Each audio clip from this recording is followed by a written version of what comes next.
Reincarnation of the Strongest Sword God audiobook by Kevin. Chapter 81, Equipment Improvement. Shi Feng was shocked after reading the system notification. Blackbeard's favorability of him rose to 1,000 points, reaching the level of revered. System, congratulations. You are the first player to achieve revered favorability with an NPC, rewarding 1 mysterious iron treasure chest. Luck really can't be stopped once it comes. I wonder what items will come out? Shi Feng impatiently opened the refined, mysterious iron treasure chest. Inside the treasure chest, there was a piece of equipment and an ornament. Dark Pursuer's Cape, secret silver rank. Equipment requirement, agility 70, defense plus 20. Strength plus 4, agility plus 8, endurance plus 4, movement speed plus 2. Evasion plus 6. Additional ability. Silent Steps allows the user to arrive at the target's back silently. Maximum range of 40 yards, cooldown 3 minutes. Interpreter's Pendant. Mysterious, iron rank. Level 7. Equipment requirement. Intelligence 30. Intelligence plus 6, endurance plus 2. Magic damage increased by 5%. In the current times, these 2 pieces of equipment could be considered extremely rare. It was especially true for the Dark Pursuer's Cape.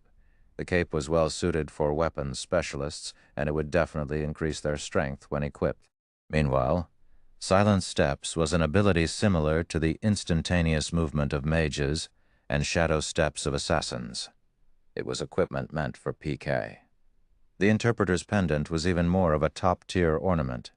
Just based on the 5% increase in magic damage alone, mages could continue wearing the pendant until level 20 without falling behind in the slightest. Let's give this ornament to Blackie. After some thought, Shi Feng deemed that Blackie was most reliable person right now, and he was also a mage. As for the cape, he was currently unable to equip it. Its requirement of 70 agility was just too high. At the very least, Shi Feng needed to be level 10 before he could equip it. Looking at the equipment, Shi Feng suddenly recalled that he was already level 5, just by relying on the Abyssal Blade's attributes. In addition to adding his 6 free attribute points into strength, he was now able to equip the Silver Moon set equipment. Just at level 5, Shi Feng was able to equip the best set equipment for swordsmen under level 10. His overall attributes were literally without rival, and the quests he would do later on would become much easier. Shi Feng added all his free attribute points into strength and equipped the 5 Silver Moon set pieces. Also, now that Shi Feng was level 5, the swordsman's dual-wielding talent had activated. Shi Feng was now able to wield 2 one-handed swords. Shi Feng then took out the secret silver ranked Crimson Blade, equipping it on his subarm. After completely equipping himself, Shi Feng was shocked when he took a look at his own attributes. There were very, very few players with attributes like his in all of God's domain. Not to mention the set effects on the Silver Moon set equipment. Effect 1. Attack power plus 15, defense plus 30. Effect 2. HP increased by 10%. Life shield, tier 2. After activating, creates a life shield that absorbs 60% of the damage received, with 500 maximum damage absorbed. Effect 3. Damage received reduced by 10%. Attack speed increased by 10%. Shi Feng's HP was now close to 1,000 points. With these 3 effects, he was even tankier than an MT. His damage output had received an even larger improvement. Wearing a suit of silvery white armor, the pitch-black abyssal blade hanging on one side of his waist, while the bloody red crimson blade hung on the other. Shi Feng was like a hero that traveling around the world. There was still some time before the meeting with Gentle Snow, so Shi Feng received 2 advanced quests from Hammerstone Town. They were all quests requiring him to kill level 10 twin-headed snakes. The quests required 20 snake galls and 30 venomous fangs. After completing the quests, Shi Feng would be able to obtain rare ore and forging materials. These materials were all needed to make the mysterious iron equipment and weapon, and normally they were extremely hard to find. After jogging for over 20 minutes, Shi Feng finally arrived at an oasis in the white sand desert. There was a group of twin-headed snakes circling nearby. Twin-headed snake, common rank. Level 10. HP 950/950. Although the twin-headed snakes had low HP, an average level 10 player would not be capable of going solo against them. Normally, they would need help to take these monsters on. Monsters in God's domain would have a qualitative change once they reach level 10. Their attack patterns were extremely flexible, and they knew how to defend against attacks. These were traits you would not find in common monsters below level 10. Without plenty of battle experience, average players would find it very hard to block or evade their attacks. Apart from this, their attacks would carry an additional special skill, and a slight slip in attention would cost players their lives. As for the twin-headed snake's attack pattern, it would usually attack with one of its heads, while defending with the other. Because of this, a solo player would find it hard to deal damage. In addition to the fatal fang skill it possessed, as long as it bit a player, they would be poisoned and lose 50 HP every second for 15 seconds.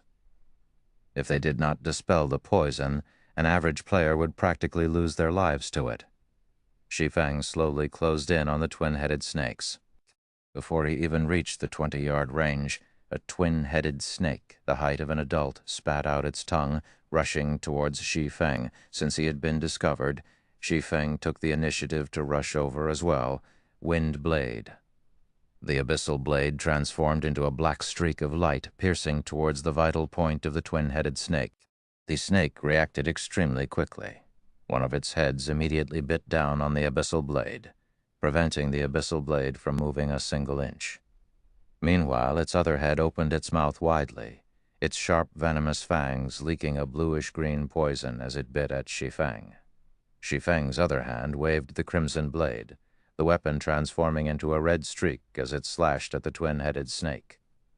Pang!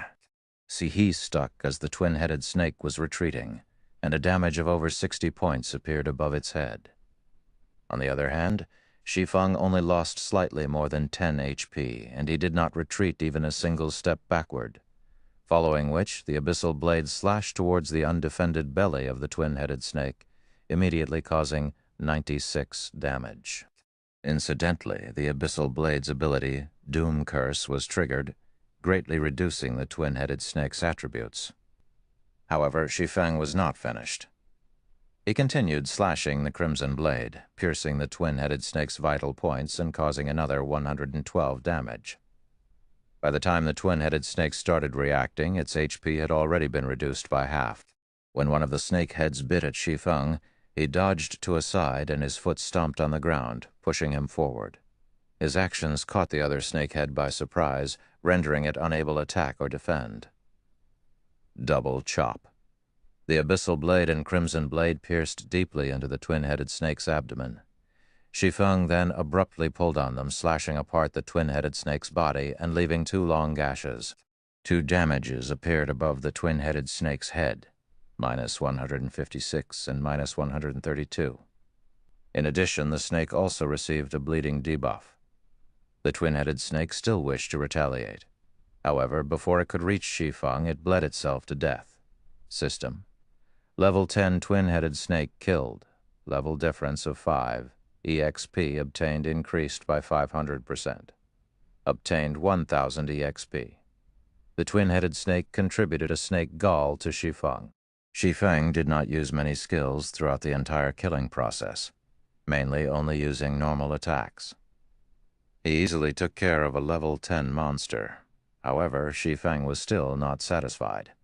It was especially true for his first piercing attack. The twin-headed snake actually blocked the attack, otherwise he would have been able to kill the twin-headed snake with a series of continuous strikes. Shi Feng then started searching for his next target. After an hour, Shi Feng had killed over 40 twin-headed snakes. His experience rose to 81% of level 5. His leveling speed was like a rocket, and his experience gain was even faster than that of forging equipment. Shi Feng couldn't help but have mixed feelings about it. With the entire Silver Moon set equipment in addition to 2 top-tier weapons, killing monsters that were of higher levels became extremely easy. If the situation continued as such, Shi Feng would reach level 6 in less than an hour. I'm still missing 3 snake galls and 5 venomous fangs. However, all the twin-headed snakes in this area are already dead. It might take a while for new monsters to respawn. Shi Feng observed his surroundings. There was actually not a single twin-headed snake present. Shi Feng had no choice but to run to another spot to grind twin-headed snakes. However, just after taking a few steps, 3 twin-headed snakes slithered out from the oasis. Amongst the 3, one of them had larger heads than the other 2, and there was also a horn on each of its heads. This was a snake king patrolling its territory.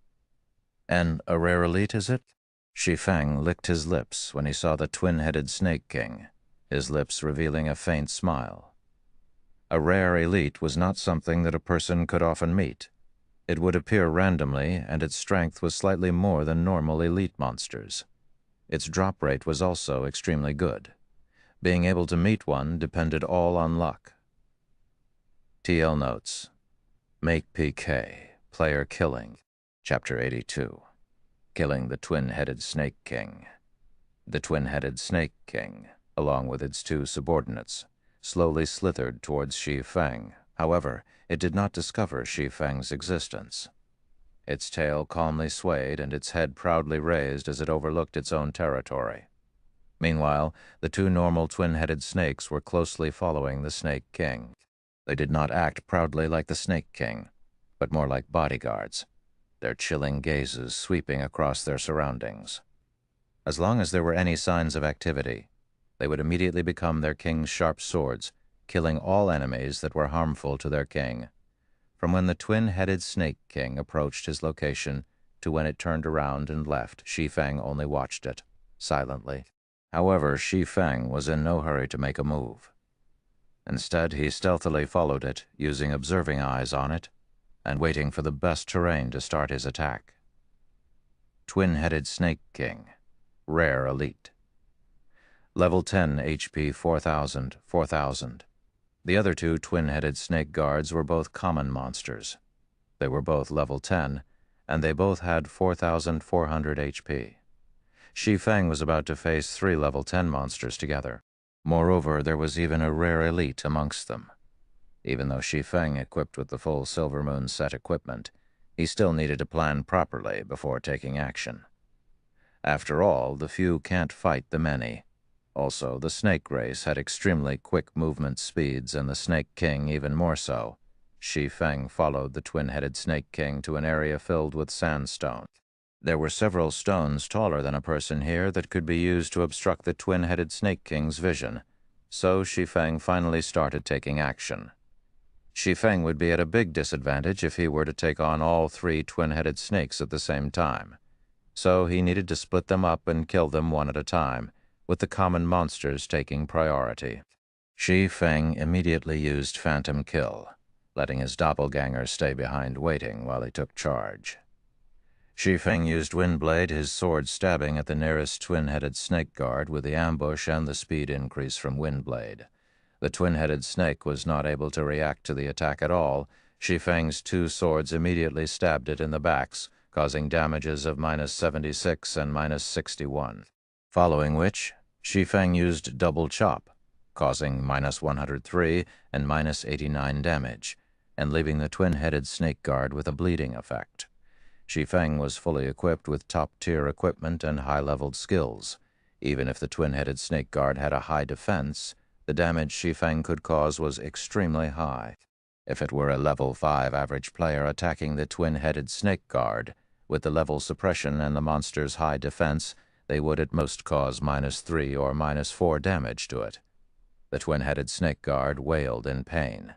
It immediately spun its heads around, attacking Shi Feng.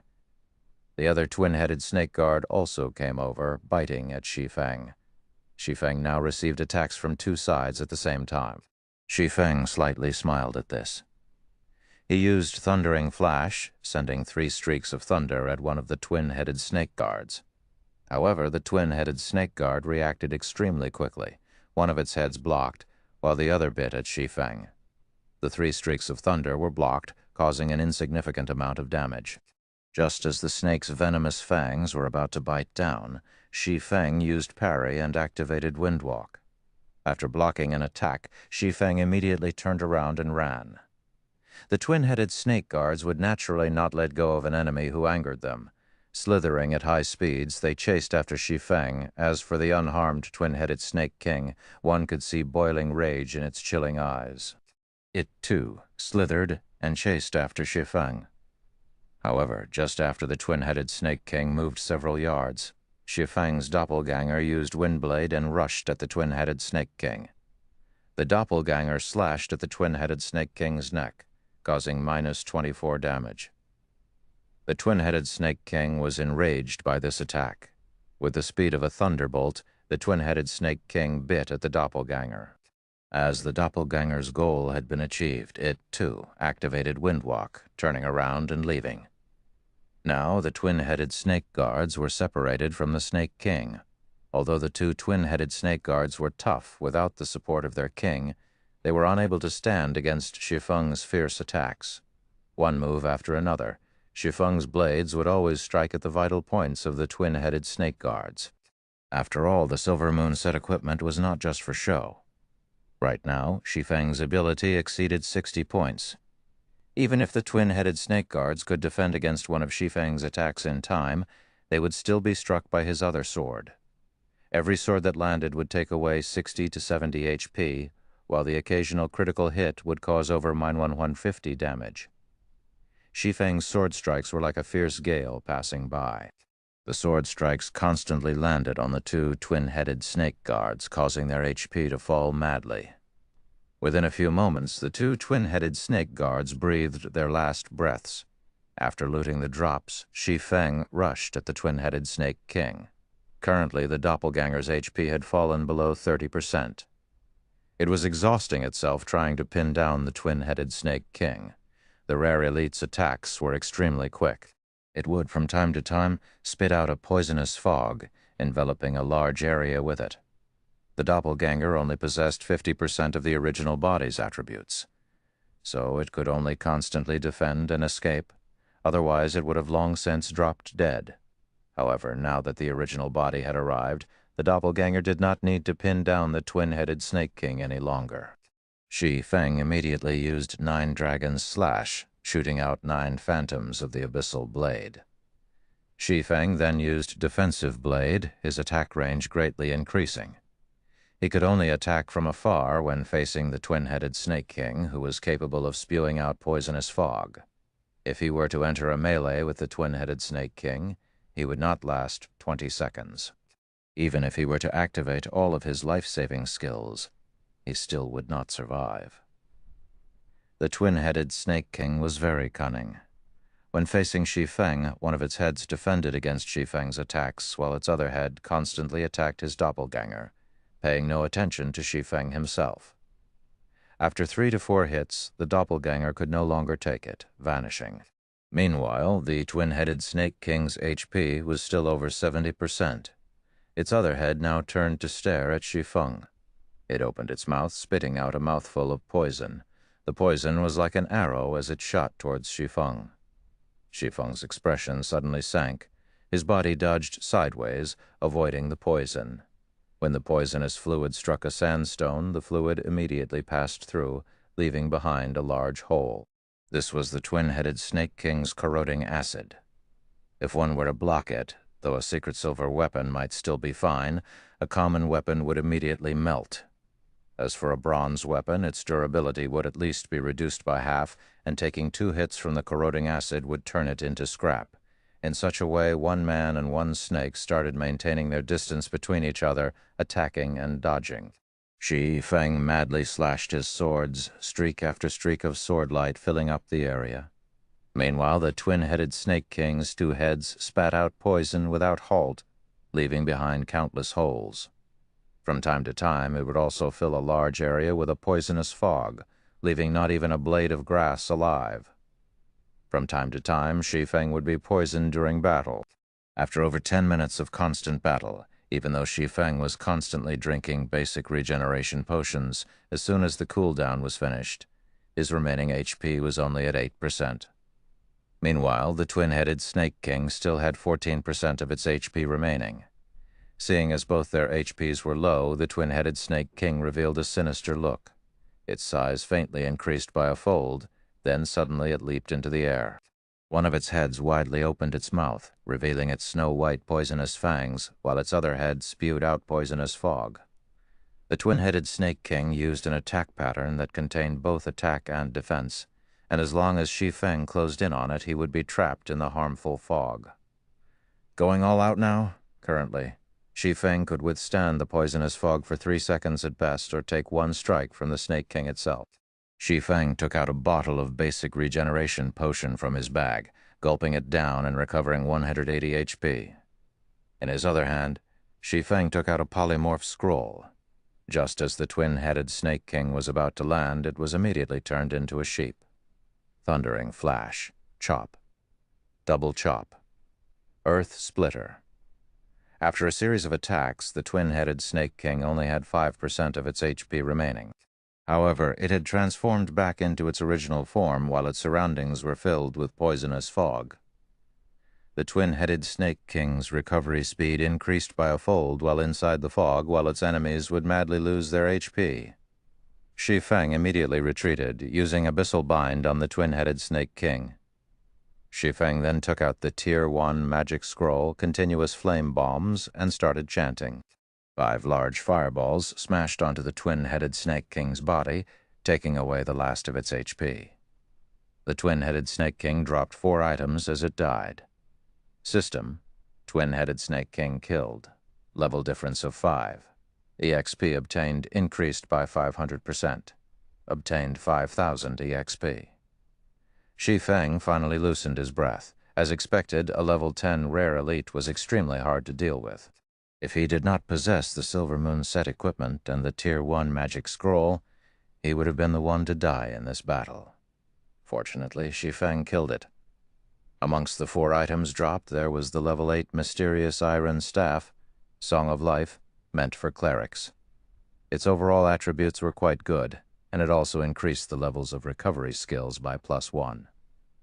It was absolutely a top-tier staff. The next item was a level 10 bronze cross shield with average attributes. However, shields were considered rare items, so it was already pretty good that one dropped. The final 2 items were the Snake King's gall and the Snake King's skin. Both were rare materials in making poison and leather armor. The quest items had already been collected, so after some rest, Shi Feng returned to turn in the quests. He obtained the rare forging materials, and his experience increased to 91% of level 5, just a little more before reaching level 6. Looking at the time, it was not long before the arranged meeting time, so Shi Feng started heading towards the level 8 area, Phasis Canyon, Chapter 83, Second Meeting. Chapter 83, Second Meeting. Phasis Canyon, a paradise on Earth, it was a place filled with lush green vegetation. Multiple streams of water flowed through the canyon, while flocks of birds flew in the sky above. The forest, as well, was filled with the sounds of hundreds of birds squabbling with each other. Although this place was beautiful right now, there was not a single player that came here to level up. After all, the highest leveled player right now was just level 6. Normally, they would be safely leveling up in level 6 or level 7 areas. Phasis Canyon was a level 8 monster area, and level 9 monsters could even be found in the inner areas. For a short period, there wouldn't be any players coming to disturb this place. More importantly, Shi Feng was here for the unique quest Steel Fortress Barutia. This quest was extremely important for him to establish his future guild in Shi Feng's previous life. The player who completed this unique quest, just by relying on the quest rewards alone, increased a second-rate guild's standing to first-rate. However, now that Shi Feng had received this unique quest, he would use it to benefit the guild he would establish. After entering the canyon, Shi Feng used the demon's mask to alter his own appearance. He transformed the silvery white Silver Moon set equipment into a suit of shining pitch black set equipment. It could be called the Black Moon set equipment. Shi Feng also altered his face into one of an older gentleman, his age around 26 to 27. He then donned a black cloak, his face hidden within the cloak. At first glance, his appearance exuded a strong sense of mystery, allowing others to think he was a man with a story. Shi Feng's get-up was somewhat similar to the Night Ranger, 1. Only he had 2 longswords hanging on his back, rather than a simple black bow. Moreover, Shi Feng was not of the Night Elf race. Now that Shi Feng had disguised himself, nobody would be able to recognize who he was. Even with Gentle Snow's discerning eyes, it was impossible for her to recognize him. Arriving at the meeting location, Shi Feng discovered Gentle Snow and her group had yet to arrive. Shi Feng called out the system notifications, taking a look at the sales condition of the forging designs this time around. Sold out already? Shi Feng looked at the series of notifications, his eyes almost shining. There were over 10 notifications from the auction house, and every one of them notified him that he had an increase of around 3 gold coins. Shi Feng auctioned a total of 20 pieces of forging designs, yet they were sold at an average price of 3 gold coins. One could just imagine how desperate these guilds were. However, compared to the price of 3 gold coins, these guilds that bought the forging designs could also very quickly earn that money back. God's domain had only officially started 3 days ago. Along with the increase in time, there would be more and more people joining God's domain. The number of new players might even exceed that of the old players. These new players were the main consumers, and the supply level 3 Glimmer chestplates would be unable to meet the demand. In a short period, the value of the Glimmer chestplate would not depreciate, and instead its value might even increase. However, Shi Feng's goal had already been met, so he no longer planned to make more Glimmer chestplate forging designs to earn money. Right now, his bag was holding over 50 gold coins. These coins were the entirety of the fluid funds of more than 10 large guilds. If Shi Feng were to use all of it to operate a guild, how formidable would this be? Unfortunately, money was not the only thing needed to operate a guild. Shi Feng took out 20 gold coins and registered them on the virtual trade center. After all, he couldn't just keep all those gold coins on hand. If he did that, he would be throwing money away. Based on the selling price right now, these 20 gold coins were worth 180,000 credits. Shi Feng did not imagine things would go so smoothly. He earned so many credits in just 3 short days. However, if he wanted to start a good workshop, such a small amount of money was still insufficient. To start up Shadow Workshop, Lan Heilong invested 5 million credits from the start. In the following month, he even invested over 10 million credits. One could just imagine how much money it took to start up a workshop, not to mention a guild with thousands or tens of thousands of members. However, after the workshop and guild were established, things would be greatly different to a guild. Hundreds of thousands of credits was nothing. Shi Feng still needed to earn a lot of money. Why Shi Feng had chosen to work with Gentle Snow secretly. "Are you Black Flame?" A voice as crisp as a jade falling to the ground came from behind Shi Feng. Shi Feng turned around, discovering Gentle Snow's beautiful figure walking over while sizing him up. Although it was their second time meeting, he was still unaccustomed to Gentle Snow's attentive gaze. In a slightly deep tone, Shi Feng said, "Correct, I am." Hearing Shi Feng's answer, moreover, receiving the information proving Black Flame's identity, Gentle Snow's beautiful eyes focused. She secretly used an observation skill. Suddenly, Gentle Snow stared blankly. She was unable to discern Shi Feng's name. The information only showed him as an unknown level 5. Gentle Snow originally thought that Black Flame only had good forging skills, many lucky encounters, superior strategies, and relatively good gaming skills. She never imagined that Black Flame's gaming skills were not just the average kind of good. He was definitely a top-tier expert. Otherwise, he would not be able to obtain such a high-grade item. Special items that could hide a person's identity. Even Ouroboros did not possess a single one of such an item. They had also never heard of any other first-rate guilds obtaining one. Meanwhile, not only did the mysterious man in front of her possess such an item, but Gentle Snow could also feel a powerful strength emanating from the equipment he was wearing. Even though the equipment's special effects were hidden, a single glance at the equipment's delicate make and the magical markings circling it told Gentle Snow that it was a set. In fact, Black Flame's equipment might not be any worse than hers. Her equipment was obtained through the efforts of the elite party behind her. How much time had they spent obtaining them? How did the man in front of her obtain such good equipment? Gentle Snow attentively gazed at Shi Feng. She was even starting to suspect whether or not Black Flame was a player or the leader of a mysterious organization. Otherwise, how would he possess such financial and physical resources to carry out all those tasks? His title of Chief Forger was even publicly acknowledged by the players of Star Moon Kingdom. Just carrying out tasks such as forging and organizing would take up most of his time, so how was it possible he obtained such a good set of equipment? "Hello, I am called Gentle Snow, first vice leader of Ouroboros." Gentle Snow stretched out her jade-white hand in a very formal manner. It was different from the casual meeting when Shi Feng first met her, where she regarded Shi Feng with a superior attitude. The party members behind Gentle Snow were all shocked. They never imagined their leader would actually take the initiative to shake hands with someone else. Was this older gentleman in front of them that powerful to necessitate such formality? Zhao Yueru, who stood behind Gentle Snow, was constantly sizing up Shi Feng with her beautiful eyes. Prior to this meeting, Shi Feng's series of performances had caused her to become very interested in him. Now that she was meeting him in person, she discovered that Shi Feng's entire body was exuding a mature and calm feeling, causing others to pay attention to him inadvertently. Now that even Gentle Snow had given her approval, Zhao Yueru had a faintly better impression of him. "Hello, you can address me as Black Flame." Not wanting to act too aloof, Shi Feng shook hands with Gentle Snow. He discovered that her hand was very soft and smooth as expected. If Blackie were to know of this incident, he would most likely shake Shi Feng's hands, then not wash them for 3 days. The reason why Shi Feng did not completely alter the Silver Moon set equipment's appearance was to awe and intimidate them. Seeing the satisfying results, Shi Feng got right to the point and said, "I have contacted you this time to cooperate with your Ouroboros. I wonder what your opinion of this is?"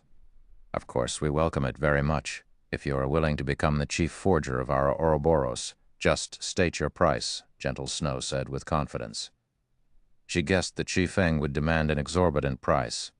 However, as long as they could successfully poach Shi Feng, then everything would be worth it. Moreover, with her current influence, satisfying Shi Feng's appetite was no problem at all. "Miss Snow, I think you are misunderstanding something here. I will not be joining your guild. Instead, I will be using an equal status to cooperate with your guild. If Miss Snow is unable to make this problem clear, we do not need to continue this discussion." Finished speaking. Shi Feng turned to leave. TL Notes. Mine, Night Ranger, a special elite found in the Deathly Forest dungeon mentioned in Chapter 25, Chapter 84, Horizon Alliance.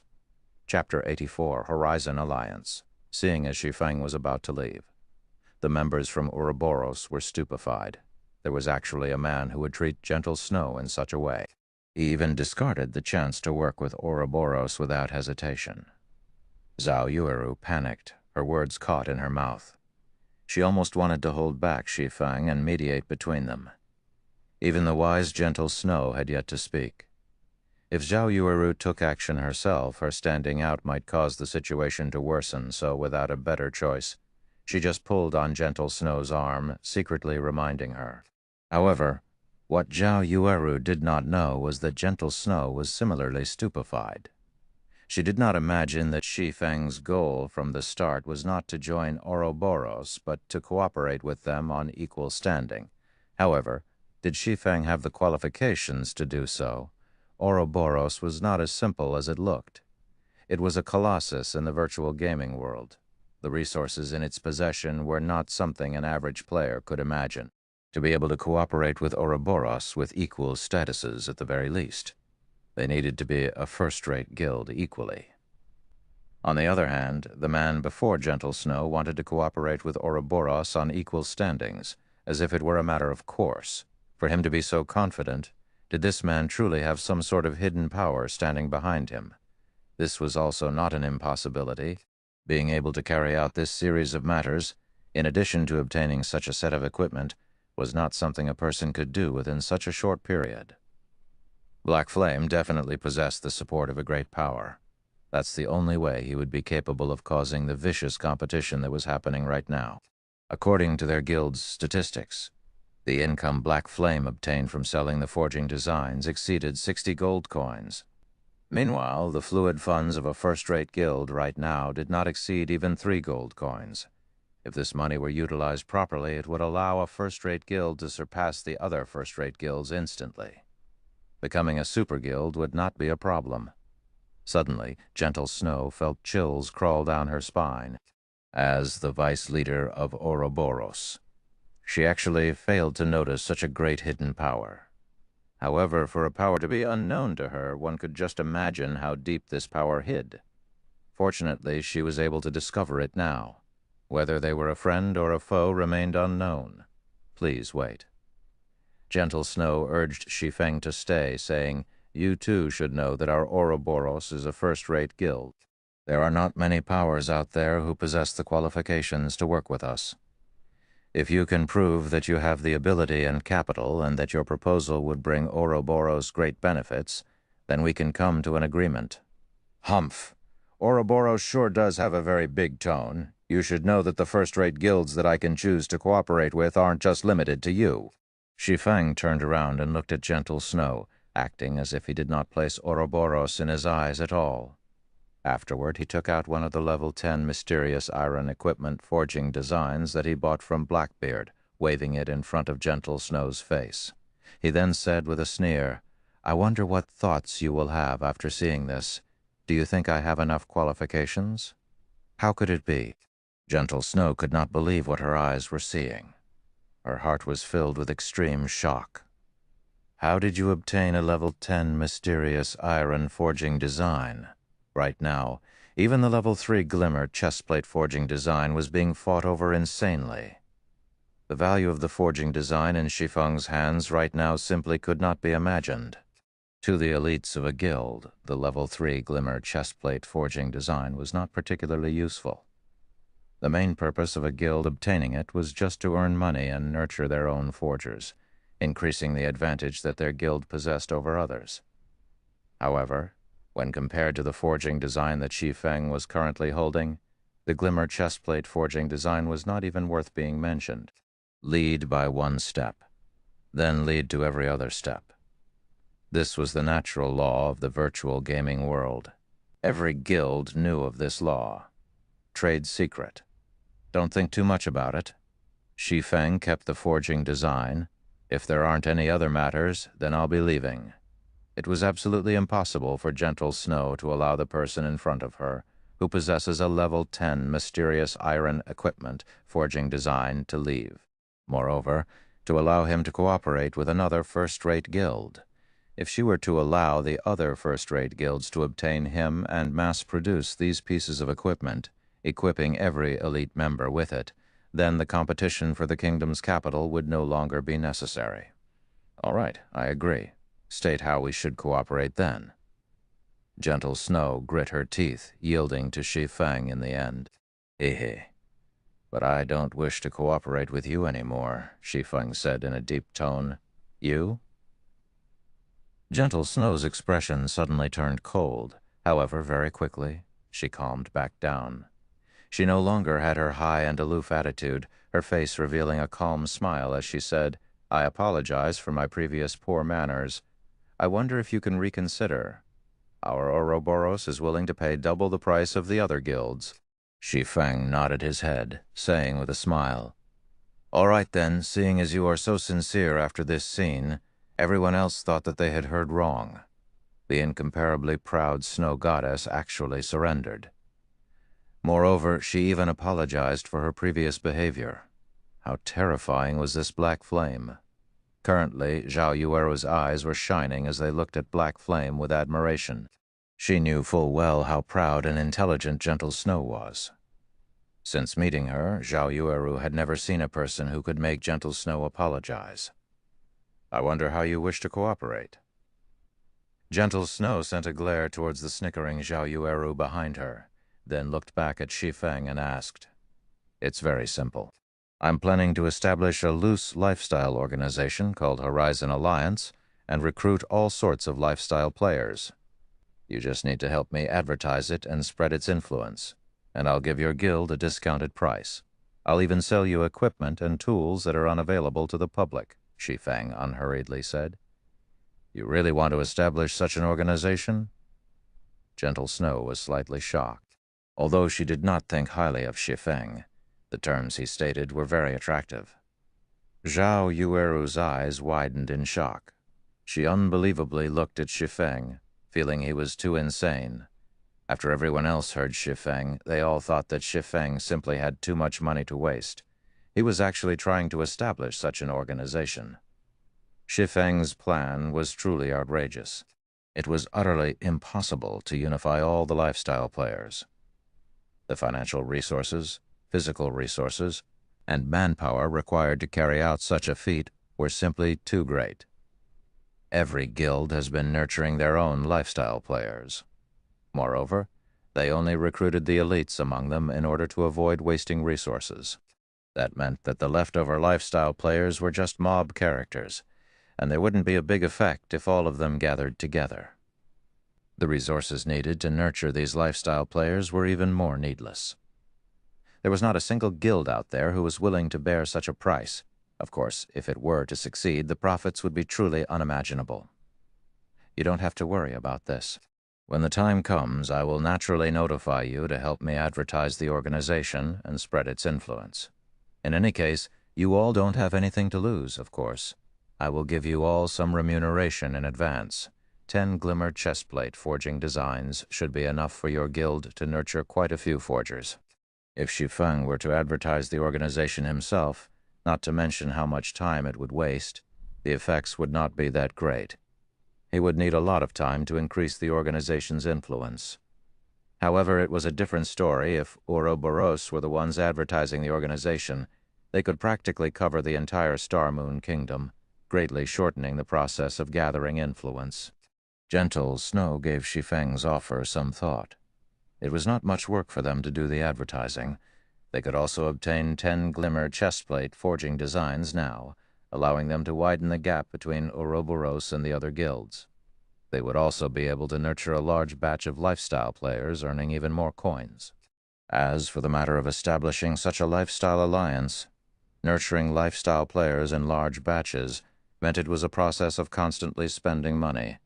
It wouldn't be long before such a plan would collapse. Nurturing lifestyle players was an extremely tough task. If Shi Feng did not possess the resource and financial support from a large guild, it would be very hard for him to obtain any achievements. Following which, Gentle Snow signed a contract with Shi Feng, stating that she was willing to help Shi Feng spread his organization's influence throughout the entire Star Moon Kingdom. After doing so, Shi Feng must repay her with 100 pieces of level 10 mysterious iron equipment. At the same time, Ouroboros will be able to purchase equipment and tools from Shi Feng at the discounted price.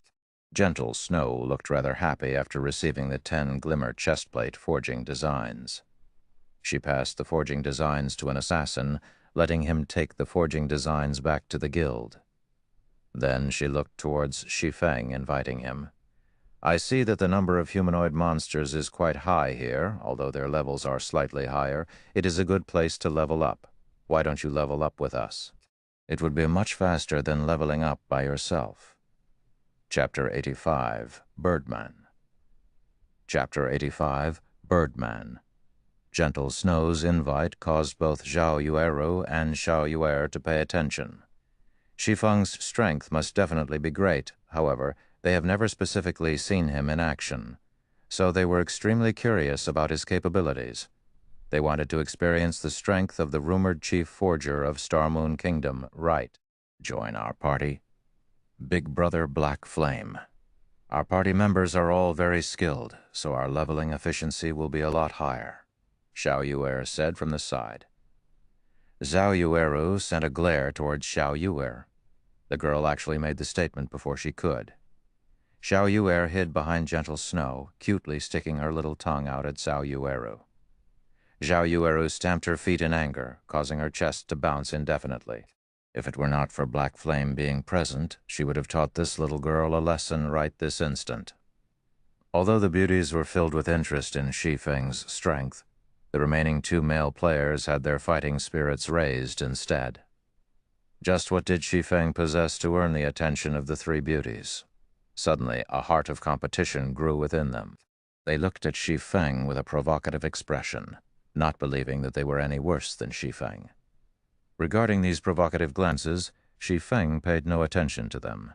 He said in a low tone, "Thank you for your kind intentions, Miss Snow. However, I have a quest that I need to do here, so I can't level up with everyone." "A quest, is it?" Gentle Snow was slightly shocked. This place was a level 8 monster area, so she was extremely curious about this quest Shi Feng possessed. However, trying to ask about someone else's secret would be impolite, so she formally said, "Then we won't disturb you anymore. If you need help, just ask. Although we don't know how much help we could be, we will still try our best to assist you." Shi Feng smiled faintly when he heard Gentle Snow's offer. It was naturally good news that there was someone willing to help him. It would not be an easy task entering the Steel Fortress Borussia. There would definitely be monsters there, and it would take Shi Feng a long time to deal with them by himself. If there were such a powerful party helping him, then he would be able to save a lot of time. "That's great. I need to go to a certain place. However, there are a lot of monsters there, so it won't be easy for me to enter by myself. Can you all help me clear the area?" Shi Feng implored. Originally, Gentle Snow was still thinking of a way to deepen the relationship between them and Shi Feng. Never would she have thought that Shi Feng would actually take the initiative to ask them for help. Gentle Snow quickly said, "Okay, I'll invite you to the party. You lead the way." Shi Feng accepted the invite, joining Gentle Snow's party. Under Shi Feng's guidance, the party of players quickly arrived at the core region of Physis Canyon. "We'll arrive after passing through this forest. However, the number of birdmen here is very high. They are all living up in the trees and are hard to detect, so you all have to pay attention to the birdmen descending at any time. If they catch you in their talons, they will carry you high up into the air, then throw you your death," Shi Feng informed as he walked. It's just a bunch of birdmen. What's there to be afraid of? Watch how we'll take care of these birdmen." The shield warrior of the party clapped his chest, speaking in a disdainful tone. Shi Feng spoke no more, only silently pushed aside the tree leaves that hindered his path. However, Gentle Snow was not careless. Instead, she commanded, "Everyone, pay attention to the air above. Protect the healer. Yes." The two male players immediately turned serious, not daring to be careless. They tightly guarded Zhao Yuer's sides. As long as Zhao Yuer survived, she would be able to revive them after leaving the battle. That way, the EXP and skill proficiency lost would be massively reduced, as expected. Not a moment later, 4 white-feathered birdmen descended from the treetops. The sharp talons on both of their feet shot down with shocking speed, like an eagle hunting its prey, catching the male ranger in an instant. The remaining party members reacted quickly, either using their weapons to block the talons or avoiding them completely. "Get rid of them, Yueru. Attack the birdman that caught Little Song." "Yuer, stay in the back." Gentle Snow shouted orders. She used Whirlwind Slash on 2 birdmen. However, the 2 birdmen reacted very quickly, avoiding the attack by flying up into the air, following which Gentle Snow used Charge, running to save the male ranger named Little Song. Although the twin daggers in Little Song's hands constantly retaliated, the talons of the birdman were too hard. No matter what he did, he could not hack away the talons gripping his shoulders. Although he wanted to attack the birdman directly, his position prevented him from landing a hit on the monster's body.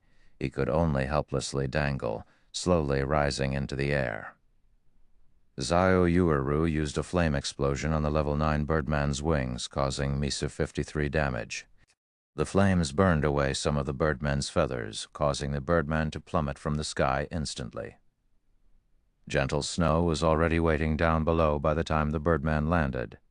She directed a cleave at the birdman's neck, sending the birdman and its prey flying with the attack and causing 61 damage. Facing the level 9 birdmen, Zhao Yueru and Gentle Snow, dealing such a high amount of damage despite the level difference of 4 levels was quite good.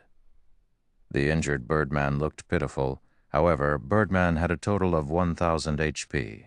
Just this amount of damage was nothing to it.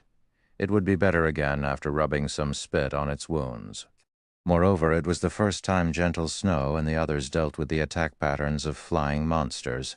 They did not know any effective attack patterns and battle techniques. Although Gentle Snow's party managed to save the ranger, they were still at a disadvantage against the 4 birdmen hovering in the sky. Aside from Gentle Snow and Zhao Yuru, who managed to deal over 50 damage to the birdmen, the damages dealt by the ranger and the shield warrior did not exceed 20. However, it was not because they were weak, but because the birdmen were wearing leather armor. Their defense was not low. In addition to the level suppression, the 2 male players would be unable to deal any significant damage. What is this brat trying to do? He still hasn't helped out after all this time. He is even watching from the side. Is he just a paper tiger? The shield warrior, unable to stand by idly and watch, ridiculed Shi Feng in a soft tone. However, just as the shield warrior finished speaking, Shi Feng took action. With an abrupt leap, Shi Feng jumped past the trees, arriving in the treetops. Now that Shi Feng's agility had reached 40 points, in addition to activating the hidden skill, Flying Steps, he was able to leap around the treetops effortlessly like a martial arts expert. His swords then landed on the birdmen flying in mid-air one after another. Every slash from Shi Feng's swords caused -160 damage, at least triple the amount of what Gentle Snow and the others dealt. This caused the shield warrior and ranger to shut their mouths immediately. Zhao Yue watched Shi Feng leaping around the forest with a face filled with admiration, both her eyes glistening radiantly. Zhao Yue, as well, was slightly captivated. Black Flame was definitely not like some person who had dogshit luck. Only Gentle Snow remained very calm. However, Shi Feng's way of battle had truly given her some enlightenment. She felt that her previous ways of battling were inflexible. Unable to accommodate different situations, however, she was not to blame for this. The previous virtual reality games that were available did not contain such a flexible battle styles. It would not be easy for her to change in such a short period. A short moment later, 4 of the hovering birdmen fell dead. Their bodies fell heavily to the ground, dropping several copper coins and some light feathers. "Let's go." Shi Feng sheathed his pair of swords after landing on the ground. He then walked in the direction of his destination. "Big brother Black Flame, don't walk so quickly. Teach me how to battle as well, all right?" Zhao Yue excitedly chased after Shi Feng, hugging Shi Feng's arm and shaking it. "This is a technique for melee jobs. You don't need to learn it as a cleric." Shi Feng did not think that Zhao Yue would be so easygoing and unrestrained. She was completely different from the distinguished person she would be several years later. "You little girl, just a moment and you're already making trouble. Didn't Big Brother Black Flame already say it? You're not suited for it." Zhao Yue pulled Zhao Yue away, panting in rage. Unconsciously, the way she referred to Shi Feng had changed as well, suddenly becoming much more intimate. Chapter 86, Mechanical Army. Chapter 86, Mechanical Army. Watching Shi Feng's back, Gentle Snow grit her teeth. When she thought about the horrifying amount of damage Shi Feng previously dealt and his extraordinary battle methods, she suddenly felt Shi Feng was even more opaque to her than before. She knew all of the top-tier experts in the virtual gaming world. However, she had never heard of a top-tier expert such as Black Flame. The equipment she was currently wearing could be considered the pinnacle amongst the current players. Both she and Shi Feng were level 5 as well. However, the difference in their damage was actually so large. Just how excellent was Shi Feng's equipment? Could it be that he was wearing a full set of level 5 mysterious iron set equipment? What Gentle Snow did not know was that the Silver Moon set equipment Shi Feng wore was the best set equipment for swordsmen below level 10. Its attributes were much better than level 5 mysterious iron set equipment. In addition, Shi Feng possessed a magic weapon and a secret silver weapon. Also, because of the effects of the Abyssal Blade, Shi Feng could deal damage to the birdmen while ignoring the level suppression. So, his damage would naturally be extremely high on their way through the forest. The number of birdmen they met constantly grew. However, even if they were to face more than 10 birdmen at a time, these birdmen would still be killed off very quickly. Such a result was because of Shi Feng's horrifying damage in addition to the shield warrior holding off the monsters and gentle snow and the others becoming more familiar with the battles. The leveling efficiency of Gentle Snow's party right now was much higher than before Shi Feng joined them. Half an hour later, Shi Feng and the others finally arrived at the Ruined Lands. Although it was called the Ruined Lands, in reality it was just a gigantic crater. Cave systems of various depths and sizes could be found inside the crater. If one entered deep into a cave, they would easily become lost within it. Big Brother Black Flame, is this the place where you have to do your quest? Zhao Yueru moved closer to Shi Feng's side, flipping her fine black hair and asking in a soft tone. After being in such a close range with the witch, Zhao Yueru, and seeing deep cleavage revealed by her red robes, it was impossible for Shi Feng not to have thoughts about it. Even if he did not possess any evil intentions, it became much harder for him to pretend to be profound now. We'll reach it once we go down this path. However, there are too many birdmen circling in the sky, so it won't be easy to get over there. Shi Feng deliberately shifted his gaze to a side, watching the sky above the canyon that led towards the large crater. The shield warrior and ranger no longer belittled Shi Feng's reminder this time. Instead, they held a hint of reverence towards Shi Feng now. Taking precautions, they looked towards the birdmen in the sky. On the way to this place, it was only thanks to Shi Feng that the two of them did not end up dead. Watching Shi Feng take the first step, entering the narrow canyon, a faint smile appeared on Zhao Yueru's face. She kept on having a familiar feeling when she looked at Shi Feng. This was the first time she felt this sort of sensation. Soon after, Zhao Yueru followed Shi Feng tightly into the canyon. Gentle Snow only smiled sweetly at this scene. How could she not know Zhao Yueru's thoughts? There were extremely few situations where Zhao Yueru was interested in a man in such a way. Of course, if Zhao Yueru could enchant Shi Feng, pulling him into Ouroboros, that too would be advantageous. Although there were a lot of birdmen in the canyon, Gentle Snow's party had become increasingly familiar with dealing with these monsters. It was especially true for Gentle Snow. She was a genius. She had already learned Shi Feng's battle methods after only seeing them a few times. She used the cliff walls to jump back and forth, and every time she brandished her blade, she would strike a birdman from the air, sending it to the ground. Moreover, she was able to dodge and avoid the talons and fierce attacks of the birdmen in mid-air. Even without Shi Feng's help, Gentle Snow's party could get rid of all Theseus birdmen. After continuously killing several hundred birdmen, a flash of golden light appeared around Shi Feng's body.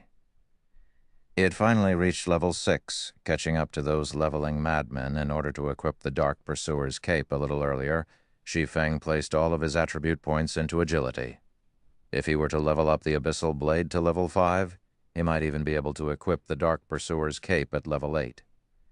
He's level 6 already? Gentle Snow looked over at Shi Feng. She did not imagine that his leveling speed would be so swift. She had been killing monsters to level up without stop, yet she was currently still 23% away from reaching level 6. Meanwhile, Shi Feng clearly busied himself with a variety of things, yet he could still reach level 6 before her. However, when she thought about how Shi Feng could kill monsters of a higher level with such ease, it was no wonder he could level up so quickly. You want to go to that place? The number of monsters there is just too high. Amongst them, there are even quite a lot of level 9 elites and level 10 special elites. Are you sure you want to enter? After arriving at the deeper regions of the large crater, Gentle Snow suddenly discovered that the place was filled with wandering mechanical golems. She could not figure out just what kind of quest Shi Feng had received that actually had such a high difficulty. Even if Shi Feng were even more powerful than he was now, it was absolutely impossible for him to enter that place. The mechanical golems were around a person's height. Mechanical golem. Common monster. Level 9. HP 1,500-1,500. The mechanical warriors were double the size of the mechanical golems, and their hands were holding a blade and shield. Mechanical warrior elite monster. Level 9, HP 3000. The mechanical knights were the most terrifying of them all. They rode mechanical horses, and they held long pikes. They were over 6 meters tall, just like a 2-storied building. Mechanical Knight, Special Elite, Level 10. HP 7000. In the deepest parts of this horde of mechanical monsters, there was a pair of tightly shut steel gates. However, the number of mechanical puppets and mechanical warriors was just too ridiculous. Just from a simple glance, Gentle Snow estimated over 800 of them. Moreover, in the deepest parts, there were over 100 mechanical knights tightly guarding the front of the steel gates. Clearing all of those mechanical knights without a 1,000-man elite army was only a pipe dream. The amount of these mechanical monsters simply caused one despair. Even being more than 100 yards away from these mechanical monsters frightened Zhao Yueru and the others. The mechanical army would be unparalleled if they were to rush over altogether. The army would be able to annihilate Zhao Yueru and the others instantly. Big Brother, Black Flame, are you really going to go? You will definitely die. Even though Zhao Yueru was confident in her party's strength, just based on the standards of their level 5 party, clearing the surrounding mechanical golems and mechanical warriors was already a huge problem, not to mention the mechanical knights. A single mechanical knight might be enough to get rid of them all, let alone facing 100 of them. I must go there. However, we need to clear these golems and warriors, which are just hindrances, first. Shi Feng nodded his head. Then let's slowly lure them over and kill them, clearing the way bit by bit. Gentle Snow had already promised Shi Feng that they would spare no effort in helping him. Naturally, she would not shrink back now. Moreover, this place was quite good for leveling up. After killing so many birdmen on the way here, they gained quite a lot of common equipment and materials. If they were to clear all these mechanical warriors, their gains should be even greater. It was just that the strength of the mechanical warriors was still an unknown to them. Then, I'll lure them over one by one, Zhao Yueru volunteered. It was easiest for a ranged player to lure monsters. Moreover, based on her skills, even if the monsters were tightly packed together, she would still be able to lure only 2 to 3 of them over. Their party would also be able to dispose of the monsters easily. Hold on, Shi Feng suddenly pulled Zhao Yueru back. Is there something wrong? Zhao Yueru asked. The others looked toward Shi Feng puzzled. Could it be that Shi Feng did not believe in Zhao Yueru's skills? Shi Feng was very clear with the difficulty of this place. However, Zhao Yueru and the others did not know that these mechanical monsters were all weapons of war made by the Dwarven civilization. If Zhao Yueru were to go and lure the monsters without knowing this, it would only lead to a party wipe. The mechanical monsters are extremely troublesome to deal with. Their aggro range is extremely wide. There is no need to mention their defense and attack power. If you were to try and lure one, at least 10 more would follow. With the level suppression, we will definitely be unable to take on that many of them at once. I have another idea. Which one of you here has a movement speed of over 14 points? My movement speed is 17. Little Song has also reached 14 points. Gentle Snow answered, even though she did not understand why Shi Feng asked such a question. You and Little Song both use a speed scroll. In a moment, lure all of the surrounding mechanical monsters and gather them in a single location. Then, leave the rest to me. Shi Feng took out 2 speed scrolls. With these items, based on the mechanical monsters' speed, the mechanical monsters would definitely be unable to catch up to the 2 of them. After associating with Shi Feng for some time, Gentle Snow knew that Shi Feng was not one to spout nonsense. He definitely must have his own reasonings. Hence, she and Little Song both used the speed scrolls, the 2 of them starting to lure the monsters from both sides. Chapter 87. Flame Blade Dance. Gentle Snow and Little Song started luring monsters from 2 sides, before they even came close to the 30-yard range. The monsters discovered the 2 of them. The monsters' eyes flashed a red glow, all of them turning their heads and staring at the intruders. Alert! Alert! Intruders detected! After the alarm rang out, all of the mechanical golems and mechanical warriors within a 40-yard radius were alerted. The surrounding mechanical monsters locked onto the two players, and within a moment, the two were being chased by hundreds of mechanical golems and mechanical warriors. Zhao Yueru was secretly shocked at seeing this. Fortunately, she did not rashly act and lure the monsters. Otherwise, they would definitely party wipe. Big Brother Black Flame. There won't be a problem luring the monsters in such a way, right? Zhao Yueru saw that Gentle Snow and Little Song were both being chased closely after by the mechanical army. If they had not run away in time, they might have already been dead by now. Relax with the speed scroll in effect. These mechanical monsters won't be able to catch up to them, Shi Feng said confidently. After some time as expected, not a single one of the mechanical monsters caught up to the two. Everything happened just as Shi Feng predicted. After luring all the surrounding mechanical monsters, the two of them circled the large, empty crater, while the mechanical golems and mechanical warriors chased them without stop. The two of them were very adept at luring monsters. Within a short moment, they had merged the two waves of mechanical monsters into a single wave. Inwardly, Zhao Yueru was speechless. She, too, had a speed scroll. However, this item was just too expensive. Even if it was her party members, each of them only possessed one speed scroll for the purpose of saving their own lives. She never imagined that Shi Feng could easily take out two of them. Moreover, he was only using it to lure monsters. It was truly an extravagant use. However, it was true that, with this added speed scroll, the two of them were able to lure all of the monsters safely. Now, though, the real problem had arrived. After luring so many monsters, how were they going to deal with them? They did not possess any AoE magic, and even if they did, they would not dare to use it. Doing so would cause disorder to the control of hatred, as their MT did not learn an advanced skill such as Crowd Mock. At that time, everyone would just die. Shi Feng naturally knew the question everyone was thinking. However, he only revealed a mysterious smile as he walked forward.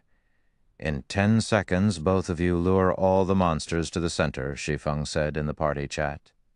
"Understood," Gentle Snow answered. Finished speaking, Shi Feng took out a delicate dark red scroll, then spreading it open in one go.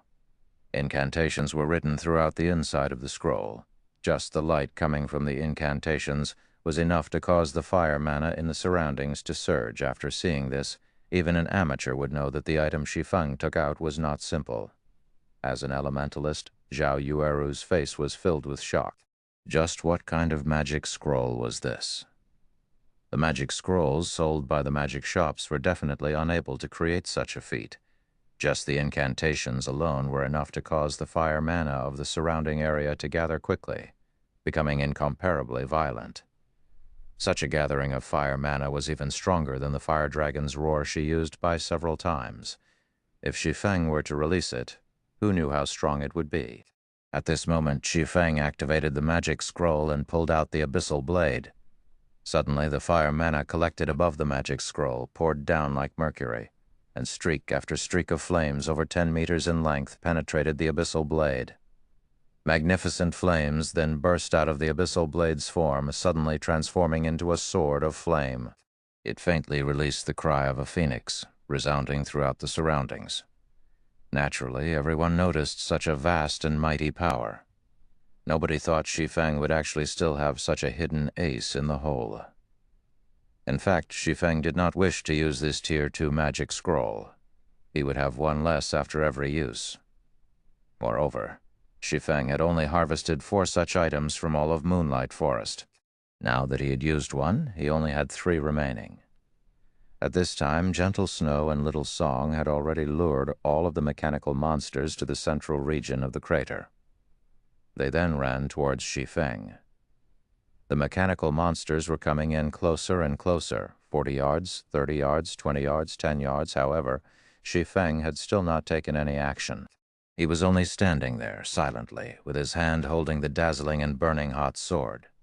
Just as Gentle Snow and Little Song ran past Shi Feng abruptly took action, slashing out his burning blade. Tier 2 Magic Flame Blade Dance. In the blink of an eye, Shi Feng's slash released countless crimson flames. The scorching flames were like an ocean, instantly swallowing the entire mechanical army. The cone-shaped flames burned everything in a 60-yard distance to ash. Even if the mechanical warriors had 3,000 HP, they were still unable to withstand the damage from this move as they all turned into a pile of scrap metal. Meanwhile, Shi Feng's experience abruptly increased by a large chunk, rising to 37% of level 6. The other party members had also broken through from level 5, one after another, all of them reaching level 6. Their leveling speed was just too awesome. Everyone's gazes then went towards the loot littering the ground, joy immediately rushing up to their heads. Shi Feng was just too awesome. He used a single move to kill level 9 elite monsters instantly. Although he depended on an external item to do so, being able to obtain such an item was still proof of his ability. If they were to go through this process again several more times, they would be able to reach level 10 at any minute. At this moment, Gentle Snow as well was rejoicing at her choice to aid Shi Feng in his quest. Just the EXP they obtained alone profited them big time. "Big Brother Black Flame, what kind of scroll did you use?" It was actually so powerful, Zhao Yueru blinked her eyes at Shi Feng, asking curiously. "A Tier 2 magic scroll," Shi Feng casually said. "Big Brother Black Flame, where can I buy it?" Zhao Yueru was captivated by this magic scroll after seeing its destructive capabilities. It would be worth it even if she had to spend 10 silver coins to buy one. Shi Feng shook his head, saying with a smile, "This item can't be bought. It will only appear by chance when opening a high-grade treasure chest." Oh, Zhao Yueru was slightly disappointed.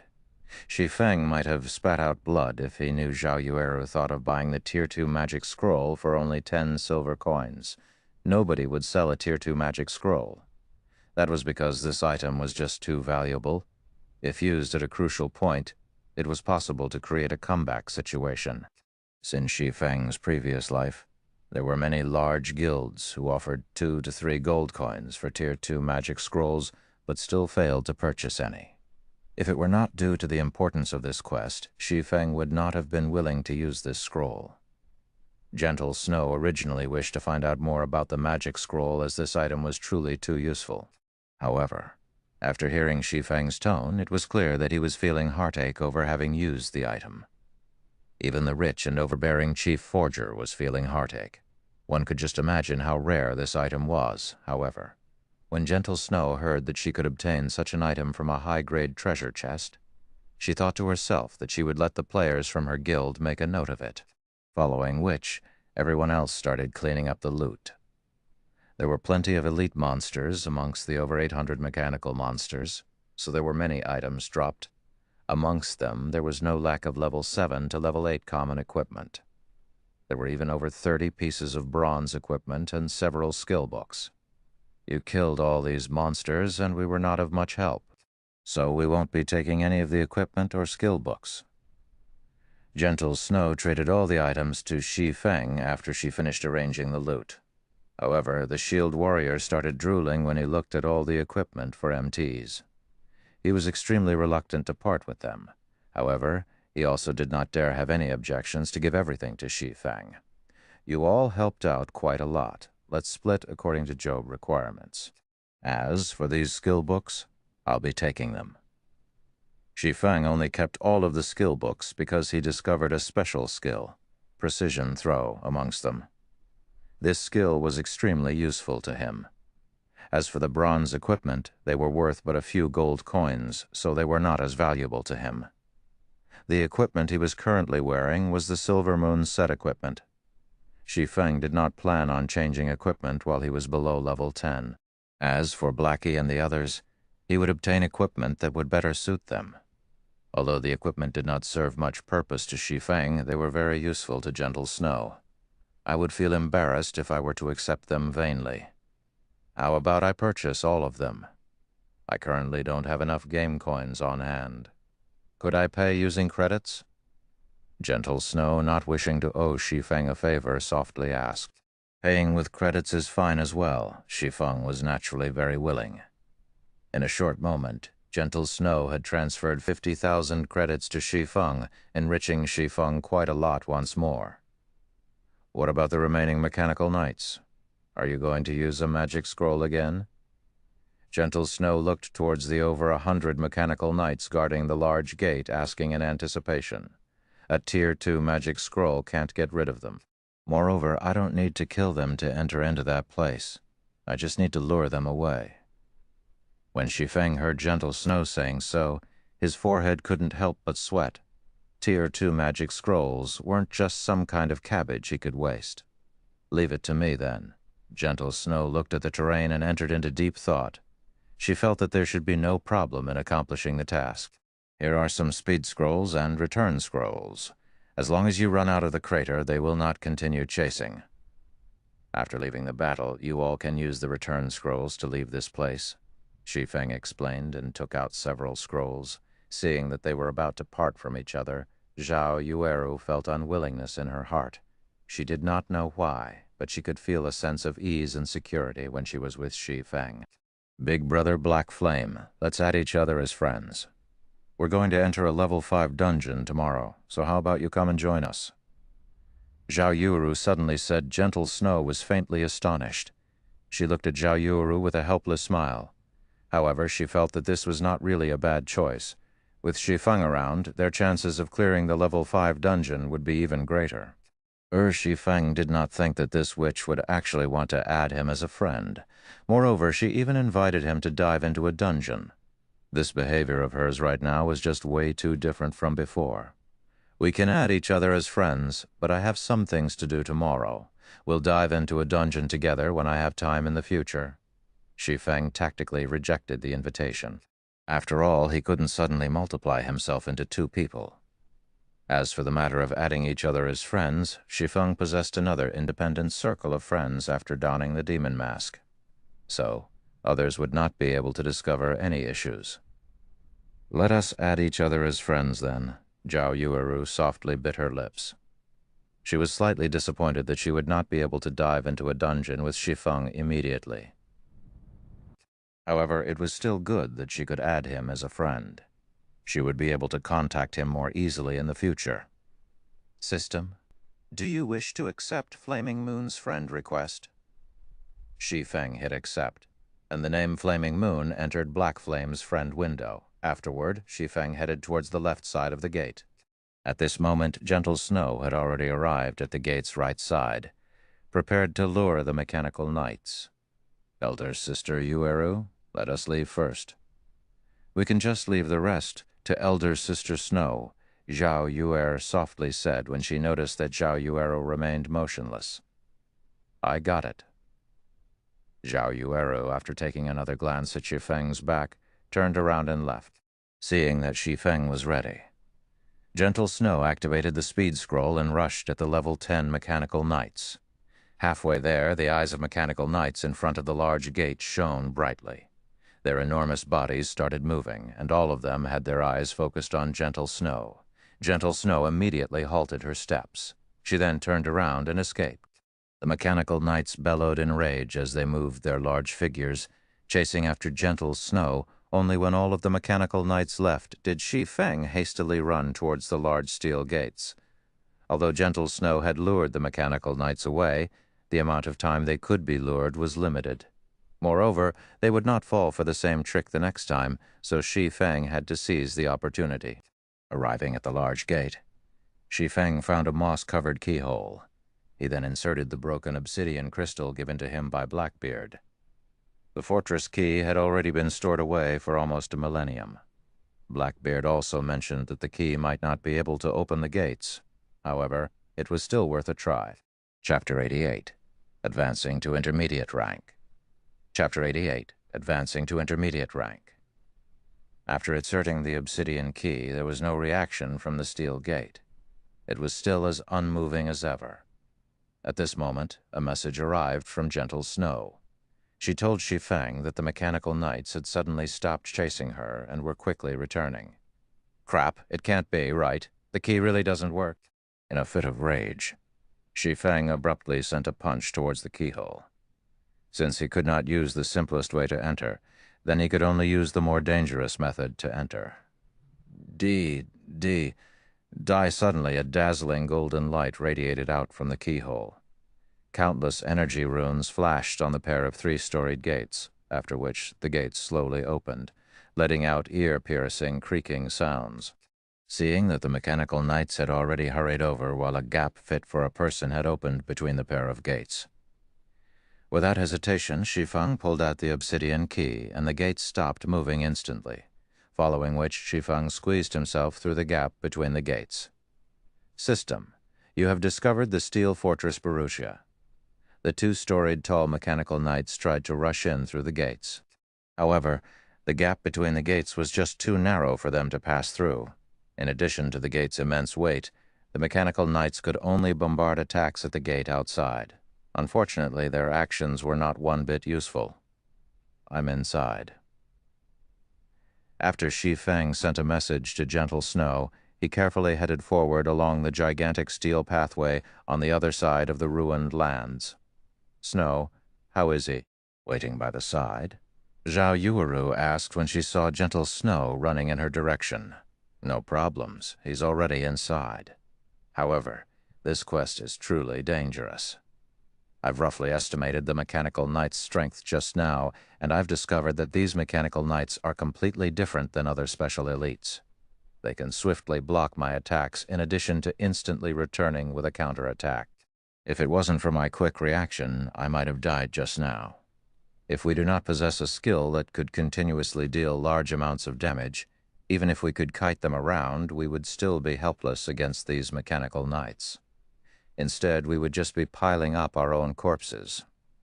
Gentle Snow sat down and took out some refreshments, eating and drinking to recover. Currently, her mind filled with the battle scenes from before. It was truly a thrilling situation. Just by receiving the shockwave which resulted from the mechanical knight's pike striking the ground, she lost over 200 HP. If the weapon hit her directly, the consequences would be inconceivable. After listening to Gentle Snow's words for reasons unknown, Zhao Yueru released a relieved breath.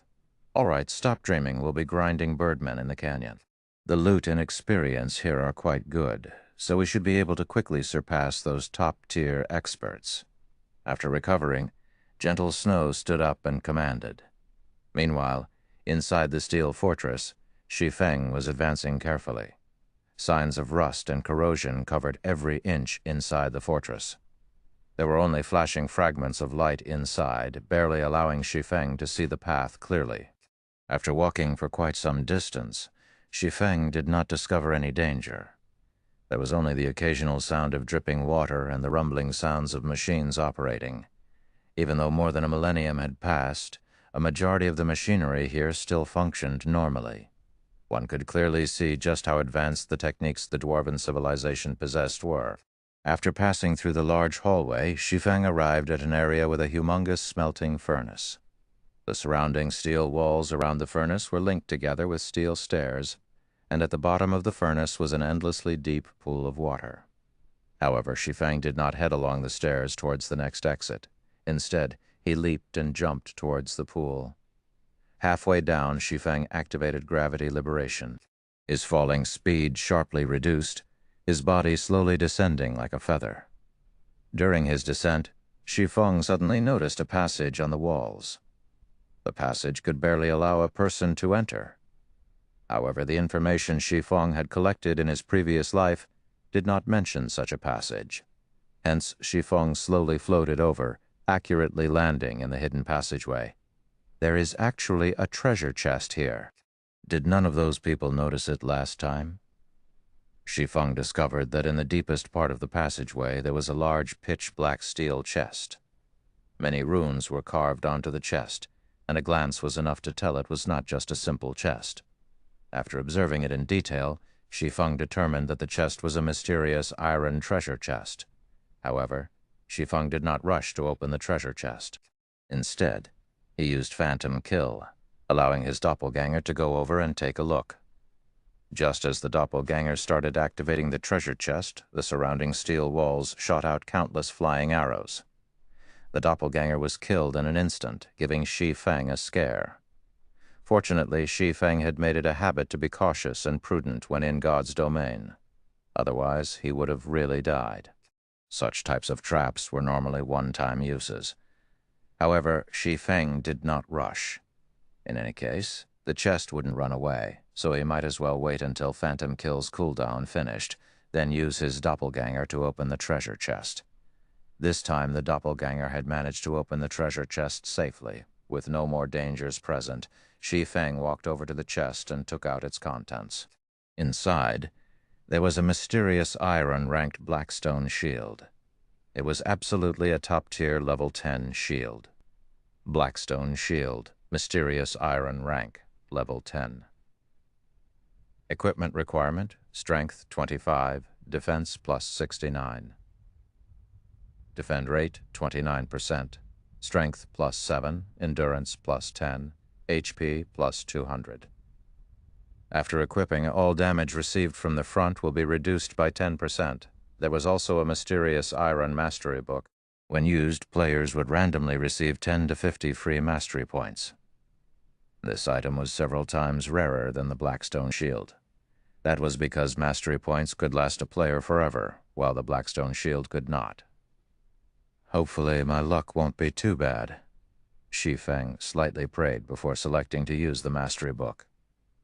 Following which, the system started displaying a pile of random numbers ranging from 10 to 50.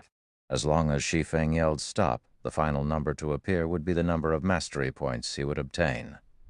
It was something similar to Russian roulette.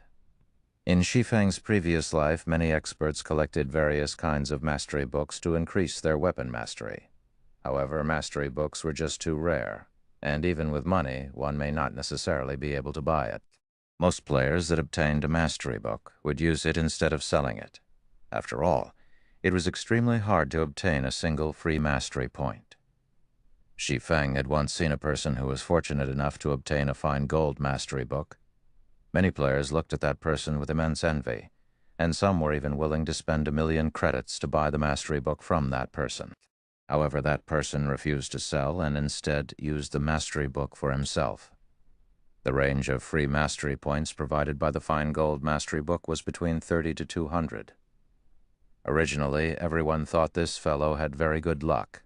However, that person only obtained 31 free mastery points, in the end becoming a laughingstock to everyone. The points he obtained was no better than a mysterious iron mastery book. Looking at the numbers constantly spinning, Shi Feng's heart madly thumped, not knowing what number would come out. "Stop!" Shi Feng shouted.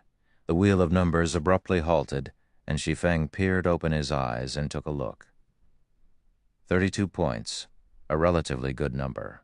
Shi Feng had just effortlessly obtained 32 free mastery points, which was the equivalent of the free mastery points he would obtain by leveling up to level 20. Shi Feng opened his one-handed sword mastery window. Currently, his one-handed sword mastery was still at 20 points, placing him at the level of basic swordsman and increasing his base damage by 10%. If including the 8 free mastery points he obtained for leveling up to level 5 and the 5 points he had remaining from before, he now had a total of 45 free mastery points. Shi Feng immediately added 30 mastery points to his one-handed sword mastery. Instantly, his one-handed sword mastery rose to the level of an intermediate swordsman, increasing his base damage by 15%. As for becoming an advanced swordsman, he was still 50 points away from doing so. Although it was just a 5% increase in base damage, it should not be taken lightly. This base damage would be magnified many times after factoring in the bonuses from skills. Often the gap present between a top-tier expert and a normal expert was due to the difference in base damages. At this stage of the game, there might only be a fragment of experts who have reached basic mastery. Shi Feng had already reached intermediate mastery, leading them by a lot. Just as Shi Feng was about to continue advancing deeper into the steel fortress, the fortress alarm rang out. Chapter 89, Barutia's Core Area. Chapter 89, Barutia's Core Area. Alert! There is an intruder in Area F activating self-defense system. Before Shi Feng could celebrate his gains, a bucket of cold water dumped over his head by this loud voice. He did not think that there would be such a trap after opening the treasure chest. Just after arriving at the passage's exit, Shi Feng discovered that the passages leading to the other areas of the steel fortress were all sealed off, preventing him from entering. Meanwhile, the water level of the pool below started rising, and according to its speed, it would not be long before the passage flooded. Without hesitation, Shi Feng took out a bottle of underwater breathing potion, drinking it. The potion allowed players to breathe underwater for 20 minutes, following which Shi Feng immediately leaped into the pool, diving towards the deepest region. After swimming down for over 10 minutes, Shi Feng finally saw a dark passage. However, the water currents from there flowed rapidly, and it would not be easy for Shi Feng to approach the passage. After spending a long period and drinking a second bottle of underwater breathing potion, Shi Feng managed to crawl his way towards the passage entrance with much difficulty, following which he was washed away by the rapidly flowing water, his body unable to move as the current continuously pushed him along the passageway. After flowing along the water currents for several minutes, Shi Feng was thrown out of the passage and landed in another large pool. Near a wall of the large pool, some stairs spiraled upward. As long as he went up these stairs, he would arrive at the core of the fortress. Shi Feng swam towards the stairway. He then looked at the time. It was almost 8 o'clock in the morning now, and since locating the Titan's heart was not accomplishable in a short amount of time, Shi Feng immediately called out the system interface and chose to log out. Upon waking up early in the morning, the first thing Shi Feng did was train his body. This action had long since deeply ingrained in his bones. However, he could clearly feel that his body was different from yesterday. His body no longer felt stiff, and instead, it felt extremely refreshed. The positive effects of the C-rank nutrient fluids he drank were evident. The fluid was slowly altering his body's condition. Strike the iron while it's hot. Shi Feng then started working out, doing sit-ups, push-ups, and other muscle-strengthening actions. After working out for over an hour, Shi Feng still did not feel tired. On the contrary, his body felt comfortably warm, as if there were an inexhaustible amount of energy within him. However, he did not continue training his body. Instead, he went downstairs to have a meal. Desperately working out was not necessarily a good thing. It needed to be done in moderation, as overworking his body would only yield opposite effects. After going through a night's struggle, the gold coins he sold and the credits he obtained from gentle snow filled his current bank account with over 200,000 credits. A night of his efforts was worth 2 months of salary of an executive from a big company. This was the power of God's domain that had turned around the virtual economy. After a year, becoming rich overnight in God's domain was not a strange affair whatsoever. Unfortunately, not many enterprises had discovered this fact yet. By the time they did discover it, they would have lagged far behind those companies that invested in God's domain in the beginning. After eating, Shi Feng made a trip to the bank. He specifically retrieved 30,000 credits, intending to buy the virtual reality helmets he rented. Otherwise, if he were to leave it and forget about it, he would eventually be forced out of the game. At that time, he would have to wait until the next working day before handling the necessary procedures, and only after could he continue playing. Currently, the game was in a sprinting stage. If Shi Feng were to fall behind by a day, it would be extremely difficult for him to catch back up. It was also a good chance for Shi Feng to invite Blackie out for a stroll. If Blackie always hid inside his dormitory, his body was bound to have problems. There were very few people on the streets of the university early in the morning. There were only some sports societies doing their morning exercises, warming up for their workout later on. Watching these university students that radiated youth, Shi Feng felt an unreal feeling. It was as if the 10 years he spent battling in God's domain were just an illusion that would vanish with just a touch. Walking along the roadside, Shi Feng admired the university campus as he headed towards Blackie's dormitory. He was experiencing the sceneries on the campus that he paid no attention to in his previous life.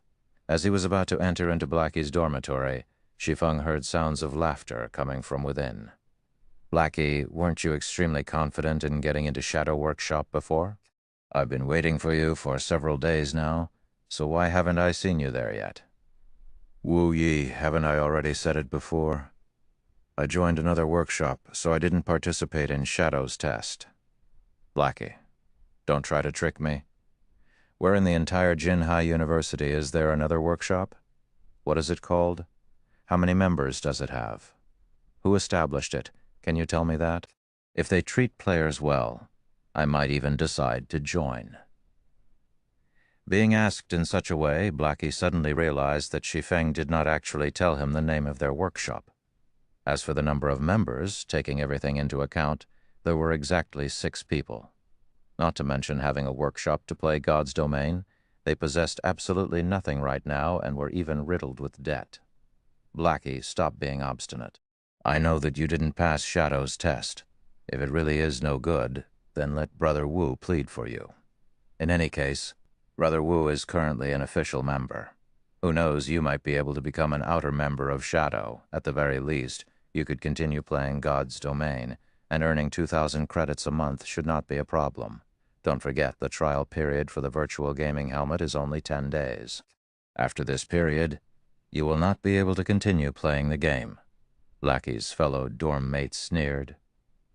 It can't be, right? What kind of workshop can't even afford an official virtual gaming helmet? Isn't that just too pitiful? Wu Yi pretended to be shocked. He then clapped Blackie's shoulders, saying with a sigh, even the outer members of Shadow are given an official helmet. Official members even receive an advanced helmet that's worth 20,000 credits. Your workshop is just ripping you off? Who started the thing? I'll demand justice for you. Why don't you mingle with me from now on? I can guarantee that you'll obtain an official helmet. By the time I become a core member of Shadow, I guarantee that you'll be able to live in luxury. You should know that young Master Lan has already invested 5 million credits in Shadow. I heard that he has invested another 2 million now. If you enter Shadow, your future will be limitless. Wu Yi, I've already said it. I won't be joining. I'm currently getting by very well. Blackie quickly rejected. Blackie, you should know that there aren't many such chances. Shadow Workshop is the best workshop in Jinhai University. If it weren't for the fact that you're already level 5 and we're classmates, I wouldn't even be looking for you. Wu Yi patiently persuaded. You keep saying that you've joined some other workshop, but you have to tell me at least the name, right? Must you keep lying to a classmate in such a way? What? Don't tell me that this workshop doesn't even have a name? Even if it doesn't have a name, you must know which person established it, right? Nowadays, even nobodies dare to make workshops, so you mustn't be tricked. Shadow Workshop has an upright business sponsoring it, and there is also a contract to ensure that you won't starve to death at the very least. Wu Yi was all praises about Shadow. It was as if one would become an elite in society just for entering Shadow Workshop, becoming the envy of others. However, Blackie had long since seen through Shadow. He did not have even the slightest favorable opinion towards Shadow. He only blamed himself for having a big mouth, showing off to others that he had already risen to level 5. As a result, the information was found out by Shadow Workshop, and they had sent Wu Yi, his classmate, to recruit him. However, how could he so easily betray Shi Feng and join Shadow? He was only able to obtain all of his current achievements by relying on Shi Feng. Even if he had to suffer hardships right now, he still believed that Shi Feng would lead him towards the path of success. At this stage of the game, all the level 5 players were experts. To Shadow Workshop, which was currently lacking experts, Blackie was an alluring beauty. So, naturally, they were itching to try and recruit him, turning him into one of their belongings. At this moment, Shi Feng opened the door, taking a step into the room. I am the nobody that established the workshop. I wonder what kind of opinion you have. Shi Feng looked towards the robust Wu Yi, speaking coldly. Chapter 90, starting from 0. Chapter 90, starting from 0. As Shi Feng entered and spoke, "Who are you?" Wu Yi was slightly startled, his eyes evaluating Shi Feng. Shi Feng wore a cheap-looking white-blue sporting wear. Although his imposing manner gave Wu Yi chills down his back, after seeing that Shi Feng was not even wearing a quantum watch on his wrist, a hint of disdain entered Wu Yi's eyes. In this day and age, even the slightly wealthier students all possessed quantum watches. Wu Yi determined that Shi Feng was not one of the wealthy children, and that he was in a similar situation as Blackie. "Brother Feng, why are you here?" Blackie's expression was slightly panicked. He was worried Shi Feng would misunderstand and think he was trying to job hop. "Brother Feng, I really didn't seek out Shadow. I've also rejected them. But Wu Yi won't stop annoying me about it." When Blackie's classmates saw him panicking and explaining, they were all puzzled at the identity of this new arrival. Blackie had already risen to level 5 in God's domain, so he was definitely an expert. Many workshops would fight over for him, treating him as an important guest. Even Shadow sent someone over to recruit Blackie. If the upper echelons of Shadow met Blackie, they might also act very cordially and treat him with respect. However, Blackie had respectfully addressed the stranger in front of them as Brother Feng, confusing them. Could the person in front of them be some famous person in their school? However, no matter how they racked their brains, they could not think of such a person present in their university. "I know." Shi Feng sent Blackie an expression that told him to be at ease. Shi Feng then looked towards the man named Wu Yi and laughingly said, "I'm called Shi Feng, and I am the nobody who established the workshop you just mentioned. Didn't you wish to know the name of my workshop? I can tell it to you. The workshop's name is Zero Wing. It means that everything has to start out from zero and to spread your wings and soar. If you don't have any other matters, please return and tell your boss not to try poaching the members of other workshops. He is better off taking care of his own lands lest they fall apart without him even knowing what happened." Hearing Shi Feng saying so, Wu Yu couldn't help but reveal a sneer as he laughed. As expected, even a nobody knows how to start a workshop. "Why don't you take a look at yourself? Do you think you can start a workshop just by announcing it?" Wu Yu narrowed his eyes, mocking. "Do you know how large our Shadow Workshop is? Do you know how many members our Shadow Workshop has? Do you know who is backing our Shadow Workshop? Do you know how much our workshop has invested? Do you still think that we need to poach members from worthless workshops like yours? Just based on the fact that you guys are still using the trial helmet to play the game shows how dirt poor you are? Did you think that, just by being full of zeal, you could establish yourselves in God's domain and earn money? All the workshops that have tried to establish themselves in God's domain have at least invested several millions of credits. Meanwhile, you have no money, no members, no facilities, and not even the most basic of assurance. So what right do you have to compare to us, Shadow? If you kneel down and beg me right now, I might even put in a few good words to Brother Lan. If you pay up some 10 or 20,000 credits, you might be able to join the workshop. How about it? Think about it. This is a rare chance for you." Wu Yi smiled savagely. He then shifted his gaze to Blackie, coldly saying, "Shadow is already giving you a lot of respect by sending me here to recruit you. As long as you join, you'll immediately receive the treatment of being a core member, and your monthly salary will be at least 5,000 credits. It is hundreds of times better than staying in a workshop that is barely surviving." When Blackie's several dorm mates heard of this treatment, all of them had expressions of shock on their faces. They did not think that playing God's domain would be so rewarding compared to those city white-collar workers. Blackie's salary was much higher. Suddenly, the gazes they used to look at Blackie changed. They no longer looked down on him. Rather, their gazes now filled with envy and admiration. They were only several months away from graduating from the university. Right now, they were still having headaches over finding jobs. Meanwhile, Blackie had someone personally coming to his door to recruit him, and the other party had even offered a minimum monthly salary of 5,000. As the saying went, comparisons are odious. If they had known about this earlier, they would have properly played games and gave God's domain a try. They might have even become experts. They would not have had to chase after girls for their 4 years in universities and been looked down upon by those girls. If they managed to earn money, beauties would be lined up for their choosing.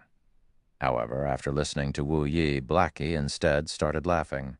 Wu Yi actually dared to make fun of the workshop Shi Feng had started, calling it worthless, and even wanted to make Shi Feng kneel before him in order to join Shadow. He was retarded. The snow goddess is even paying attention to Brother Feng, and she even wanted to recruit Shi Feng, who was the snow goddess. She was the vice-captain of the first-rate guild, Ouroboros. She was the publicly acknowledged goddess of the virtual gaming world. Compared to Ouroboros, Shadow Workshop was not even worth a dime. Seeing Wu Yi's mood sour, Blackie sneered at him and said, "Wu Yi, even if you exaggerate it to no end, my decision will remain unchanged. Although Zero Wing Workshop has just started, I believe that our future achievements will definitely be greater than Shadow's. I advise you to leave Shadow a little earlier and join our Zero Wing Workshop. I'll ask Brother Feng for a favor. If you kneel and apologize to him, who knows, you might even be able to become a member of Zero Wing." Blackie's dorm mates were shocked upon hearing him. His declaration confused them greatly. In the end, which workshop was truly the awesome one? Could it be that, nowadays, choosing the workshop that couldn't even afford an official gaming helmet was the right choice? You are simply unreasonable." Wu Yi was almost speechless with anger. Blackie actually used his own words to make fun of him. If it weren't for Brother Zhang instructing him that he definitely must invite Blackie, he would have long since left. It was against his expectations that Blackie would have a brain defect, throwing away a good future and insisting on mingling in a gutter-like place. "Blackie, I'm only reminding you because I value talent. Our Shadow is currently trying to annex the 45th ranked workshop in Jinhai City, Hungry Wolves Workshop. When Shadow succeeds in doing so, we will rank at the top of all of Jinhai City.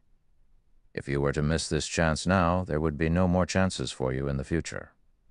Wu Yi shot a glance at Shi Feng, coldly saying, "Meanwhile, your workshop can't even afford the official gaming helmet.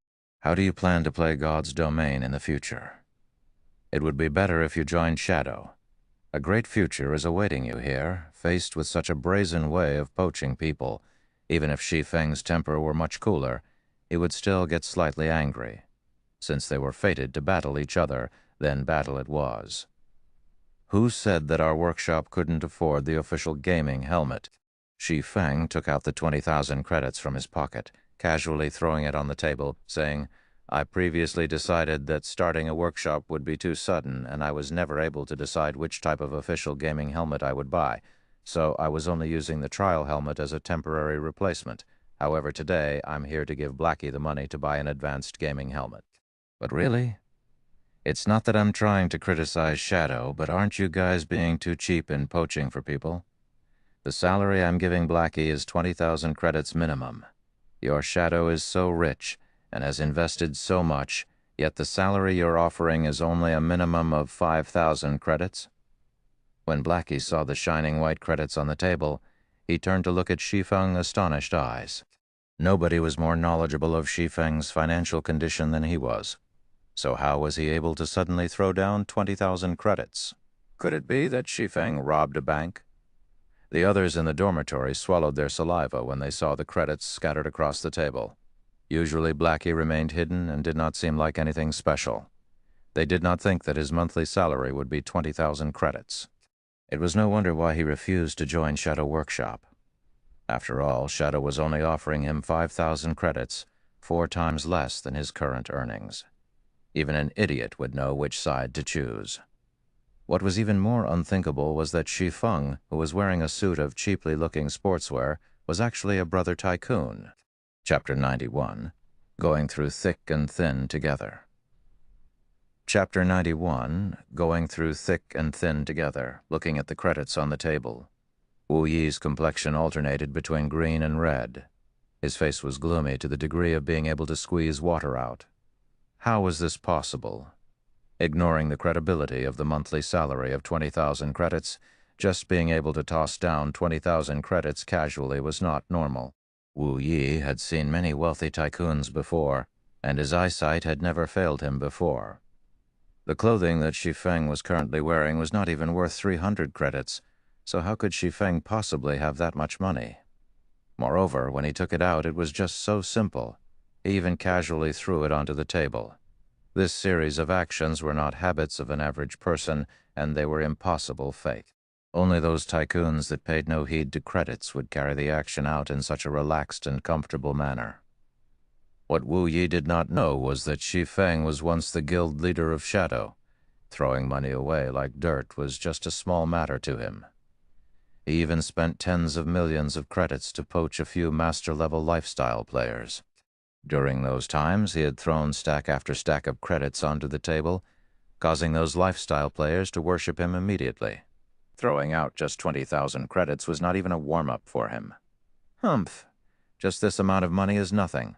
As long as you have the strength to join the upper echelons of Shadow, a monthly salary of 50,000 to 60,000, credits is just a small matter. Moreover, we have the support of young Master Lan, so our funds are extremely abundant. Furthermore, the celebrities of our school have also joined Shadow. The 1st, 3rd, 6th, and 9th ranked students in the university's most recent fighting competition have all joined Shadow. These people are the true experts, and they could easily rise to fame in God's domain. Meanwhile, what kind of true experts does your workshop have? Wu Yi pretended to be calm as he coldly snorted. However, he still could not help himself to steal a glance at the 20,000 credits thrown on the table. The basic wage for an official member of Shadow was just 3,000 to 5,000 credits. Although it was slightly better than the salary of many university fresh graduates, there was still a limit. Such an amount was not enough for one to act carelessly. Wu Yi, we will deal with the matters of zeroing by ourselves. It is still not up to you to comment on our problems. If your boss wishes to annex our workshop, first offer up a monthly salary of 100,000 or above. Let me be Shadow's vice leader and Brother Feng the guild leader. Otherwise, please return. Blackie was extremely irritated after hearing Wu Yi speak. He abruptly stood up and pointed towards the dormitory's entrance as he looked at Wu Yi with a disdainful smile. Blackie's performance was extremely arrogant and incomparably rampant. He held no regard for Shadow at all. Was it amazing to have many members? Did being an expert in a fighting competition mean they could play well in God's domain? If one had the ability, then they could hitch up a relationship with those first-rate guilds, see if they pay any attention. Blackie, you better not regret this in the future. Shadow is fated to become a giant in Jinhai City. When that time comes, don't even think about joining Shadow. Wu Yi left after speaking. He was determined to tell Brother Zhang and young Master Lan about everything that had happened here, letting them take care of the ignorant Shi Feng and Blackie. Thanks for your worries, but I never eat the medicine of regret when I do something. Although Shadow is amazing, unfortunately it isn't enough to enter my eyes, Blackie loudly declared, and almost everyone in the entire building could hear him speak. Blackie's dorm mates were all stunned. When did Blackie become so awesome? He actually dared to let out such bombastic words, publicly rejecting the invitation of Shadow Workshop that's famous throughout the whole university. How many people dreamed of the job he rejected? After Wu Yi left, Blackie instantly lost his previous heroism. His bum immediately landed in a chair, his heart silently lamenting that it was all over. Because of his momentary rampant emotions, he became hot-headed and made enemies out of Shadow. Wasn't this just making trouble for Zero Wing? On the other hand, Shi Feng was extremely touched. As expected, Blackie was still the same in both his previous and current lives. In Shi Feng's previous life, Blackie had immediately resigned from his position without hesitation and followed Shi Feng. Now, this was a true brother. In Shi Feng's previous life, the countless people around him could only share the gains, but not the pains. Shi Feng also knew what Blackie was currently worried about. So he clapped his hands and said in agreement, "Well said. In the struggles of the virtual gaming world, winning or losing can be changed in the blink of an eye. There are no such things as eternal winners. As long as we work hard enough, sooner or later, we will definitely surpass Shadow. As long as Zero Wing Workshop developed, they were bound to come into conflict with Shadow.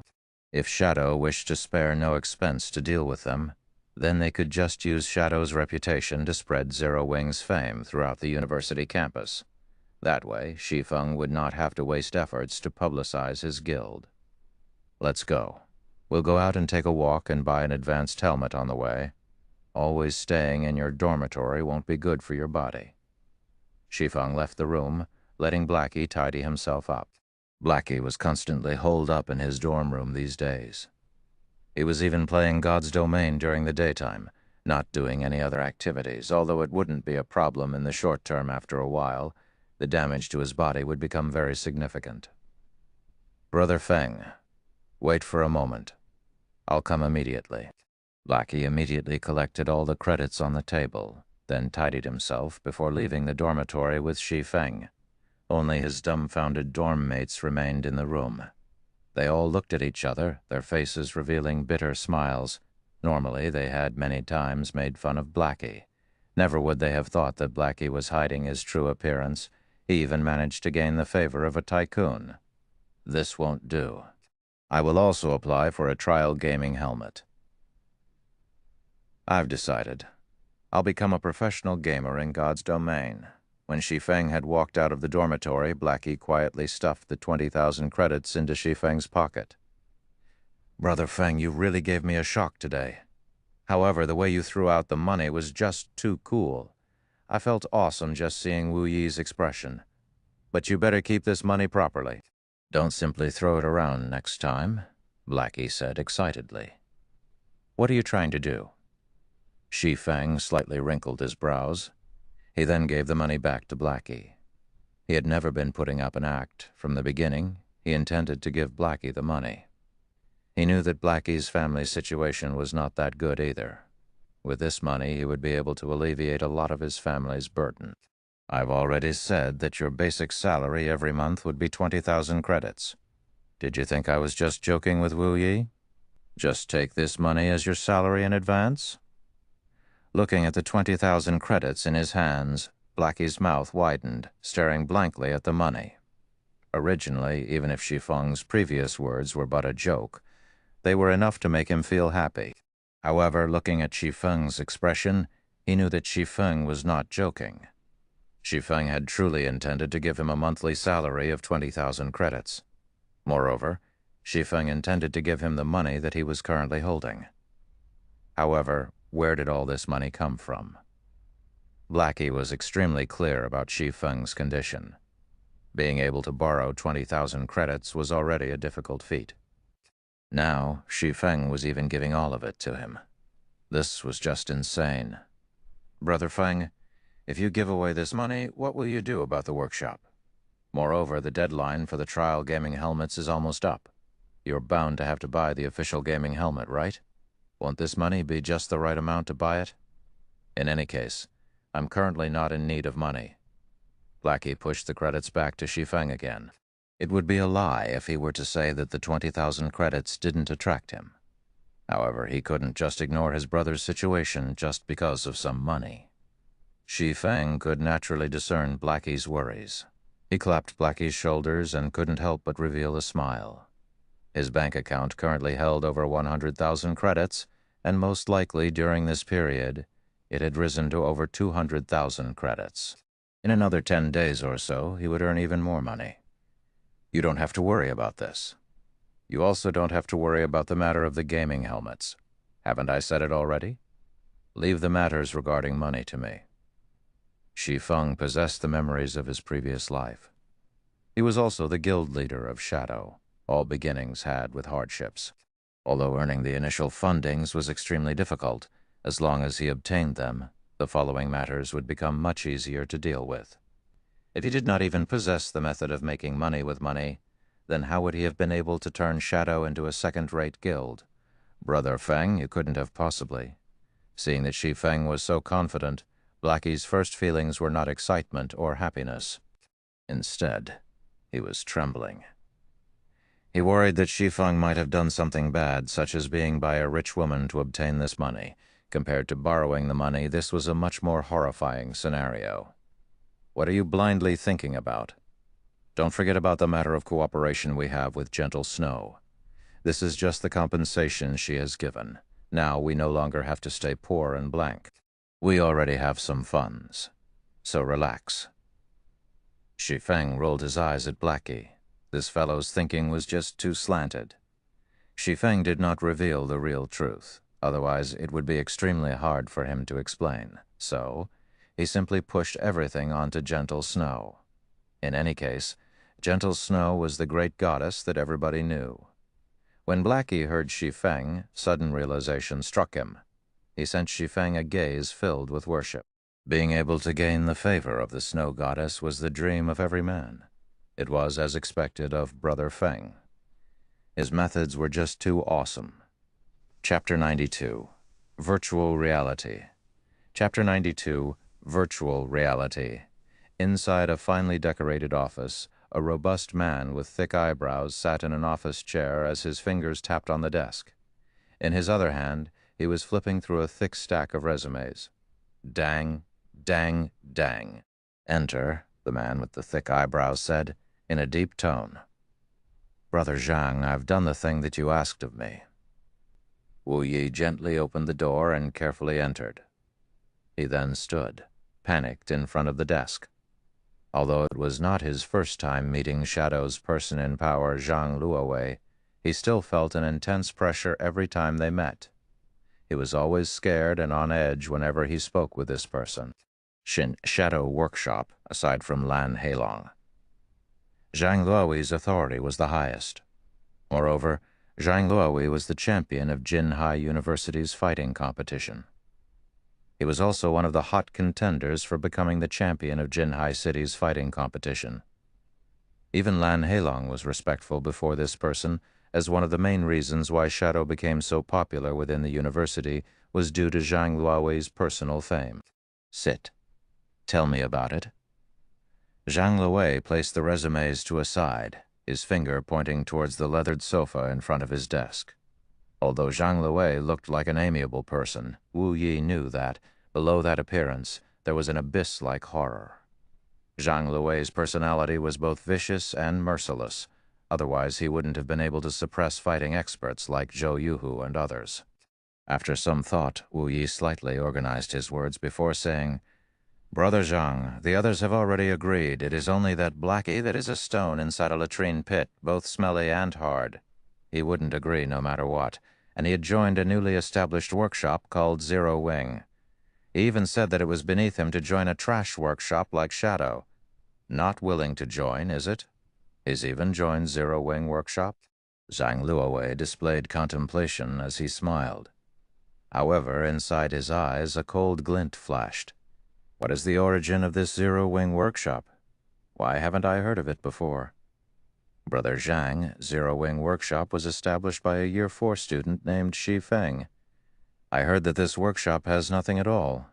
They are also buying their gaming facilities only today. However, that person is quite rich. He offered Blackie a basic monthly salary of 20,000 credits. He even wanted me to bring back word to Brother Zhang, telling you to stop trying to poach members of other workshops and take care of your own land. Wu Yi was very angry while he spoke. When I heard this, even I couldn't bear to stomach it. They are just a greenhorn workshop, yet they dare to challenge Shadow. Brother Zhang, how about I take some men to extinguish their overwhelming attitude? Shi Feng, is it? I seem to have heard this name before. Zhang Luowei wrinkled his brows slightly, trying to figure out where he heard this name. However, after thinking for some time, he still could not recall. He shook his head, saying, Don't bother with them.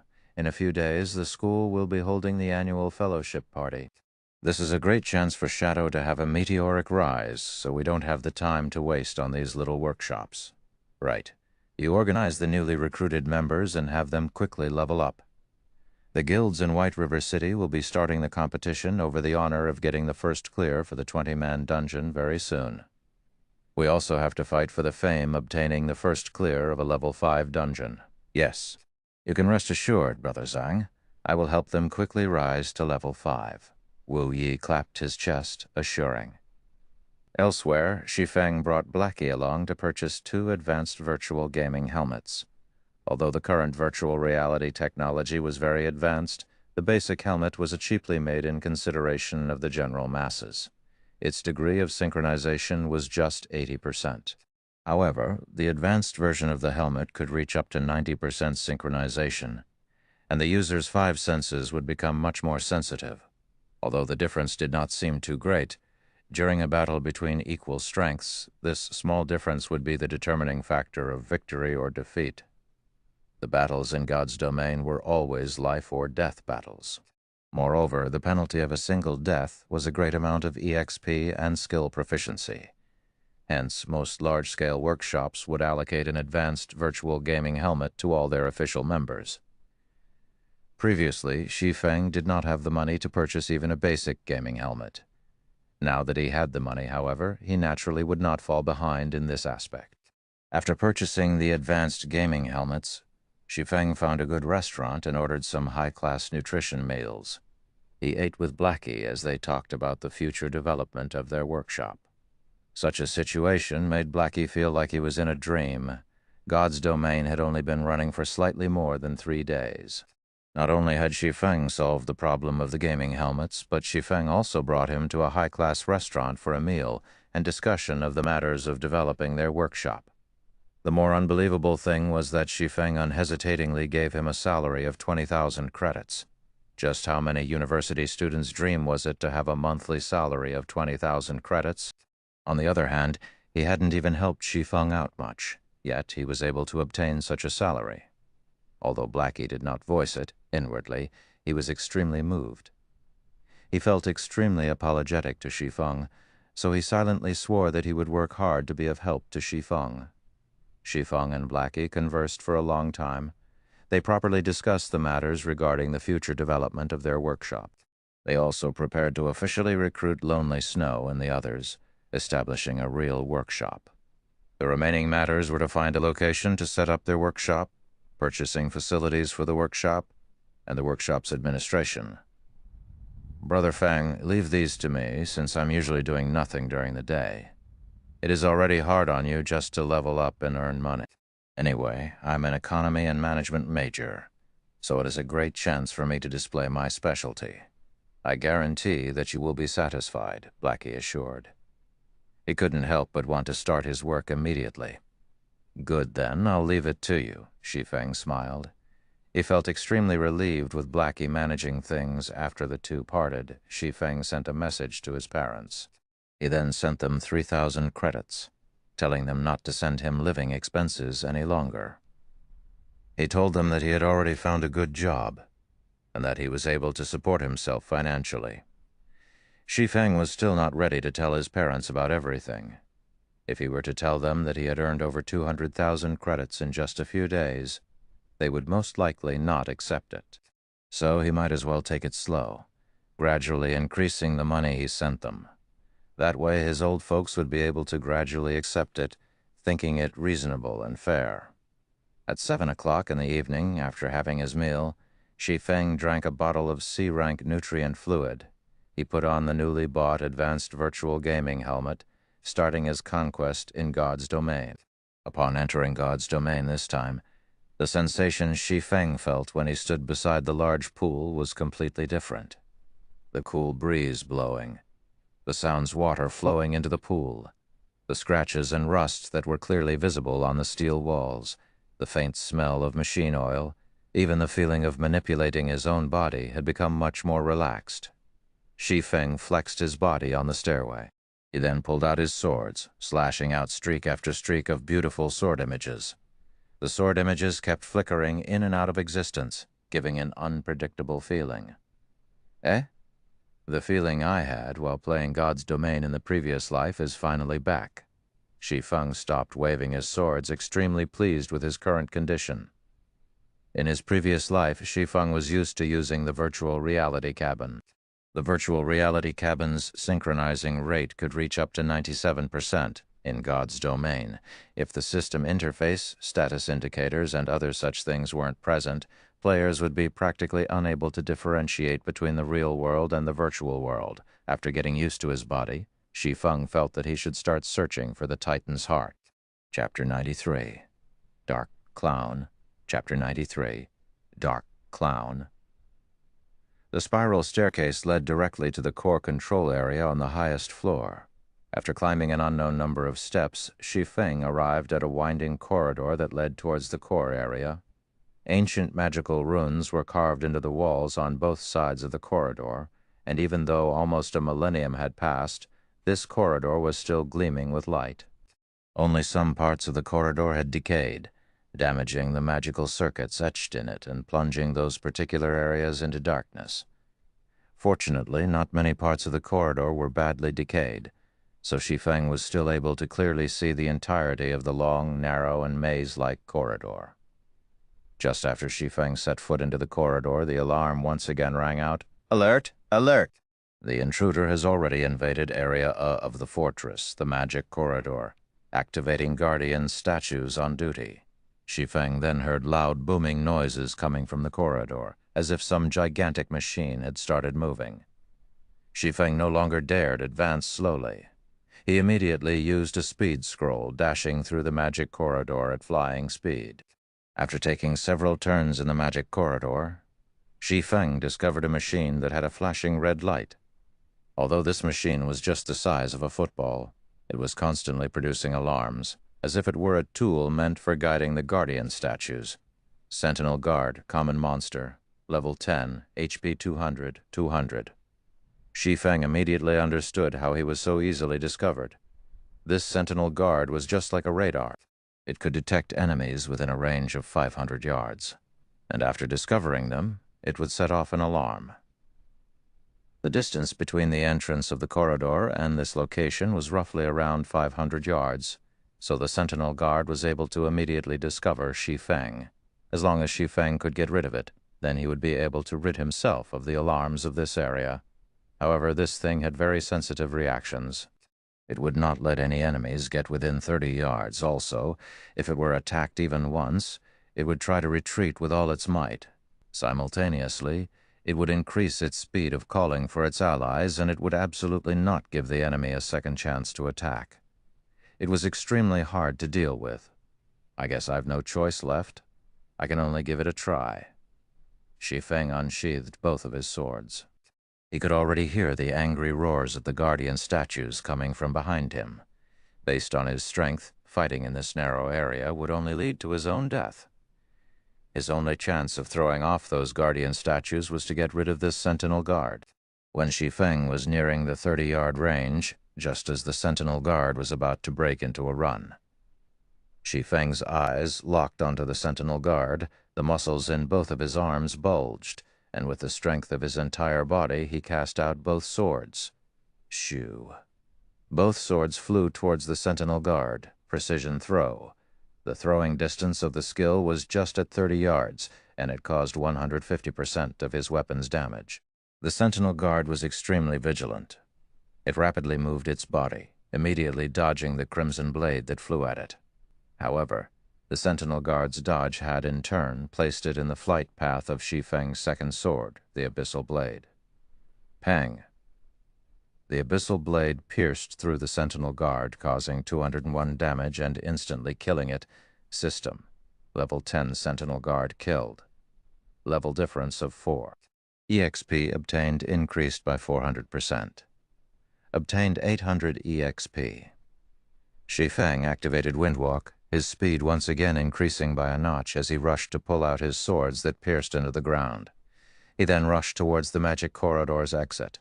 Without the guidance of the Sentinel Guard, the guardian statues were like flies that lost their eyes. They ran around all over the place, completely unable to find Shi Feng. More than a dozen minutes later, after getting rid of another 3 Sentinel Guards, Shi Feng finally escaped the magic corridor, arriving at the control room. There was a barrier in the central region of the control room. A dark gray-colored sphere of iron was placed inside the barrier. This sphere of iron was the heart of the steel fortress, and it was the fortress' source of energy. It was the Titan's heart. I never thought that, after so many years have passed, there would still be somebody who would come to this place. Before Shi Feng could examine the entire control room in detail, he heard a deep sneer coming from the entrance of the barrier. This sound was bone-chilling, and no human was capable of producing such a sound. Only a puppet or a corpse would be capable of sounding so emotionless. Welcome to my steel fortress Barutia. In order to celebrate your arrival, I've decided to use your fiery flesh and blood to feed my baby. Come out, Hellhound. Shi Feng could faintly see the outline of a humanoid life form inside the barrier. However, the figure seemed to be currently absorbing the energy of the Titan's heart, so it did not have surplus powers to deal with Shi Feng, sending out its pet in its stead. Ow, ow, ow. A large black dog, its entire body covered in flames, rushed out from the barrier. Hellhound, elite rank. Level 15. HP 6, Thero 6000. Crap. Did I come at a bad time?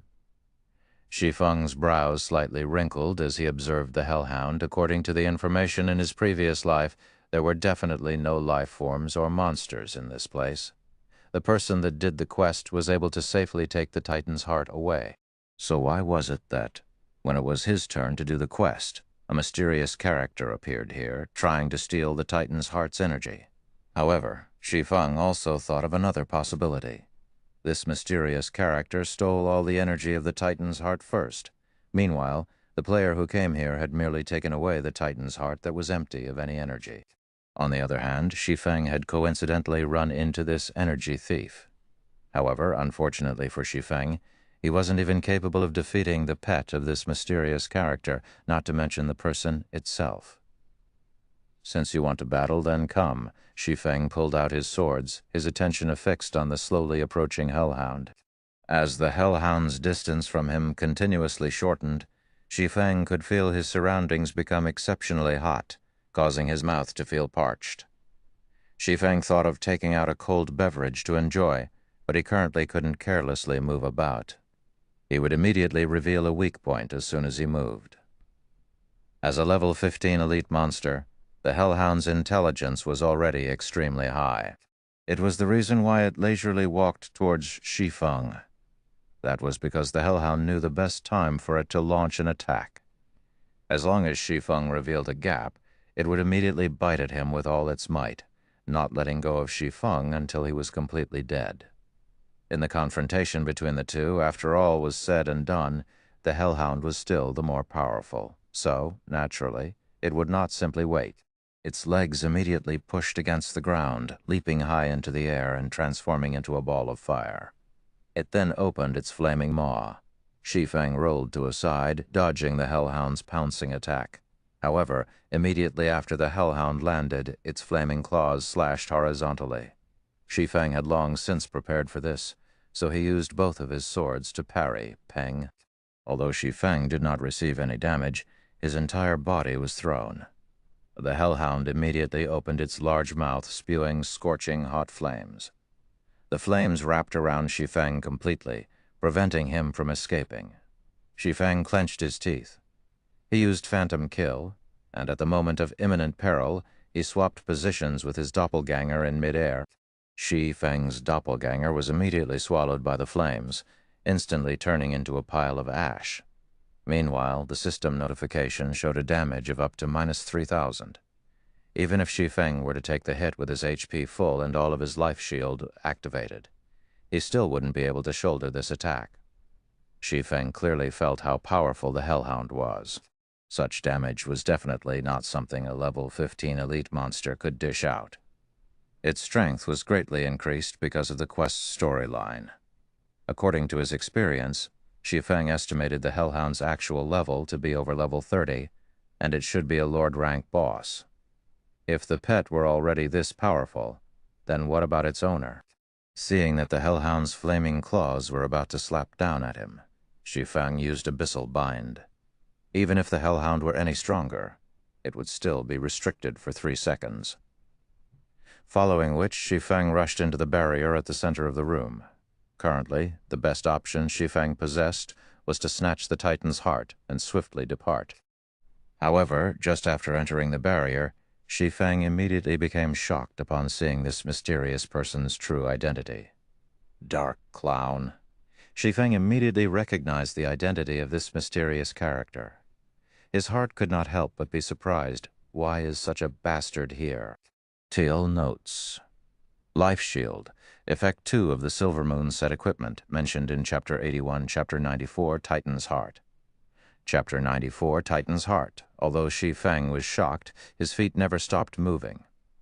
His figure turned into an after image as he rushed towards the Titan's heart, located at the center of the barrier. He then used observing eyes on the Dark Clown. Unknown? Shi Feng was shocked. Aside from the information showing that the figure was indeed a Dark Clown, there was nothing else displayed. All of it was just question marks. There were only 2 possibilities for such a situation to occur. The first was that the Dark Clown was equipping an advanced camouflage item. The other was that its strength was simply too overwhelming, preventing the basic observing eyes from identifying it. It was very clearly the latter situation taking place in this case. According to Shi Feng's memories, dark clowns were a group of mysterious life forms. They always wore clown clothing with many bells as decorations. They looked human, but were not human. However, neither were they living spirits. Each one of them was extremely powerful. They could simply appear at any location, and they could come and go without leaving behind a single trace. Even if it was the palace of Star Moon Kingdom, they could still easily enter it. However, this was but a small matter. Shi Feng had previously seen a Tier 3 Great Druid NPC die at the hands of the Dark Clowns. Their methods of attacking were simply unforgettable. The attacks were impossible to avoid. Despicable human, you actually dare barge into this place? The Dark Clown had its face wrapped in a black cloth, revealing only its two glowing red eyes. Although its enraged expression could not be seen, its tone was extremely agitated. Streak after streak of green-colored energy was currently being absorbed by the Dark Clown. Clearly, it was a crucial moment, so it was unable to take action against Shi Feng. This situation gave Shi Feng a chance to prevent this assimilation ceremony and deal heavy damage to the Dark Clown. Otherwise, when this critical period passed, the Dark Clown, which was capable of killing even a Tier 3 Great Druid, would instantly kill Shi Feng with just a wave of its hand. "Cyber, get rid of him for me," the Dark Clown urged. Shi Feng revealed a faint smile. Seeing the Dark Clown's anxious appearance, Shi Feng tried even harder to deal some damage against it. As for the Hellhound behind him, it was still restricted by chains. It was too late, even if it tried to rush over to Shi Feng. Chop. Shi Feng used all of his strength with the flick of his wrist. A large explosion sounded out. The abyssal blade turned into a streak of black light, piercing directly towards the magic circle that was absorbing energy from the Titan's heart. Dang! The magic weapon abyssal blade, which had been successful in every previous endeavor, was blocked outside of the magic array. It created brilliant white sparks as it collided with the magic array, dealing no damage at all to the absorption magic array. Pitiful human. Did you think a weak little swordsman like you could destroy my magic array? Just give up and become Cyber's food. Who knows, I might even let your soul go. Otherwise, prepare for endless pain after you die. The Dark Clown threatened. At this moment, the Hellhound rushed over. You're just a clown, yet you dare spout nonsense. Did you think I have no ways to deal with you? Shi Feng sneered. He took out a dark, gray-colored magic scroll from his bag. No. You're literally insane. Do you know what you are trying to do? The Dark Clown abruptly yelled out in shock after seeing this piece of dark, gray-colored magic scroll. It seems you know your stuff. At worst, we'll both die together. Shi Feng did not wish to use this item either. However, he was going to die anyway. So why should he still care? He then unfolded the magic scroll, and his mouth started chanting the activation incantation. This was one of the only 3 Tier 2 magic scrolls that Shi Feng possessed. Obliterating Torrent. It possessed the ability to devour all magic elements, turning them into nothingness. This magic scroll belonged to the peak of Tier 2 magic scrolls.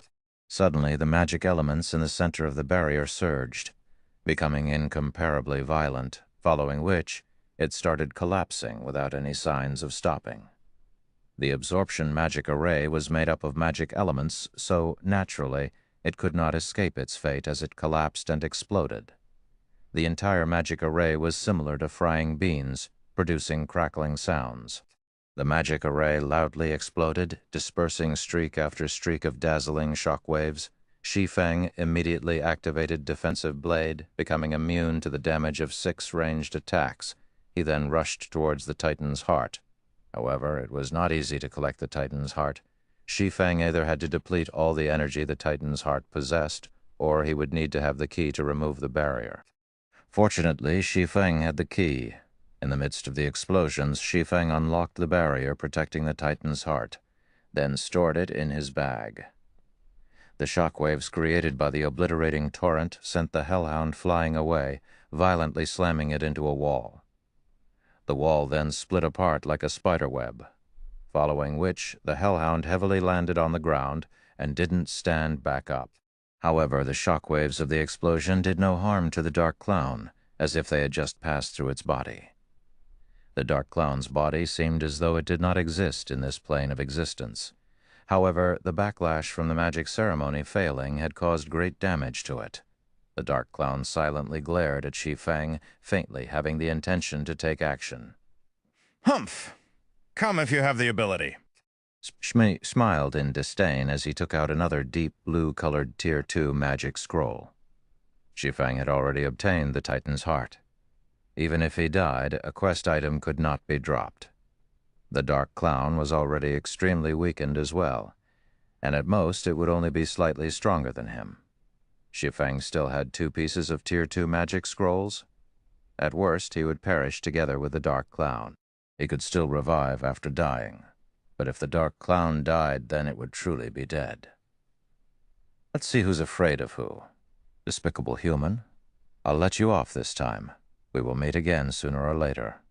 It will be your death when that time comes. The Dark Clown gave up the notion of getting rid of Shi Feng after seeing the magic scroll. It only left behind a ruthless remark as it disappeared from the control room, together with the hellhound. Shi Feng silently waited for a moment. After confirming no movements from his surroundings, he let loose a breath of relief. However, he did not store away the Tier 2 magic scroll. He truly did not wish to use the Tier 2 magic scroll and perish together with the Dark Clown. However, based on the Dark Clown's intelligence, it too would make the right choice. Shi Feng had already obtained the Titan's heart. He took out a return scroll and started chanting. 30 seconds later, Shi Feng turned into a white glow, disappearing from the control room as well. After Shi Feng disappeared, the Dark Clown appeared once more. The red glow let out from its eyes became even more brilliant now. It clearly did not expect Shi Feng to be so cautious. From beginning to end, Shi Feng had never put away the Tier 2 magic scroll. Otherwise, it would have had a chance to kill Shi Feng. Wretched human. The method I've spent more than 10 years researching to absorb the energy from the Titan's heart. When I recover, I will definitely make you wish for death. The Dark Clown bellowed. It abruptly waved its hand, and tens of flying blades destroyed the pedestal, which lost the protection of the barrier. On the other side, Shi Feng had already returned to Red Leaf Town. Currently, the amount of players in Red Leaf Town grew even greater. The streets were filled with players selling level 0 to level 2 common equipment and basic skill books. Shi Feng took a look at his bag. It had been some time since gold coins stopped entering his account. He thus decided to go sell some items before going to hand in his quest. The previous forging designs were already sold out. Shi Feng took out another 20 pieces of glimmer chestplate, forging designs, and placed them at the auction house to be sold in batches. At this time, a communication request came from Gentle Snow. 3 hours from now, meet up in front of Dark Moon Graveyard's entrance. Get your team prepared for it, and bring the necessary potions. Our Ouroboros must definitely snatch the first clear of this dungeon this time, so we'll be looking forward to your performance. Gentle Snow's tone was very indifferent, as if she was giving out a command. It was completely different from their meeting just now. Will do. I'll definitely arrive 3 hours from now. However, Shi Feng did not particularly mind it, as that was the snow goddess's regular attitude. He estimated the time, thinking that he should be able to make it. Neither of them traded unnecessary words, immediately disconnecting the call. After that, Shi Feng purchased card sets and hard stones at the auction house. He also bought some materials required to make bronze equipment and mysterious iron equipment. After storing the materials inside the bank, Shi Feng went on to buy some magic scrolls and necessary potions. He then ran towards the White Sand Ruins to turn in his quest Chapter 95, Abyssal Devour.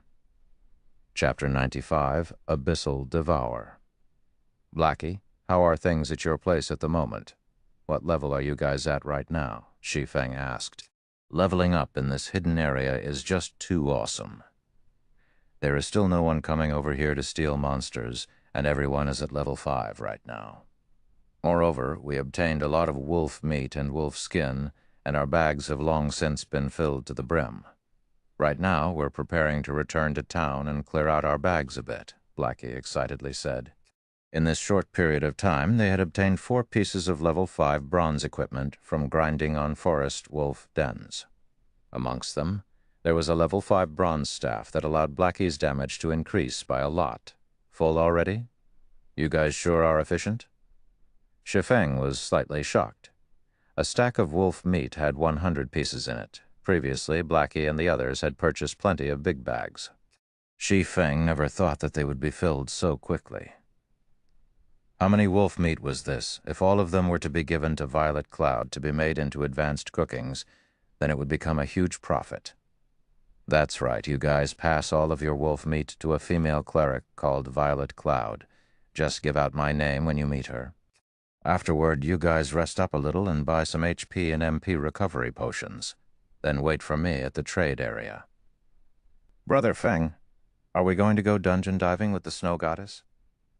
Blackie excitedly asked after recalling some things. And so properly rest up. You'll have to tense up your nerves after entering the dungeon. Shi Feng nodded his head, disconnecting the call. On the other hand, Blackie had nearly jumped up in excitement. Originally, he had thought Shi Feng would not be bringing them along to the dungeon. After all, their techniques were not that great. They would only be making fools of themselves if they were to go. However, since Shi Feng did not forsake them, what else did they have to say? Anticipation grew within Blackie. He was fortunate enough to dive a dungeon together with the snow goddess. So what if he would shame himself? It would still be an honor when mentioned to others. Regardless of what others may say, they would be players who had gone dungeon diving with the snow goddess in the same party. White Sand Ruins, Stonehammer Town. When the town mayor Blackbeard saw Shi Feng entering, he went forward and greeted Shi Feng in a very welcoming manner. Brother Ye Feng, you've come. The fruit juice you sold to me the last time was just too good. It captivated everyone in our little town. Now we can't sleep properly if we don't drink a cup before bed every day, Blackbeard joked. Lord Mayor Blackbeard, is this the Titan's heart that you wanted? Shi Feng smiled, taking out the Titan's heart as he asked. When Blackbeard saw the gray-colored metallic sphere, his mouth suddenly opened wide in shock. This shape, this color, this texture, it was exactly the same as the Titan's heart mentioned in the legends. Correct. This is the Titan's heart. It is exactly the same as the one recorded in the ancient records. I never thought that I would be able to personally see it in my lifetime. Brother Ye Feng, I truly did not think that you were such a powerful adventurer. For bringing back our Black Steel Dwarvish glory, I represent all Black Steel Dwarves in thanking you sincerely. Blackbeard excitedly received the Titan's heart, continuously thanking Shi Feng. System, Unique Quest, Steel Fortress Borussia, completed. Rewarding 1 Black Steel insignia, obtained Blackbeard's recommendation letter. Obtained Advanced Book of Magic, rewarding 10,000 EXP. Reputation at Black Steel Town has reached worship. The large amount of rewards dazzled Shi Feng's eyes. His level had also risen to 73% of level 6. Such a leveling speed had even exceeded that of those leveling madmen. Shi Feng did not care much about the amount of EXP. Instead, the other items were the most important ones. The rewards this time far exceeded Shi Feng's expectations. A Titan's heart that possessed no energy in it could transform a third-rate guild into a second-rate guild. However, right now the Titan's heart in Shi Feng's hands still possessed a quarter of its energy. Shi Feng never imagined the rewards to be so good. In his previous life, the player that completed this unique quest did not obtain such a bountiful reward. The player had only obtained a recommendation letter, an intermediate book of magic, and reputation reaching the level of worship. There was absolutely no Black Steel insignia, fine gold rank, unique equipment. User restriction, Ye Feng. The Black Steel insignia is the highest medal of honor amongst the Black Steel dwarves after equipping it. Forging success rate increased by 5%. Proficiency has a 10% chance to increase by 1 extra point. When forging, there is a 1% chance to increase the forged item's attributes. Shi Feng was shocked after looking at the introduction. This black steel insignia was literally a godly tool for forging. It was several degrees stronger than the forging talent. It was especially true with the 1% chance for an attribute increase. That meant that out of 100 items forged, there would be one piece that would have its attributes increased. If Shi Feng forged items every day without stop, he would have no problem making 300 to 400 pieces of equipment. In turn, he would have 3 to 4 pieces of equipment with their attributes raised. The thing players compared most when playing games was the quality of their equipment. Even if the attributes on a piece of equipment was only slightly higher, when the attributes of all the other pieces of equipment were accumulated together, the total amount would allow a player to exceed the others by quite a lot. Regardless of whether it was PK or dungeon diving, the player would have a great advantage in both situations. Although Shi Feng did not know how much of an equipment's attributes would be increased, even an increase of a single point would cause an equipment's price to increase by multiple percentages.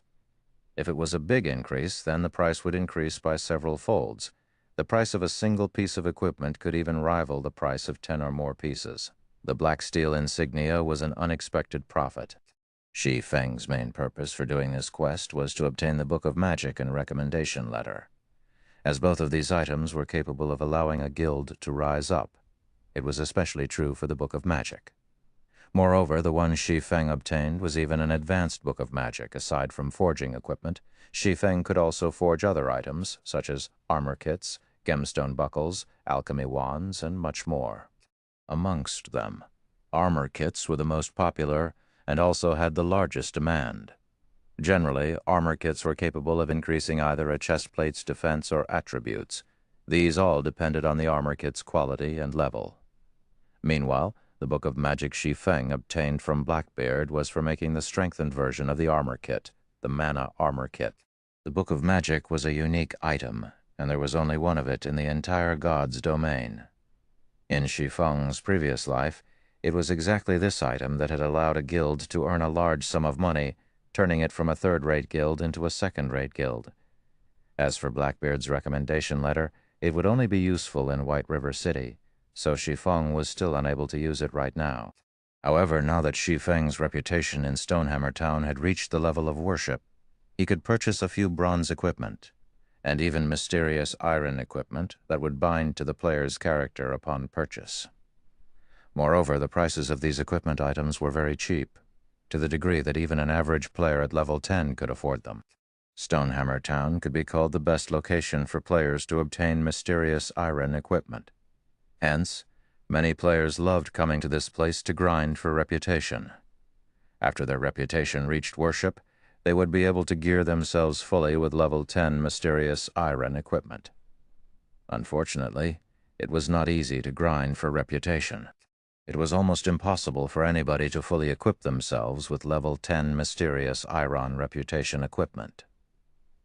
Moreover, a complete set of mysterious iron reputation equipment was still somewhat weaker than the bronze-ranked Silver Moon set equipment. So, top-tier players all felt that it was below their dignity to equip it. Although Shi Feng would not be equipping these items, he still had other uses for them. For example, using them to level up the Abyssal Blade. The Abyssal Blade needed to devour weapons in order to level up. According to his understanding, the better the quality of the weapon devoured, the higher the increase in attributes of the Abyssal Blade. The Abyssal Blade was like a cultivating weapon, hence the reason it was so much more powerful than those epic ranked weapons. They were even capable of rivaling legendary weapons. If Shi Feng nurtured it properly, the Abyssal Blade's attributes could definitely surpass a legendary weapon. Sadly, too many items were required to carry out such a feat. Even if it was the guild leader of a second-rate guild, they would not be able to support such a heavy cost. There was also the risk of facing a huge backlash. It was why many players both loved and hated magic weapons.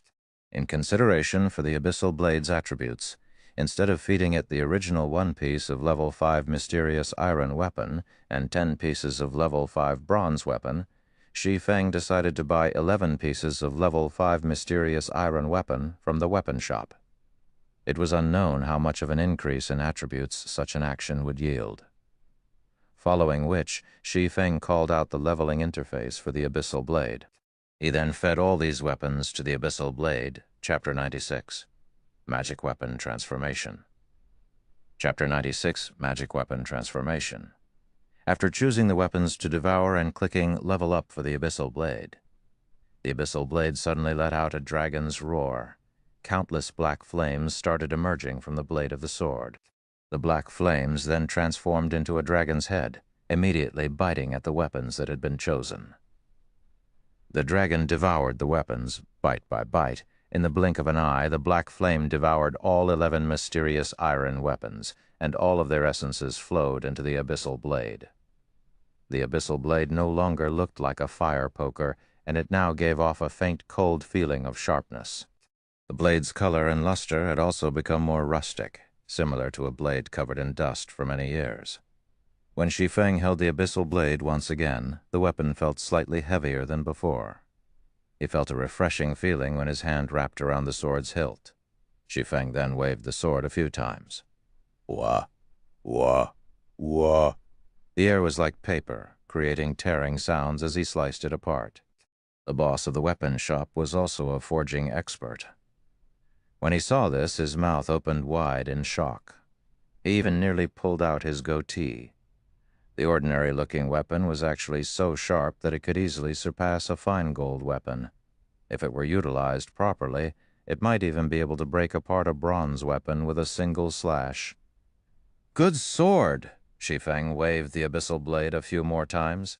After leveling up the sword, Shi Feng felt that it had become much more suitable for him. He then checked the Abyssal Blade's attributes.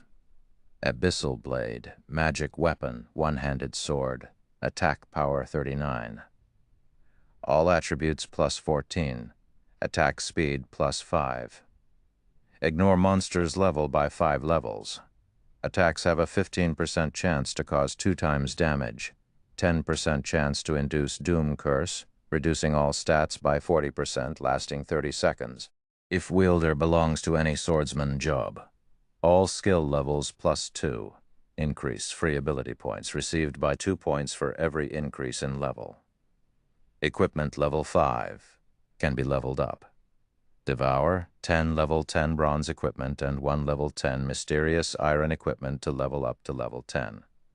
Can be evolved. Unknown. Additional skill 1, Phantom Kill, instantly creates a doppelganger. You can control this doppelganger. Doppelganger will have 50% of original body's attributes and all skills. At the same time, doppelganger and the original body can be swapped. Duration of 35 seconds. Cooldown, 5 minutes. Additional skill 2, Abyssal Bind. Binds enemies and prevent movement, reducing defense by 100%. Duration of 3 seconds. Cooldown, 1 minute. Additional skill 3, 9 dragons slash. Instantly create 9 phantoms of the Abyssal Blade for the wielder to use. Each phantom sword is capable of dealing up to 30% damage. Duration of 24 seconds. Cooldown, 5 minutes. The Abyssal Blade was personally created by Master Smith Ulysses, using the Black Dragon King's fangs as material. It is one of 36 famed swords, and it is ranked 31st. However, this sword has been cursed by the Black Dragon King. Aside from being able to provide the wielder with immense strength, there will be a backlash every period. However, after being remodeled by Jack using a star crystal, the strength of the backlash has been greatly reduced. If the wielder is unable to suppress the backlash, the wielder will receive the curse of the Black Dragon King, permanently reducing all attributes by 50%, unable to be dropped, unable to be traded. The Abyssal Blade's attributes increased by quite a lot. Just its attack power alone could rival a level 5 mysterious iron two-handed weapon. With the basic attributes included, it would far exceed even a level 5 secret silver two-handed weapon. It was a one-handed weapon that had the destructive power of a two-handed weapon. Moreover, a one-handed sword was much lighter, and its speed was much faster. That meant the Abyssal Blade possessed both the destructive power of a two-handed weapon and, at the same time, the lightness and speed of a one-handed weapon. This was the terrifying part of magic weapons, and only master smiths were capable of forging such weapons. With such a result, Shi Feng was looking forward to the Abyssal Blade's rise to level 10. Originally, Shi Feng intended to sell off the level 10 fine gold greatsword he had obtained from the Sun Temple. However, he dismissed that notion. If he were to let the Abyssal Blade devour this weapon, he wondered just how much of an increase the Abyssal Blade would have. However, it was but a thought of Shi Feng's. To obtain an overall positive increase, it would not be possible just depending on a single weapon. Shi Feng would, at the very least, need to pair it up with 10 level 10 secret silver weapons. Currently, even mysterious iron weapons were as rare as a phoenix's feather, not to mention priceless secret silver weapons. After sheathing the Abyssal Blade, Shi Feng took out a return scroll and started chanting, returning to Red Leaf Town. If he were to run back instead, he would with a 100% chance be late. If he were to make the snow goddess wait for him, he dared not to think of the consequences. Red Leaf Town trade area. After Shi Feng transformed back to his original appearance, he made some minor adjustments to the appearance of the Silver Moon set equipment. It now looked more like an assembled set of bronze equipment. If Shi Feng were to appear in front of gentle snow with his original appearance, she would definitely find something fishy about it. At that time, Shi Feng would not find it easy to explain himself. "Brother Feng, we're over here." Blackie stood up and shouted as he saw Shi Feng walking over. The others as well stood up to welcome Shi Feng when they saw him approaching, sending gazes of appreciation at him. If Shi Feng had not let Blackie carry them, they most likely would not have been able to reach level 5 so quickly, and very likely they would still be struggling at the bottom of the ranks. Currently, most of the veteran players in God's domain were level 4, and a minority had reached level 5. However, there was nothing great about the equipment they were using. If veteran players were lucky, they might possess 1 or 2 pieces of bronze equipment that had good attributes. Only those expert players would possess 6 or 7 pieces of bronze equipment. On the other hand, every one of them now possessed 7 or 8 pieces of bronze equipment. Originally, this reason alone already caused them to be extremely grateful toward Shi Feng. They all decided to continue following Shi Feng. They never thought that Blackie would actually be willing to sign a contract with them, allowing them to join Zero Wing Workshop and become one of its official members. They could also enjoy a monthly salary of 4,000 credits. They were not just fools playing a game. They knew the treatment an official member received in other workshops. The treatment for official members of top-ranking workshops in the city only received a monthly salary of 3,000 credits. Even so, many veteran players would still try to worm themselves into these workshops in whichever way they could. Meanwhile, they were just a bunch of fresh noobs, yet they actually had a monthly salary of 4,000 credits. This situation was just like a dream to them. Although they requested to lower the treatment they received, Blackie had firmly rejected all of them. He had said that Shi Feng had personally declared it as such, and no changes were permitted. Helpless, they could only sign the contract, becoming official members of Zero Wing Workshop. Although they looked well off now, deep in their hearts, they were very clear about their own strengths. It was practically impossible for them to get invited to a workshop. It would be a good thing if they could even become outer members, not to mention official members. Shi Feng swept a glance at everyone's equipment based on his many years of experience. He could roughly estimate an equipment's attributes. The basic attributes of the equipment his party members were wearing had definitely exceeded the elite members of many small guilds. However, it was still not enough. Let's make a trip to the warehouse first. Everyone was confused. What were they going to do at the warehouse, however? They did not question Shi Feng's decision, only following him. Arriving at the bank, Shi Feng retrieved all the equipment that could be used by his party members. He obtained all of the equipment from the treasure chests he opened in the Moonlight Forest. Every piece of the equipment had extremely good attributes. Everyone was dumbfounded when they saw the equipment. They had ceaselessly grinded monsters and had even killed quite a few elites. Yet all of their gains combined could not even rival the equipment Shi Feng had obtained by himself.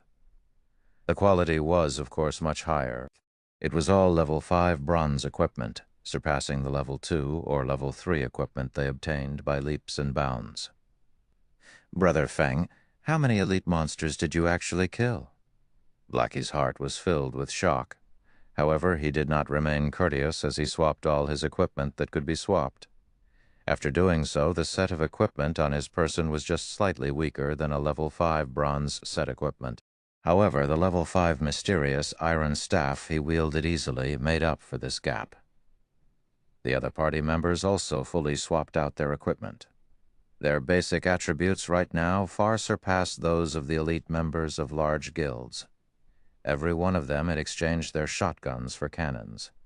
Even if they were to enter a 20-man dungeon right now, they would still be full of confidence. Shi Feng examined through everyone's attributes once, nodding his head in satisfaction as he said, "Let's go." Chapter 97, Gathering of Heroes. Chapter 97, Gathering of Heroes. Dark Moon Valley, Dark Moon Graveyard, countless tombstones stood around a dilapidated chapel. In the midst of night, one could hear wails of agony coming out from the tombstones. Meanwhile, kobold assassins roamed the dark and hidden locations around the broken-down chapel. This place was the most famous location of Dark Moon Valley, due to this place being the closest and the first 20-man team dungeon activated near Red Leaf Town. It held high importance to the many guilds stationed in Red Leaf Town, compared to the previous 6-man party dungeon. The various guilds were paying the most attention to this team dungeon. That was because team dungeons and party dungeons were different. Not only was the difficulty for team dungeons higher, but the equipment that dropped from them was also better. Moreover, only by clearing a team dungeon would a guild be able to prove their strength. Aside from that, there was a gigantic glory list beside the teleportation gate of every team dungeon. On it, the names of the team and players who obtained the first clear for the dungeon would be listed for latecomers to admire. Of course, aside from the first clear, the record for the fastest to clear the dungeon would also be recorded, with a reserved record set at 3 hours. As long as a team surpassed the record time, their names would be recorded. However, this record was not permanent, but only temporary. As long as another team could obtain an even shorter record time, they would replace the current holders of the record. Currently, players filled all of the Dark Moon Graveyard. Aside from the various large guilds from Red Leaf Town, there were plenty of temporary groups attempting to challenge this team dungeon. Wow! It's just as expected of the competition for the first clear of the team dungeon. The equipment on these guys is just too gorgeous. Our temporary group has no chance of competing against them at all. That's only natural. Why don't you look at just how many times these guilds have cleared the level 3 to level 4 party dungeons? Even the team belonging to the weakest guild here would have 7 to 8 pieces of bronze equipment on each party member. Look at Martial Union over there. All of their members are wearing bronze equipment. Their leader, Iron Sword Lion, is wearing the Wolf Fang set equipment that can only be obtained from the level 4 dungeon, Black Wolf's Den. Iron's Word Lion's equipment could be considered quite good amongst the unrated guilds. However, look over there at the third-rate guild, Heaven's Crowns. The equipment on their elite team's vice leader, Passenger of Wind, is the Spirit Wind set equipment obtained from the level 4 advanced dungeon, Ghost Fortress. The players of temporary teams gazed at the equipment of the guild teams in envy. They spoke about the items as if enumerating their own family's valuables, and the more they spoke, the more drool leaked out from the corner of their mouths. Only the elite parties of guilds could clear those high-difficulty party dungeons. Unaffiliated individuals like themselves could only look on with envy. Just as everyone was sighing in admiration at the equipment of these elite teams, Stabbing Heart of Assassins Alliance led a group of players over. The equipment of the group was extremely unified. All 20 players wore the same level 4 bronze equipment. Amongst them, the 2 silver daggers hung around Stabbing Heart's waist looked extraordinarily radiant. Crap, it can't be right. Those are Gemini's thorns that only drop from the final boss of the hard mode of Ghost Fortress. An assassin who was a dagger fanatic cried out in shock. Suddenly, the team leaders and upper echelons of the other guilds all cast sidelong glances over to Stabbing Heart. This design and color were exactly the same as the information displayed on the official announcement. As expected of a second-rate guild, the Assassins' Alliance's strength cannot be taken lightly. They managed to clear the hard mode of Ghost Fortress without anyone noticing. Meanwhile, until now, we have merely killed off the first boss of hard mode. passenger of wind sighed with regret. Humph. So what if they manage to clear the hard mode? We will still start from the same starting point from now on. The difficulty of a team dungeon is not something a party dungeon can compare to. Clearing it depends more on the commands given. Ironsword Lion wrinkled his brows, snorting in disdain. He believed that his own techniques were no weaker than stabbing hearts. If he had not been ambushed by that Shi Feng, causing him to lose a level, the party he led might have been able to clear the hard mode of Ghost Fortress. Interesting. When Shadow's leader, Zhang Luowei, heard the discussions of the other guilds, a faint smile appeared on his face. He was immensely arrogant, as if he did not place importance on any of these players. The various guilds present were unwilling to comply with each other. After all, God's domain had only recently begun. Nobody would know what the future would bring. The Assassins' Alliance was only this powerful due to their strong initial foundation. However, the first clear for the Dark Moon Graveyard could not be obtained just by relying on a strong foundation. At best, the Assassins' Alliance would only have a minor advantage over the other guilds. The first clear of this team dungeon this time around was considered a shuffling of power in Red Leaf Town. Whoever obtained the first clear would increase their prestige in Red Leaf Town, improving their guild's development. It would have a great effect on attracting new players to join their guilds. Everyone looked at the time. There was still over 20 minutes before the opening of Dark Moon Graveyard. They all stood by a side, patiently waiting. "Sister Snow, this place is really lively," Xiao Yuer giggled, pulling on Gentle Snow's delicate arm as she took a look at her surroundings. Gentle Snow nodded. She looked around with an indifferent face, her expression as cold as ice. She did not pay any attention to the guilds present. Instead, she was looking for a certain someone.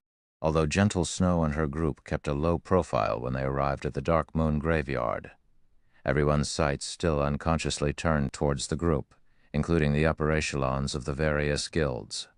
They still possessed the chance to compete in the case of second-rate guilds. However, it was but a fleeting dream for them to compete against a first-rate guild. The main reason being the gap between a first-rate guild and a second-rate guild was just too wide. Not only was there a difference in the number of players in the guild, but there was also the difference of the quality of players and fundings, just by standing in this place. Gentle Snow caused a great pressure to loom over the upper echelons of the many guilds present. As for the cause for this pressure, aside from the disparity between their guilds, the disparity between personal strength was also one of the causes. As long as one played virtual reality games, they would certainly know of the Snow Goddess. However, this name was not praise for Gentle Snow's stunning complexion, but for her frightening strength. As expected of the Snow Goddess, the equipment on her body is likely the most top-notch equipment available to players at this stage of the game. Stabbing Heart inwardly admired the silver-red battle armor that Gentle Snow wore. This was the Flamelight set equipment that could only be obtained from the Level 5 Advanced Dungeon, Lava Cavern. The Assassins' Alliance was never able to clear this dungeon. Moreover, this Flamelight set was a mysterious iron set equipment that would only drop from the hard mode of the dungeon. The set equipment was much better than any other equipment, not to mention the crimson-colored Flame Spirit Greatsword in Gentle Snow's hands. That was a Level 5 secret silver two-handed sword. The weapon itself could easily overwhelm his pair of mysterious iron rank Gemini's thorns. The pressure this set of equipment gave off to the other experts present was enormous. In addition to Zhao Yueru and Xiao Yuera's mysterious iron equipment, Gentle Snow's group practically flattened everyone else at the Dark Moon Graveyard. How were these experts supposed to compete against Gentle Snow's group now? Why isn't he here yet? After taking a look around, a faint layer of frost appeared on Gentle Snow's face, as she was unable to discover Shi Feng's figure anywhere. "Ha ha ha ha! Snow, that guy must have known that he would just humiliate himself, so he didn't dare show up. Why don't we just call a few more members over?" Zhao Yueru stuck out her impressive twin peaks, laughing delightfully. Gentle Snow gave Zhao Yueru's words some thought. The first clear for the Dark Moon Graveyard was extremely important. If Shi Feng really was not coming, then she should be making some preparations ahead of time. Just as Gentle Snow was prepared to contact her subordinates, Shi Feng and his party ran over. "Sorry, I've made you all wait." Shi Feng scratched his head, apologizing. Although he hurried over, the distance was just too far. Moreover, they had met a level 5, extremely rare elite on the way here, so they had wasted some time. Chapter 98, Whetstone Recipe. Chapter 98, Whetstone Recipe. After not meeting for just more than a day, Shi Feng discovered that Gentle Snow and the others of her group had changed their equipment. All of them were wearing gorgeous equipment. The level 5 flame light set equipment all of them were wearing was the best team equipment currently available, AB. With this equipment, as long as the team leader commanded properly, they would definitely conquer the normal mode of Dark Moon Valley after familiarizing themselves with the dungeon. Regarding the Dark Moon Graveyard, even if Shi Feng now possessed a full suit of Silver Moon set equipment, he still had quite a lot of requirements. For instance, the advanced whetstone recipe. This was the strengthened version of the whetstone. The recipe for this item could only be obtained from team dungeons. Moreover, only bosses of the dungeon would have a chance of dropping it. You still remembered to come, that's enough. Since you're already here, leave your party, and we'll reform the group. Zhao Yueru originally wanted to taunt Shi Feng, but Gentle Snow stopped her a step earlier. Gentle Snow was still slightly angry from before, but after sweeping a glance at Shi Feng, she shockingly discovered that Shi Feng had reached level 6. Currently, the level 6 players in all of Red Leaf Town were top-tier players. Previously, when she met Shi Feng, his level was nothing special. It was just below average. Now that he was able to catch up to such a degree, one could see that Shi Feng's leveling speed was extremely fast. As for Blackie and the others standing behind Shi Feng, all of them were level 5. They were also fully geared with bronze equipment, and such a standard was relatively good amongst temporary teams. Shi Feng's party then disbanded, all of them joining Gentle Snow's team.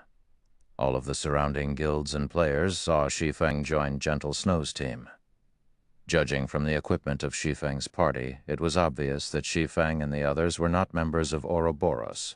However, it was extremely odd that they were still able to join Gentle Snow's team and enter the dungeon together. The equipment worn by Shi Feng's party did not seem very high-leveled. They wore only scattered pieces of bronze equipment, not that different from the equipment of a temporary team. This was the important struggle for the first clear of a team dungeon. Was Gentle Snow so confident in being able to easily obtain it that she'd invite a group of people like this? Only Stabbing Heart knew of Shi Feng's strength. Now that both powerhouses had joined, the competition for the first clear of the Dark Moon Graveyard had just become much harder. "Brother Zhang, that's the brat that set up our men," Flaming Tiger hatefully commented when he saw Shi Feng. "So it is him?"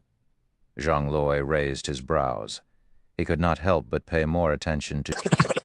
If this person had just joined the Snow Goddess by chance, he would definitely make this person pay for his actions. "Yes, I understand, Brother Zhang." Flaming Tiger glared at Shi Feng, only gritting his teeth as he answered. However, it was a different situation on the side of Martial Union.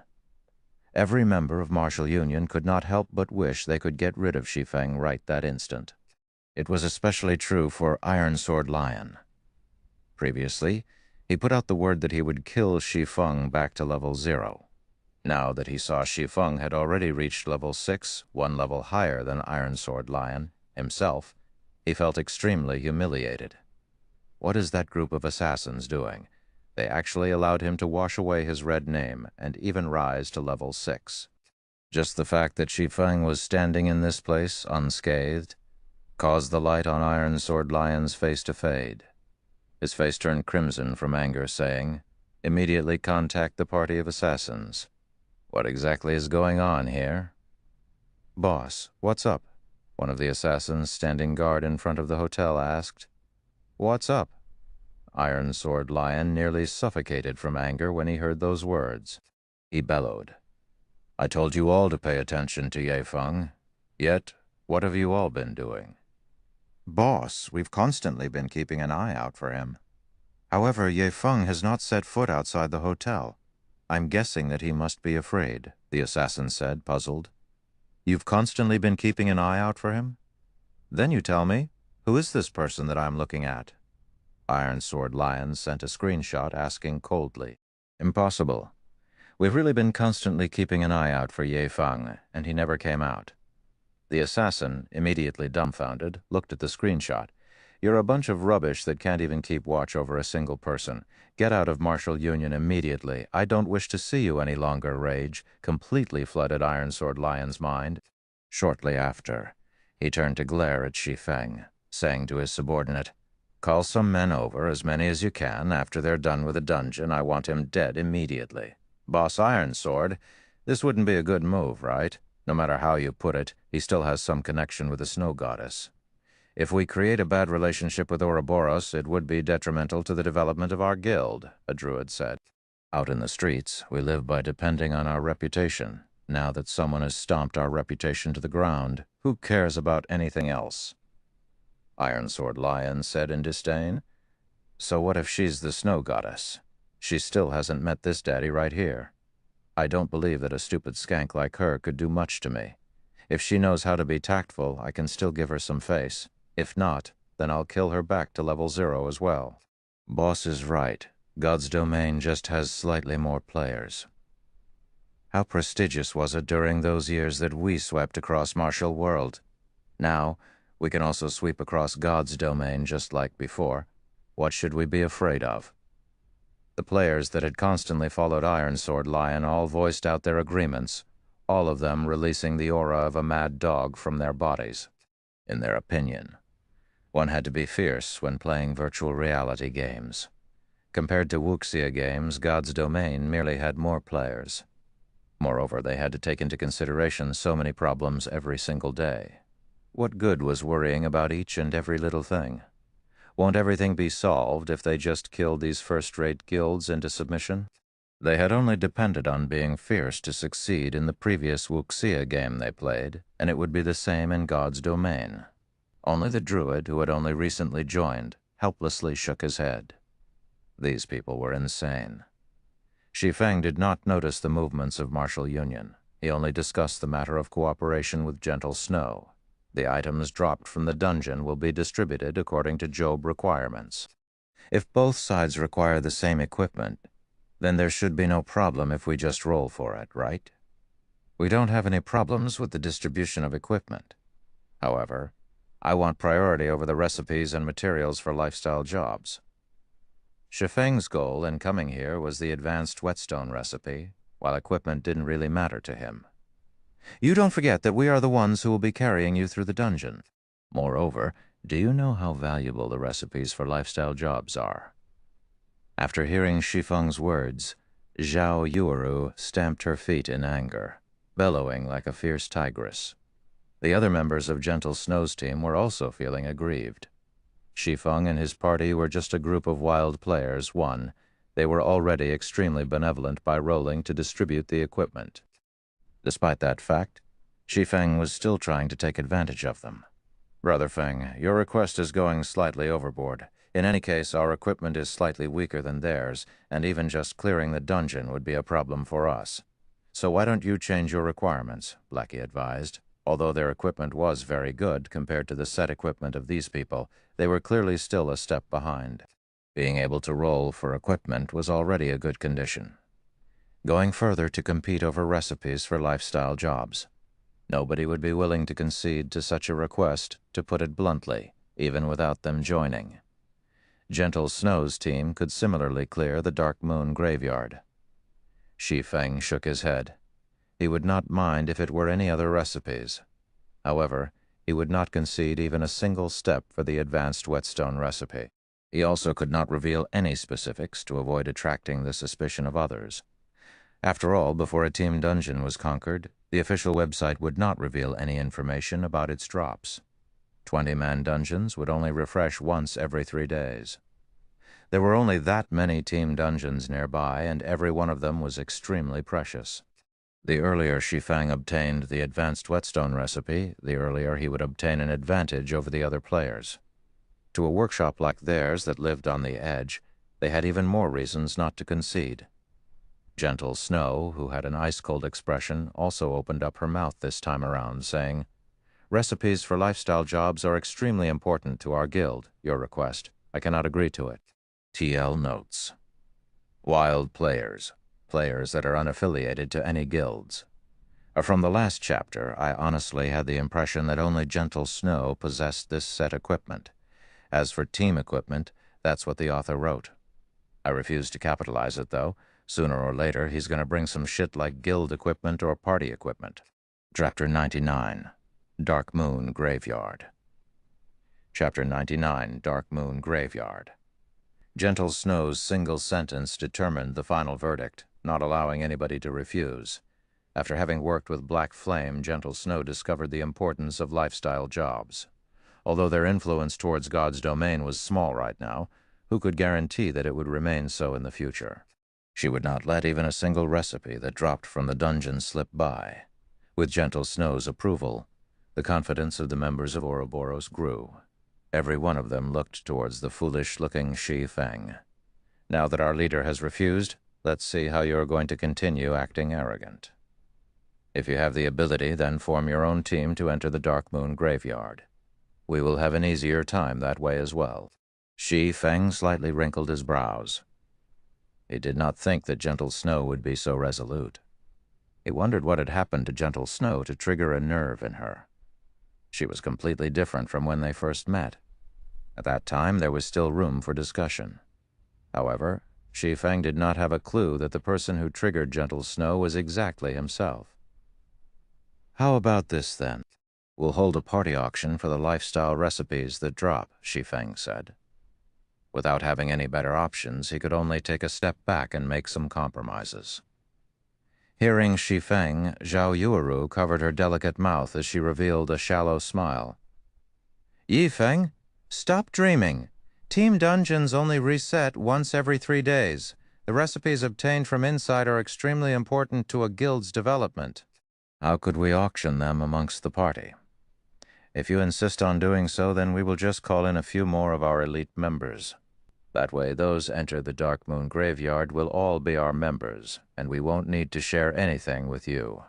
Zhao Yueru's tone turned chilling. Zhao Yueru had already made her words extremely clear. If you're going to stay, then forget about the recipes. Otherwise, pack up and leave. We won't be obstructing you on your way. Meanwhile, Gentle Snow showed no signs of hindering Zhao Yueru. Her actions meant that she, too, agreed with Zhao Yueru's viewpoint. "Miss Zhao, please don't get angry. Brother Feng doesn't know how important the recipes are to you all. I apologize." Blackie could no longer stand to watch this scene continue to unfold. Any more of this, and the final result would definitely be a separation. They managed to obtain the favor of the Snow Goddess after much difficulty. Hence, they could not simply just let go of this chance to further advance their workshop. Blackie continuously hinted Shi Feng not to act rashly and to properly grab a hold of this chance. Shi Feng could feel Gentle Snow's resolute behavior. Such an attitude gave him a headache. However, it would not be easy for him to find another team to enter the Dark Moon Graveyard with. It was a team dungeon, after all. A certain standard of equipment, trust, and cooperation was required to successfully clear it. Moreover, players that were abruptly recruited might not necessarily be reliable. They might even bring adverse effects to the team. "All right, then, let's go with your arrangements." It was clearly not wise for him to enter a deadlock with Gentle Snow right now. Shi Feng had no choice but to just give up this chance. His only choice was to look for new, reliable members after he finished the dungeon.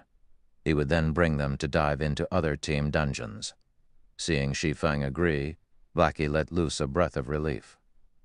On the other hand, Zhao Yueru was slightly pouting. She inwardly felt unfortunate that she was not able to chase Shi Feng away. Gentle Snow did not pay attention to Zhao Yueru's irritation. The time for the dungeon's opening already arrived. The other guild teams were all entering the dungeon, one after another.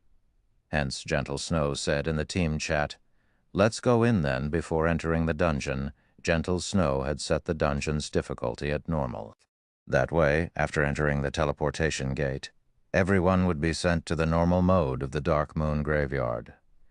Team dungeons were similar to party dungeons in which they had 3 different difficulties: normal, hard, and hell. However, guilds that were not familiar with the dungeon would usually start off by obtaining and understanding information from the normal mode of the dungeon. They would then use the information obtained to prepare for hard mode and hell mode. Right now, every guild was competing for the first clear of the Dark Moon Graveyard. They wanted to use this chance to increase their influence towards the players in Red Leaf Town, so, naturally, they would not start off by challenging a higher difficulty. The team entered the teleportation gate one after another. They all turned into a streak of white light as they entered the Dark Moon Graveyard. Team dungeons were unlike party dungeons. The map inside a team dungeon was extremely large. They were practically the same size as a small town, with some being the same size as a city with a population in the millions. The Dark Moon Graveyard was the first team dungeon available near Red Leaf Town, so the map of the dungeon was relatively small. Unlike the team dungeons in other virtual reality games, the main goal when entering any team dungeons in God's domain was to find the exit. As long as players could find the exit and leave the dungeon, then they would have cleared the dungeon. After leaving the dungeon, they would also receive the corresponding dungeon rewards. Dark Moon Graveyard was different precisely because of this reason. Taking into consideration that this was the first time players of God's domain came into contact with team dungeons, the Dark Moon Graveyard's difficulty was lower than other team dungeons. Players only needed to consider one key point when inside the dungeon: survive. As long as they could survive and leave through the exit, they would clear the dungeon. Immediately after everyone entered the Dark Moon Graveyard, a chilling wind ambushed them, causing their entire bodies to shiver. It was past dusk in this place, and a red moon hung above the sky, shining down on the earth. Gravestones littered the wasteland, and the gigantic stones formed one gigantic maze. A strange atmosphere filled the place, coupled with countless wails of anguish. I'll divide up our responsibilities first, so when the time comes, just make sure you do your own part. Gentle Snow was not even the slightest bit shocked by the strange atmosphere. Instead, the corners of her lips curved upwards, forming an excited smile. Although they wasted several minutes, they properly determined each team member's responsibilities. That way, whenever anything unexpected occurred, everyone could react with the quickest time possible. The team had a total of 4 healers, with 2 being clerics, 1 oracle, and 1 druid. There were 2 MTs in the team. One of them was a shield warrior, the other a guardian knight. Meanwhile, Shi Feng was arranged into the dagger party. The party's main goal was to combat at the front lines. On the other hand, Lonely Snow was arranged into the protection party. Their main goal was to protect the team's lifeline, the healers. All right, Scout Party, search for a path. We will follow behind at a slower pace. Once Gentle Snow was satisfied with the team's formation, she arranged for 2 assassins to scout ahead. After entering the wasteland maze, the 2 assassins immediately reported the situation they discovered. Gentle Snow responded immediately, allowing her team to advance towards the best possible route and easily avoid the traps set up by the Kobold Assassins and Kobold Warriors. Kobold Assassin, common rank, level 5, HP 1,600 with 1,600. Kobold Warrior, elite rank, level 5, HP 350, 3,500. If they triggered the trap here, they would have to go up against more than 30 Kobold Assassins and 7 or 8 elite Kobold Warriors. Such a situation would definitely cause major losses to the team. Thanks to Gentle Snow's quick decisions, the team inched closer and closer towards the maze's exit. On the way, they only needed to kill a small amount of kobolds. Even Shi Feng was slightly shocked by Gentle Snow's leadership. It was as if all matters within the Dark Moon Graveyard were within the palms of her hands. Zhao Yueru walked up to Shi Feng's side, proudly saying, "What do you think? You should see how far apart your strengths are now, right?" Shi Feng remained silent. He did not pay much heed to Zhao Yueru, his hand only tightening its grip on his treasured sword hanging on his waist. "Humph! Speechless now, are you?" Zhao Yueru thought Shi Feng was tacitly agreeing, her heart feeling a wave of pleasure. However, not long after Zhao Yueru felt pleased with herself, 2 blood-curdling screams came through the team's chat. "Scout Party, What happened? Gentle Snow hurriedly asked. System, player Whitecry has died.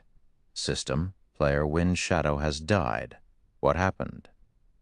When Zhao Yueru saw that the two players who died were both from the scout party, her heart filled with questions. However, nobody answered Zhao Yueru.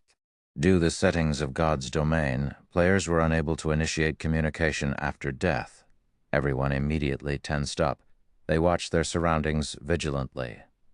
The mysterious deaths of the two players informed the members of Ouroboros of one thing. Both players who died had very good techniques. Otherwise, they wouldn't have become elite members of Ouroboros. Their sudden deaths and the lack of even the slightest information could only mean one thing. This place had become extremely dangerous. Chapter 100, Go ahead if you can. Chapter 100, Go ahead if you can. Everyone pay attention to your surroundings. Healers, stand in the middle. Protection party, guard the healers. MTs, prepare to activate your life-saving skills at any time. Dagger party, prepare for battle. Gentle Snow was not frightened by the situation. She immediately gave out commands, staying combat ready. Haughtiness invites disaster. Humility receives benefit. This sentence just happened to be applicable to the members of Ouroboros. It was especially true for the arrogant Zhao Yueru. Problems were bound to occur when one became complacent. Only the problems this time arrived somewhat too quickly. Zhao Yueru, who was still relaxed, suddenly tightened her grip on her crystal staff. She was no longer acting cheerful or witty. Her expression now turned solemn. She observed her surroundings for every little detail, revealing the unquestionable quality of an expert. The other members of Ouroboros also no longer dared be careless. Although they were confident in their equipment, even possessing the confidence to overcome the Dark Moon graveyard. This confidence still gradually faded after the two players were instantly killed. They could not help but become cautious and timid. As for Shi Feng's party, they were even more nervous. Inside their hearts, they were still considering themselves to be a bunch of noobs. Meanwhile, the elite members of Ouroboros before them were experts. Their techniques surpassed them by leaps and bounds. However, such experts that wore top-tier set equipment still died an unfathomable death. This Dark Moon graveyard was just too horrifying. Seeing everyone in such a panic, Shi Feng remained incomparably calm. As for what actually happened, nobody had a better understanding of it than him, or rather, he long since predicted such a situation. Since Dark Moon Graveyard had a lower difficulty, depending on equipment and some experts, it was easy enough that it could be relaxingly cleared. However, in Shi Feng's previous life, an unknown number of guilds fell to the dungeon over and over to the degree of cursing someone's mother. Based on the strength of Gentle Snow's team, they would still be able to clear the dungeon even after being team-wiped over a dozen times. Only, the price to pay for such an action was very high. "Something's coming. MTS, pay attention," Shi Feng warned. He squinted his eyes, looking towards the fog that floated nearer. Everyone abruptly tensed, looking over. "What's that?" The shield warrior discovered a blurry figure inside the mist. The figure was hidden inside the murky fog, preventing anybody from getting a clear look at it. The team only knew that the thing was gradually wobbling closer, step after step, crawling as slow as a snail. As the distance between the two sides shortened, the wails of anguish became louder, causing all those present to have goosebumps. Just when the figure was about to leave the fog, "MTs, activate your life-saving skills," Shi Feng yelled. However, the shield warrior paid no attention to Shi Feng's words. He had always looked down upon Shi Feng in his heart. The last time they met, Shi Feng was just a noob who got lucky. Shi Feng was only able to attract their leader's attention because he familiarized himself with God's domain ahead of time. Although Shi Feng was currently reached level 6, he had definitely depended on his familiarity with the quests and monsters in order to level up so quickly. He did not truly possess strength. Even if Shi Feng's skills were good, the number of experts Ouroboros had recruited over the years from other virtual reality games exceeded 5,000. They were not lacking people such as Shi Feng at all. In other words, within Ouroboros, there were plenty of players that were much better than Shi Feng. Although the shield warrior did not pay attention to Shi Feng's words, the guardian knight Kola had always trusted in Shi Feng. He had, at the first instance, activated protection blessing on himself. Just as the figure within the fog was about to reveal itself, two black rays of light shot out from the fog, reaching the MTs on the front lines in the blink of an eye. These two rays of light were as swift as bullets. The bulky MTs had no way of dodging them at that moment. Gentle Snow only shouted, "MTs, use your life-saving skills." Unfortunately, Gentle Snow was still one step behind. One of the black rays immediately pierced the shield warrior's body, a damage of -600 appearing above his head. He was killed instantly, the shield warrior's eyes affixed to his chest where the black ray penetrated, unwillingly passing on. Meanwhile, after activating Protection Blessing, the damage Kola received reduced by 50%. In addition to the secret silver-ranked sky armor that he received from Shi Feng, Kola only received slightly more than -500 damage, losing slightly more than half of his HP. Everyone was dumbfounded after seeing this. A level 5 MT wearing bronze set equipment died just like that. Meanwhile, more figures started appearing out of the fog. When Gentle Snow recalled the terrifying black rays from before, she immediately commanded, "Healers, heal, everyone retreat. Guardian Knight, cover everyone else's retreat. Anybody with a defense skill, pay attention and protect the Guardian Knight." Hearing Gentle Snow's commands, Kola hesitated slightly. He turned to look at Shi Feng, intending to wait for Shi Feng's command. "Retreat, then? Pay attention to your positioning and maintain a straight line with the people behind." Shi Feng nodded his head. After receiving Shi Feng's orders, Kola immediately took action.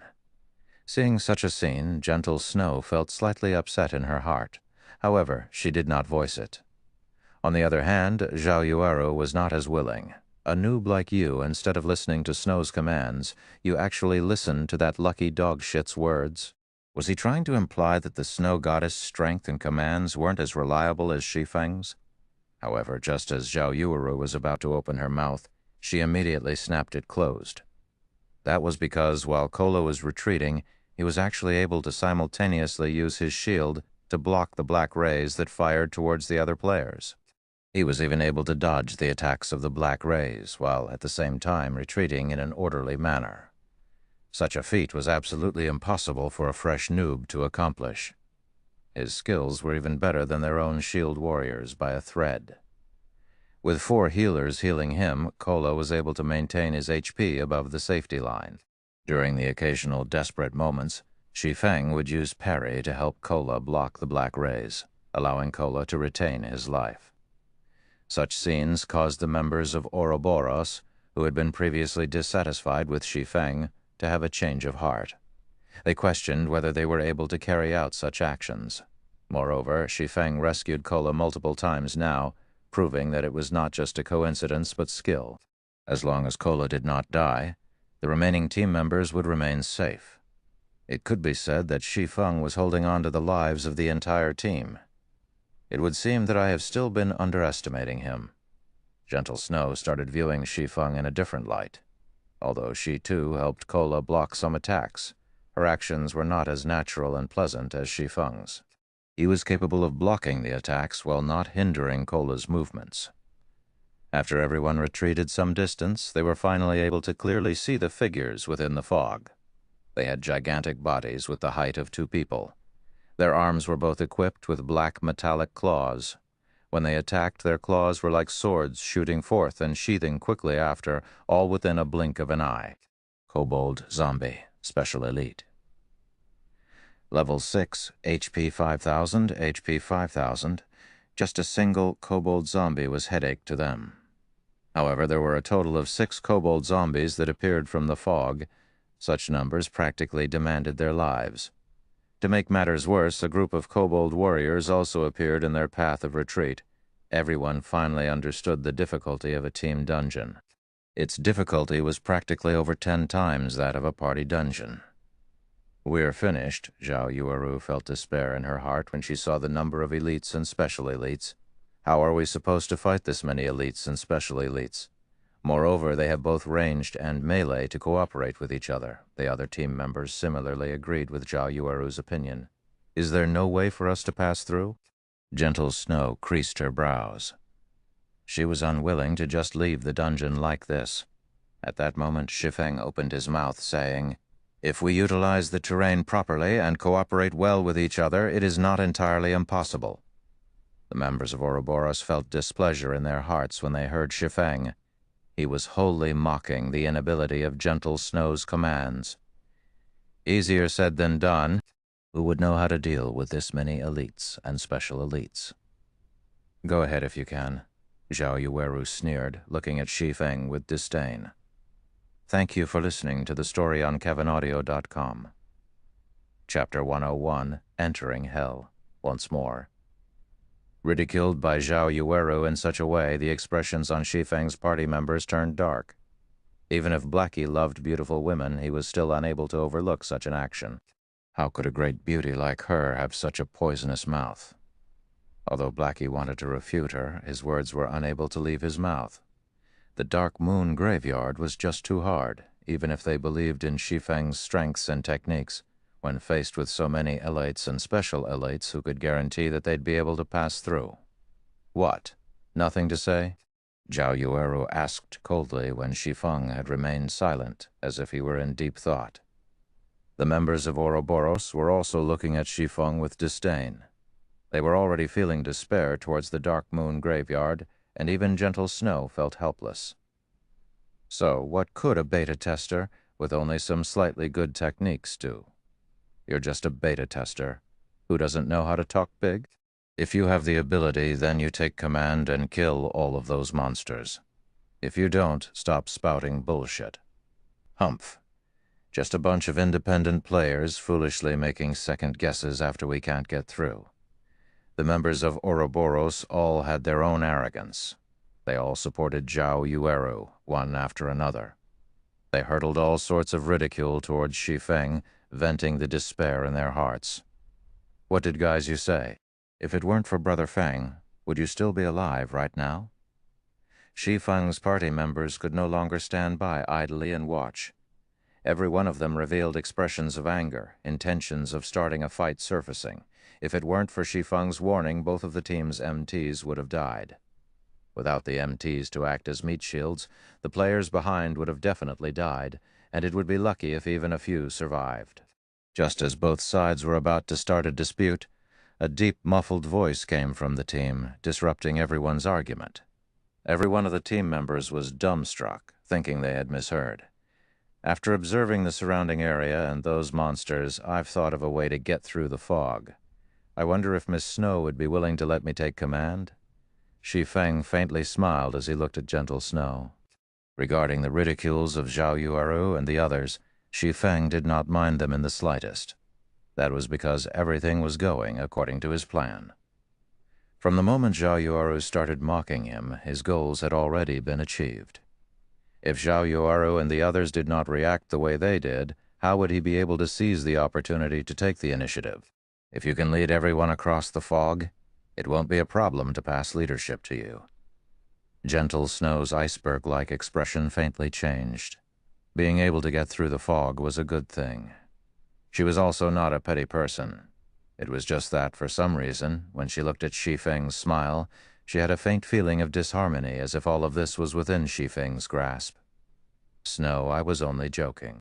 How could you give this bastard leadership over the team? Zhao Yueru panicked. Ouroboros' first vice leader was actually being commanded by an outsider. Wouldn't that make them the laughingstock of the other first-rate guilds? They would call out Ouroboros for their inability. If you have any other methods to pass through, I won't really mind. Shi Feng shrugged, spreading his hands to signify that he did not care. Zhao Yueru wanted to dissuade Gentle Snow. She had only been speaking out of anger before. If Shi Feng had really become the team's leader, then wouldn't an upheaval occur within the team? Who would be willing to submit to an independent player? Even if Shi Feng's techniques were quite good, there were still heaps of such personnel within the guild. Okay, now is not the time to care about reputation. clearing this dungeon is our priority.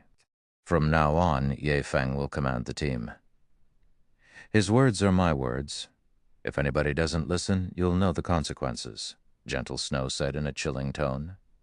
Gentle Snow naturally knew Zhao Yueru's concerns. She too had considered the problems. However, if they gave up the team dungeons first clear due to this little reputation, that would truly cause their guild to become the laughingstock of other guilds. All right then, whatever you say. However, if he doesn't command us adequately, only blindly giving out orders, I won't obey. Zhao Yueru shot a glance at Shi Feng in anger. She did not believe that Shi Feng could properly command the team, not to mention lead them through the fogged area. After all, Shi Feng was just an independent player. It was impossible for him to have any experience in commanding a team. In a moment, she would watch and make fun of Shi Feng making a fool of himself. Seeing that Gentle Snow had already nodded her head in agreement, Shi Feng unhurriedly said, "Since we're done with the matter of leadership, let's talk about the matter of distribution. All of the equipment will be given out according to job requirements, while the other items will be auctioned within the team. Any problems?" "Ye Feng, don't go overboard." Zhao Yueru glared at Shi Feng like a wrathful tigress.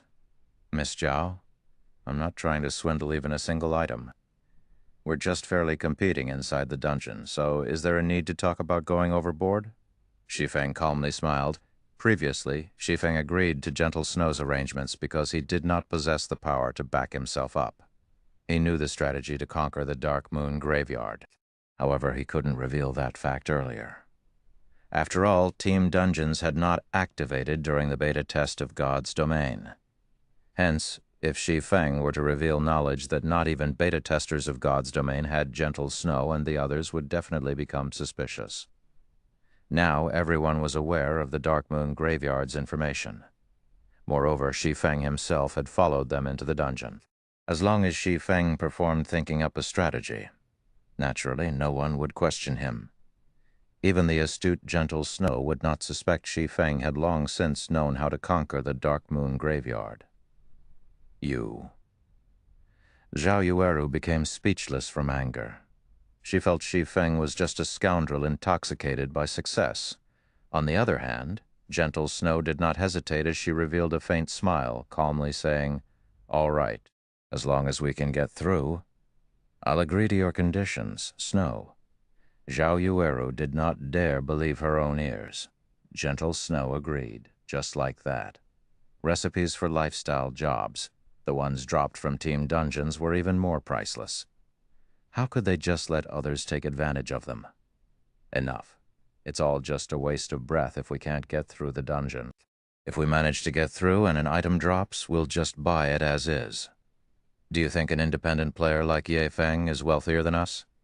Gentle Snow softly explained. Hearing this, Zhao Yueru came to a realization. If they were competing regarding capabilities, even 100 Ye Fengs would not be a match for them. At the end of the day, the item would still be theirs. Humph. Humph. Be pleased with yourself while you can. Zhao Yueru's mood greatly improved. She even looked forward to clearing the dungeon as quickly as possible, obtaining several recipes. She wanted Shi Feng to know just how foolish his decision was. Since I will be commanding the team from now on, let's first leave the dungeon and re-enter it once everybody gathers. Shi Feng took out a return scroll and started chanting. Using a return scroll inside a dungeon would automatically send players back to the dungeon's entrance, saving players the wasted time running back. The others also promptly took out return scrolls after watching Shi Feng do so. Indeed, 3 people had died in the team, so some reorganization was necessary. Outside the Dark Moon Graveyard, many teams belonging to guilds had returned after dying. They were currently reorganizing themselves, preparing to challenge the dungeon once more. When they saw the Snow Goddess and her team leave the dungeon, they all were abruptly shocked. All of them hurriedly looked towards the glory list at the dungeon's entrance. The Snow Goddess fame was extremely great. In addition to so many of her team members leaving through the dungeon's entrance, there was a high chance that they had already cleared the dungeon. However, the glory list was still as empty as ever. Everyone let loose a breath of relief. They continued with their rest, discussing how they would raid the dungeon. After over a dozen minutes, the entire team was assembled.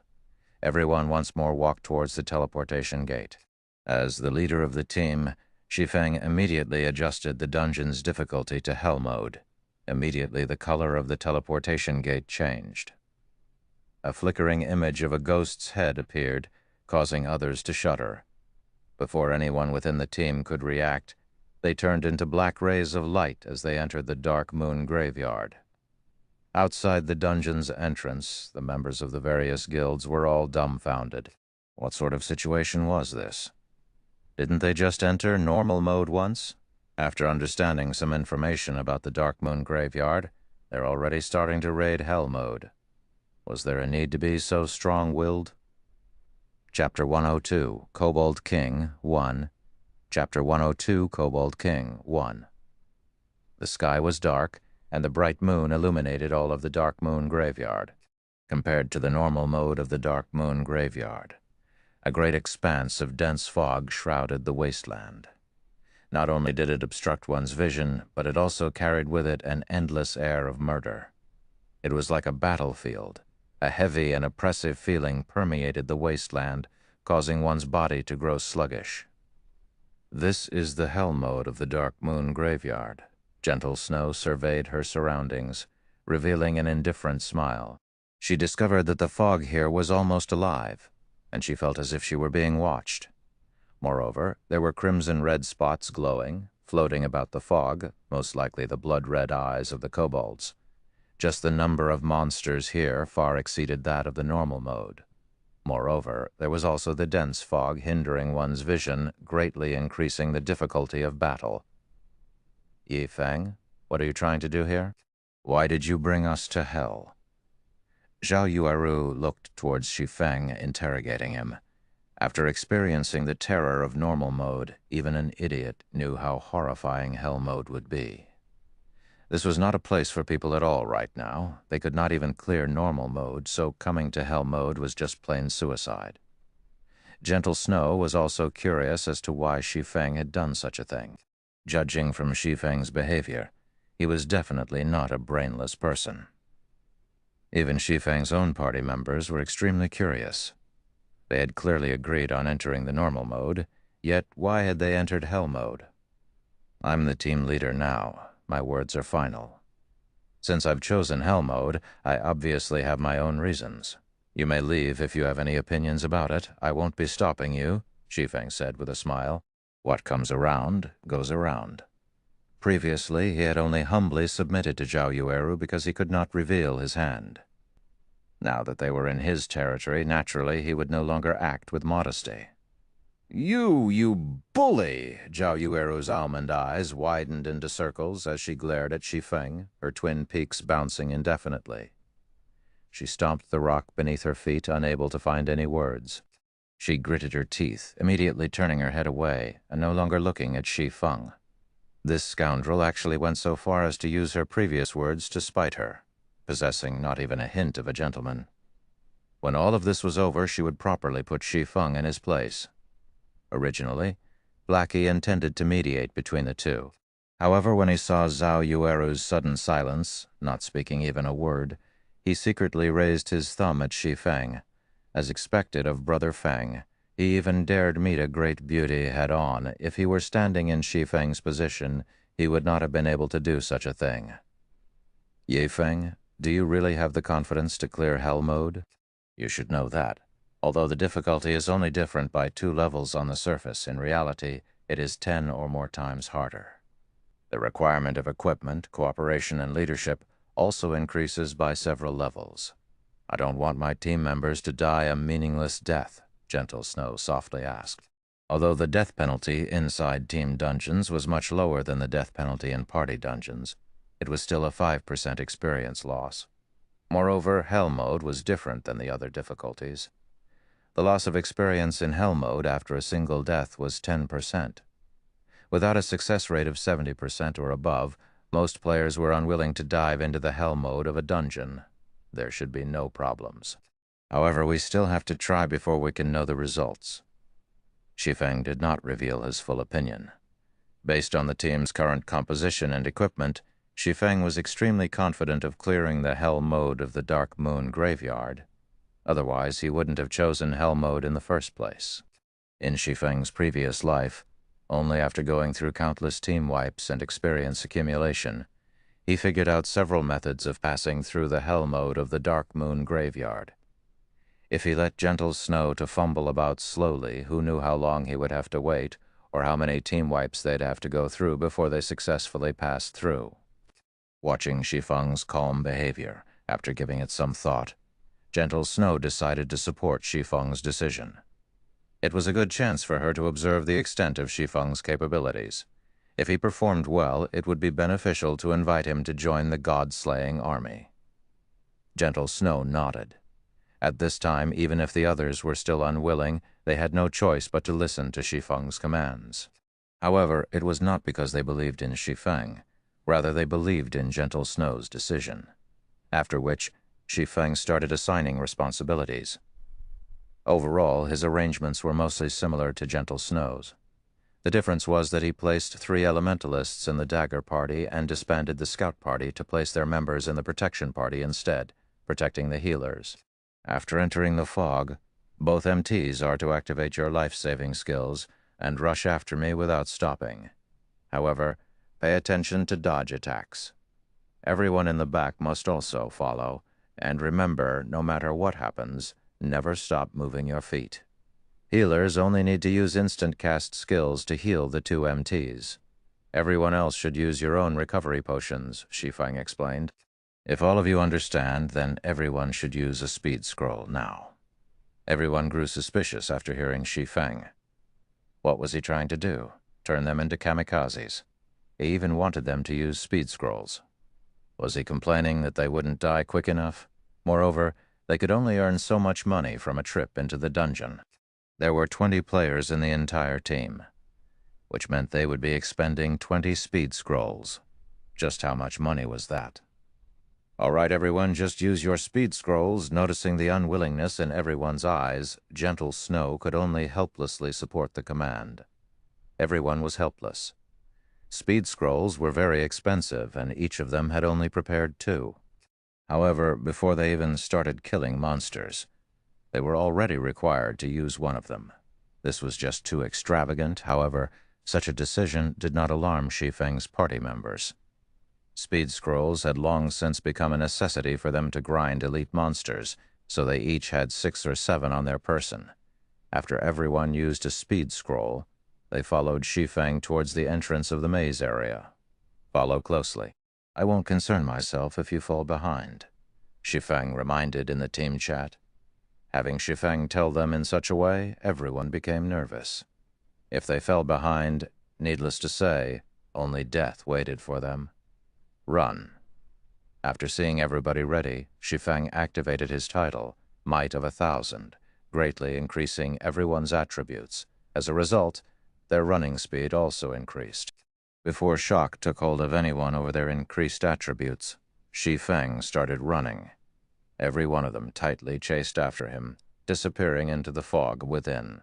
The fog massively limited everyone's vision.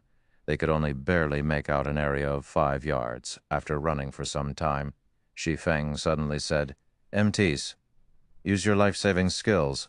Healers, heal. Hearing Shi Feng's commands, the 2 MTs started activating their life-saving skills. The healers also started using their healing skills on the 2 MTs, following which black rays appeared, fired out from the fog. The black rays struck the 2 MTs, dealing a horrifying amount of damage. Fortunately, the healers constantly replenished their HPs to make up for the damage they received. In addition, the 2 MTs had high movement speeds, reducing the chances of the black rays striking them. With the 2 MTs taking the full brunt of the damage, the other team members behind had nothing to worry about. In such a way, everyone ran after Shi Feng for a full 10 minutes. Making twists and turns every so often, in between, they all used another speed scroll. If the healers were lacking mana, they would drink mana recovery potions. Such a situation worried the members of Ouroboros greatly. How was this still a dungeon raid? They were just throwing money away. Moreover, everyone clearly felt the countless monsters closely chasing after them. The monsters constantly bellowed, and as long as they halted their steps, those monsters would definitely kill them. Fortunately, this place was just like a maze. There were plenty of paths available for them. Moreover, the paths were relatively narrow, resulting in a situation where the monsters hindered each other's advance. As a result, it would not be easy for the monsters to catch up to the team. Turn left ahead and enter the small path. After everyone has entered, both MTs block the entrance of the path and use your life-saving skills. Healers, spam your heals on them. Blackie, prepare to use Hell Flame. When the MTs are unable to hold on, the 3 elementalists should use Frozen Nova to block the monsters. If the MTs die, all melees are to stand forward and block the way, but none of you are allowed to attack. Shi Feng immediately shouted in the team's chat as he looked towards the small path a short distance away, following which, everyone quickly poured into the narrow pathway. Both the MTs just happened to block the entire entrance of this path successfully. When both MTs were in position, they received powerful attacks, one after another, constantly pushing them backward. Damage appeared above their heads endlessly. Just as the 2 of them were about to be sent flying from the barrage of attacks, Shi Feng placed both his hands on their backs, bracing against them. The 2 MTs felt like they leaned against a wall, their bodies unable to retreat any further. Blackie, hurry up! Elementalists, prepare your Frozen Novas. Shi Feng hurriedly commanded. I'm ready, Blackie chanted the final incantation. MTs, retreat! Elementalists, cast Frozen Nova, Shi Feng yelled. Following which, a Frozen Nova spread out to encompass all the monsters, freezing them and stopping their movements. Over 20 points of damage appeared over every monster's head. Such a high ice resistance. Zhao Yueru's brows slightly cringed. She was extremely dissatisfied with the damage she inflicted. At this time, pillars of green-colored flames shot up amidst the monsters, causing damages of over -300 to every monster. The pillars of flame lasted for 5 seconds, and during this period the monster's HP incessantly fell. This scene dumbfounded everyone. Even Blackie himself was stunned. Wasn't this damage a little too high? After all, these monsters were all elites and special elites. Being able to cause damages of over -100 was fortunate. However, what Blackie did not know was that the kobolds in the Dark Moon Graveyard lived in this cold and dark environment for many years now. They loved the cold but were afraid of fire. Hence, the damage from fire-attributed magic would be multiplied by several folds. It was especially true for the kobold zombies, as they feared fire the most. After Hell Flame ended, the 2 MTs stepped forward once more to block the monsters. Due to the road being narrow, only 2 or 3 monsters could attack at a single time. If it was the large-sized kobold zombies, just one of them was enough to fill the entire path. Moreover, the kobold zombies were unable to display their might in such a narrow space. At most, 1 or 2 claw attacks would land on the MTs, and even then the MTs were sharing the burden with each other. As a result, the kobold zombies became utterly harmless. After more than 10 minutes passed, Blackie's Hell Flame annihilated the kobolds that rushed towards the team. Everyone's experience greatly increased as a result, and there was even a pile of dropped items. The members of Ouroboros were astonished. Although Blackie's magic surprised them, Shi Feng's strategy thoroughly stunned them. He was actually able to think up such a strategy and discover such a location. His mind and perception were truly great. Members of Ouroboros had always revered the strong. As a result, every one of them now felt embarrassed over their previous slandering of Shi Feng. Even Zhao Yueru was rendered speechless after witnessing Shi Feng's leadership. However, she still felt hatred for Shi Feng inside her heart. She silently lamented over the stupidity of these monsters. As expected, he does possess real skill. It is no wonder he rose to level 6 so quickly. Gentle Snow started her re-evaluation of Shi Feng's strength. She did not imagine that he would be capable to this degree. Not only did he possess a title that could raise the entire team's attributes, but he also had such a frightening perception. Shi Feng's performance far exceeded her expectations. If her team had such personnel in the future, they would have a much easier time conquering dungeons. A total of 28 pieces of equipment dropped. Among them, there are 9 pieces of mysterious iron rank, while the rest are bronze equipment. We'll distribute them according to jobs. Shi Feng arranged the loot and distributed the equipment. He distributed them accordingly, and players who had similar jobs would roll for the equipment, with a higher number obtaining the equipment. Hearing Shi Feng report their gains, everyone sucked in a deep breath. They were unable to utter a single word due to their excitement. Currently, mysterious iron equipment was considered top-tier equipment. Previously, they had killed so many monsters in the normal mode of Dark Moon Graveyard, yet only a few pieces of bronze equipment dropped. Right now, however, they only killed a large wave of monsters, but already obtained so much mysterious iron equipment and bronze equipment. This drop rate was just too frightening. Chapter 103, Kobold King 2.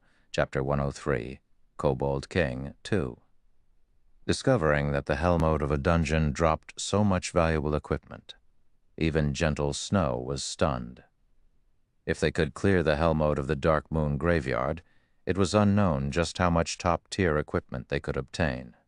With top-tier equipment, they would have a much easier time conquering the other team dungeons. Thinking up to this point, Gentle Snow became much more interested towards conquering the hell mode of the Dark Moon Graveyard. It was just that she did not know whether Shi Feng was capable of accomplishing this magnificent feat. After Shi Feng distributed the equipment, many of the team members immediately swapped out their old equipment for the new. It was especially true for the extremely lucky Blackie. Blackie was the only Cursomancer on the entire team. Among the 9 pieces of mysterious iron equipment, there were 2 pieces of the Deathword set equipment meant for Cursomancers. The Deathword set equipment was at the apex of all level 5 set equipment for Cursomancers. Just the effect of having 2 set pieces increased Blackie's Dark Arrow by 1 level. In addition, Blackie's Dark Arrow was already level 4. At level 5, the Dark Arrow's damage increased by a large leap. Meanwhile, Kola managed to win a mysterious iron shield by rolling. After equipping the shield, his defense surpassed the shield warrior from Ouroboros, Ghost Chop, by quite a lot. Although many items dropped, Shi Feng incessantly shook his head at these items. None of these items attracted his attention. "Why don't you want this piece of bronze equipment for swordsmen?" Gentle Snow asked, astonished. With just a glance at Shi Feng's equipment, anybody could tell it was just individual bronze equipment assembled together. According to logic, their attributes should be much weaker than the equipment dropped from the hell mode of the Dark Moon Graveyard. However, Shi Feng remained indifferent towards the equipment dropped. "The attributes of this equipment isn't as good as what I'm currently using. Just give it to your guild's swordsman." Shi Feng carelessly gave the equipment to Gentle Snow. Naturally, he would not mention that he already possessed a set of Silvermoon set equipment, which was the best set equipment for swordsmen under level 10. After hearing Shi Feng, the other swordsman in the team repeatedly expressed his gratitude towards him. Even if Shi Feng were to take away the equipment for swordsmen, nobody on the team would complain. On the contrary, they would feel it was only natural that he would do so. No matter what anybody said, it was all due to Shi Feng's efforts that they were able to obtain so much equipment. However, Shi Feng displayed himself to be extremely impartial, causing the members of Ouroboros further admiration. Their gazes, when they looked at Shi Feng, held even more reverence now. Shi Feng stayed unmoved while faced with top-tier equipment. In the virtual gaming world, not many people would be capable of remaining as impartial when leading a temporary team. Noticing everyone had mostly recovered, Shi Feng said inside the team chat, "Everyone, prepare yourselves. We will be going to the next strategic point. Those without speed scrolls, come get them from me." The members of Ouroboros were troubled when they heard this. Each of them had only carried 2 speed scrolls, and both had already been used. However, they felt extremely awkward asking for speed scrolls from Shi Feng. After all, they previously made a mockery of Shi Feng. It would practically be a slap to their own faces if they asked Shi Feng for the expensive speed scrolls now. However, if they remained stubborn, they would only embarrass themselves when they died later on. "Can I buy some speed scrolls from you?" "I didn't have them prepare enough speed scrolls previously. We would feel extremely ashamed if you were to just give them to us for free." Gentle Snow naturally knew of her teammates' embarrassment. Without having a better option, she chose to take the initiative. All right? Since Gentle Snow already asked, Shi Feng would not refuse. After all, his money didn't grow on trees either. Fortunately, Shi Feng was prepared for such a situation, purchasing plenty of speed scrolls. He provided each team member of Ouroboros with 3 speed scrolls. However, when the members of Ouroboros were trading the speed scrolls with Shi Feng, they all had their heads lowered in embarrassment. They felt deeply ashamed in their hearts. Some of them also thanked Shi Feng directly, leaving Shi Feng at a loss. Dirty bastard, this lady is a magnanimous person. Seeing that you've performed well, I've decided to forgive you. Give me the scroll, then. Zhao Yueru walked towards Shi Feng, her head raised and her arms hugging her bosom. The crimson-red robe she wore revealed a deep cleavage, and a bashful tinge of red appeared on her delicate face as she spoke. Shi Feng naturally understood that it was a difficult feat for the incomparably prideful flame witch from his previous life to carry out such an action. If other players were to see her behaving as such right now, most likely their jaws would have fallen to the ground from shock by now. Not only was Zhao Yueru currently displaying frailty, but she also apologized to Shi Feng. Even Zhao Yueru was pinching her own tender pink cheeks, thinking she was hallucinating. Shi Feng only revealed a smile at Zhao Yueru's display as he traded the speed scrolls to her. However, inwardly, he was baffled. Was the sun rising from the west? He did not think that Zhao Yueru had such a side to her. If other men were to see this, their bones might turn to mush. Shi Feng did not think that his unintentional action would actually allow him to witness such a scene. A pity he did not record the moment. On the other side, just as Shi Feng and the others busied themselves in the Dark Moon graveyard, the other guilds were still exploring the maze. They died over and over. Such a situation caused many guilds to give up their conquest of the Dark Moon graveyard. If they continued this act of suicide, they might not properly recover their horrifying experience loss. However, there were still some of the stronger guilds who continued their exploration, conquering the Dark Moon graveyard bit by bit. 3 hours after the Dark Moon graveyard opened, there was still not a single guild that managed to clear the dungeon. After frantically trying to conquer the dungeon, the Assassin's Alliance, Heaven's Crown, and other rated guilds started to cool their actions. They started to calmly analyze all the information they obtained from the dungeon. Meanwhile, the team Shi Feng led had already killed their way towards an underground mausoleum, preparing to enter it. In order to arrive at this mausoleum, Shi Feng had led the team through 2 more similar massacres, obtaining more than 40 pieces of equipment and various materials. Everyone in the team greatly improved as a result.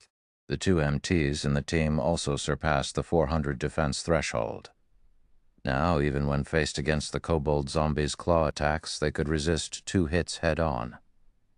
This underground mausoleum was situated in the central region of the wasteland. It was also the Dark Moon graveyard's sole exit.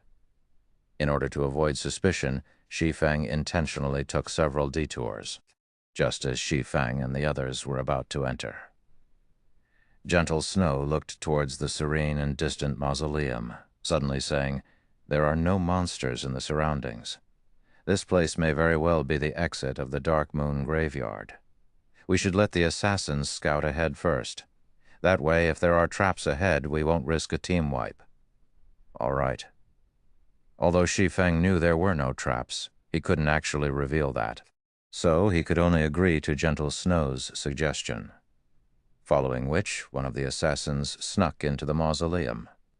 After more than 10 minutes passed, the assassin reported that there were no dangers ahead.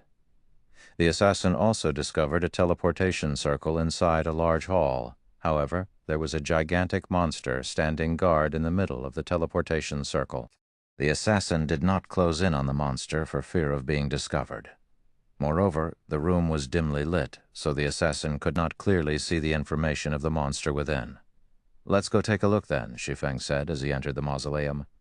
Although the assassin did not know what kind of monster was inside, Shi Feng certainly knew. The monster guarding the teleportation circle was the final boss of the Dark Moon graveyard. It used to be the king of kobolds, the Kobold King Patch Leo.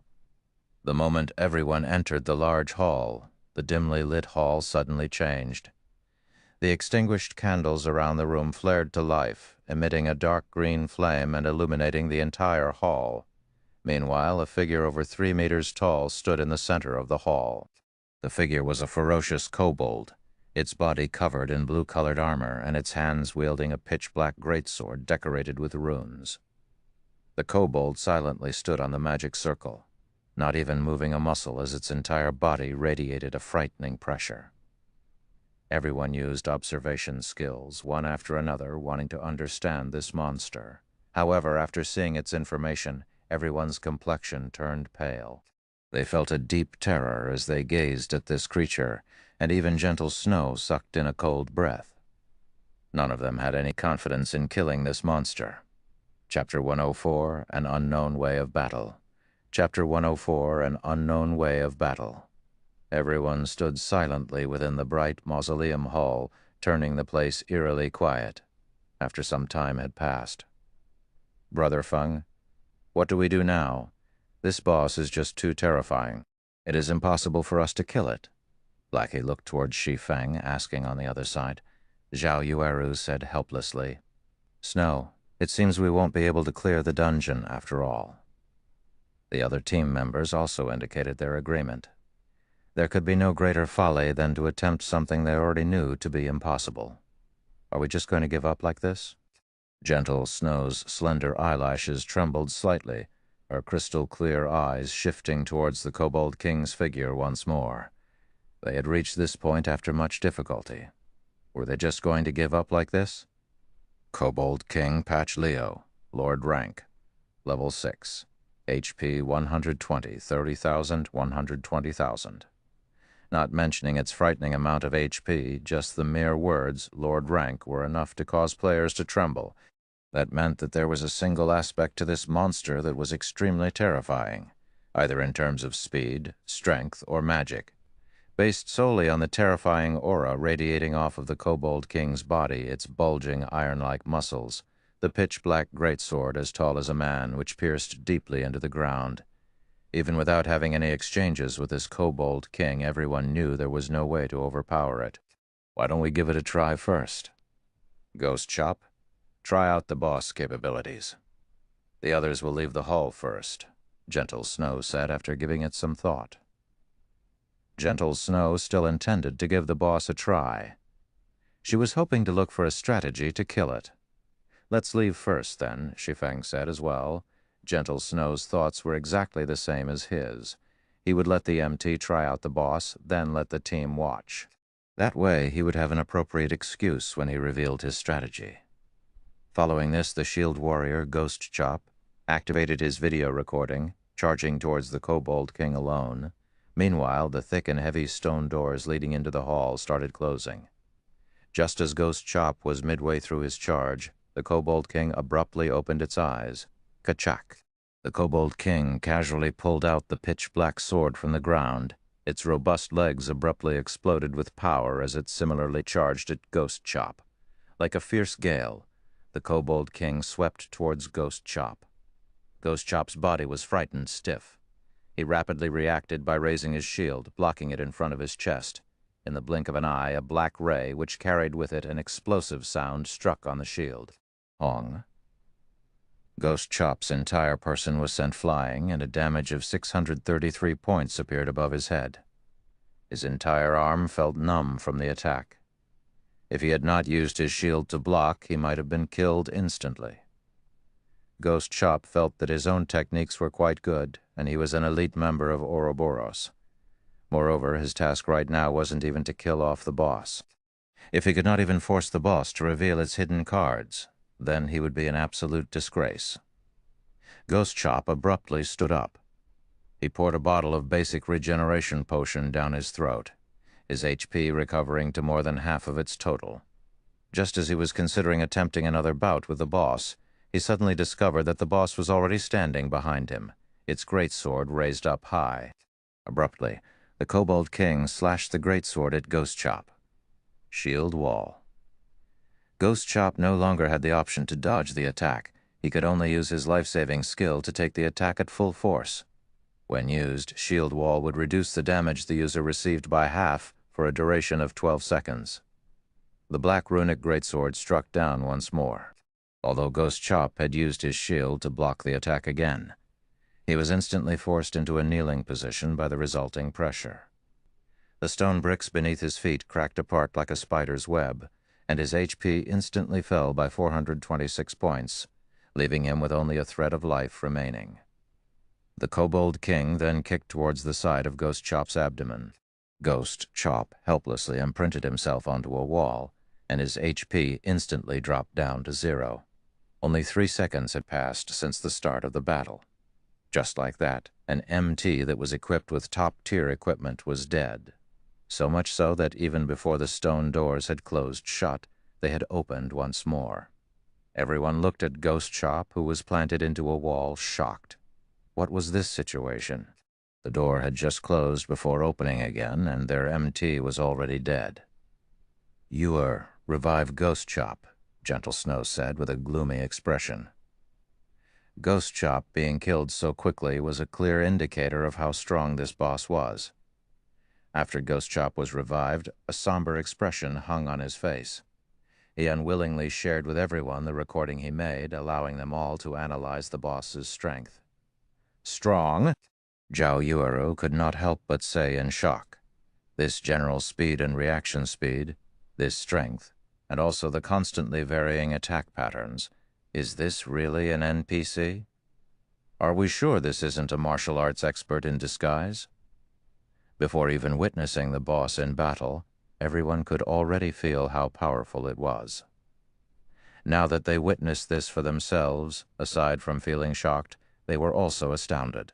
With Ghost Chop's skills, he was actually unable to even damage the boss. This was just too horrifying. Even if it was the strongest chieftain rank monster Gentle Snow met before, in comparison to this Kobold King, it would only be a little rabbit. As for Shi Feng's party, whom had battled with a Lord rank boss before, after looking at the recording, even they were feeling apprehensive. As expected of a Lord rank boss in a team dungeon compared to the Lord rank boss of a party dungeon, it was at least several times stronger. Not only was its speed and strength a problem, but its attack patterns were even more so. There were just too many variations. It was as if they were fighting in a close-quartered combat against an expert. Moreover, the physical attributes of this expert were better than theirs by several fold. Just how were they supposed to continue battling against this boss? Even if their brother Feng was very powerful, he might not be able to last long against this boss. After all, this boss had a HP of 120,000, and their HP did not even reach 1,000. Let's withdraw. After considering for a good while and thinking up of all sorts of simulations, Gentle Snow still came to the conclusion that they would be team-wiped. She was not prepared to waste time here, and rather prepared to raid the normal mode of the Dark Moon Graveyard. The boss in the normal mode should be a chieftain rank boss, which should be much weaker. According to their current equipment, they would at least have a 20 to 30% chance of killing the boss. Everyone else could only give up after hearing Gentle Snow say this, so all of them took out return scrolls. At this moment, Shi Feng suddenly said in the team chat, after looking at the Kobold King's attack patterns, if Miss Snow, the 2 MTs, and myself were to implement a rotation battle, we should have somewhat of a chance at succeeding. I wonder if Miss Snow still wishes to raid this boss? Although Shi Feng's voice was soft, it was as if a light in the darkness appeared, brightening everyone's spirits. Brother Feng, are we really going to fight it? Blackie looked at the Kobold King, swallowing down a mouthful of saliva. Even at such a distance away from it, Blackie could still feel his legs trembling. If he were to close in on it a little more, he might already be on the ground kneeling. In fact, it wasn't just Blackie who was impacted by the Kobold King's imposing aura. The other team members did not fare any better than Blackie. They instinctively acknowledged that they could not beat it, wanting to run away from it. "You have a plan!" Shock flashed past Zhao Yueru's eyes as she looked at Shi Feng, asking. This was a lord inside a team dungeon. Its HP was several times higher than the lords in the wild. Its attack power and attack patterns as well were despairingly powerful. Zhao Yueru did not think that Shi Feng would have a method to raid it. Shi Feng shrugged his shoulders, looking at the Kobold King as he said, "My confidence at succeeding isn't high. However, we can still give it a try. Isn't it just a 10% experience loss? Killing all the way here, the experience we obtained has far exceeded just 10%. Even if we died, we have already obtained a lot of equipment. Don't tell me that you guys are so willing to just give up?" Gentle Snow was slightly shocked. She did not think that Shi Feng could bring her so many surprises. Even if they could not raid the boss this time, she would definitely pull Shi Feng into Ouroboros. "What are the chances for success?" Gentle Snow asked, her iceberg-like expression finally revealing a warm smile. 20%. Shi Feng had already made the most conservative estimation. In reality, he had estimated their success rate to be at 50%. However, he was worried that if he were to say it out loud, it would be bad. He might attract suspicion. "What? You said 20%? Zhao Yuuru rolled her eyes at Shi Feng. With such a low success rate, who would dare take the challenge? "All right, let's hear your plan then." "We will be supporting you fully," Gentle Snow interrupted Zhao Yuuru, saying softly. Gentle Snow herself had estimated their chances at getting rid of the Lord-rank boss at 0%. As for a chieftain-rank boss, she had estimated the success rate to be at 20 to 30% chance.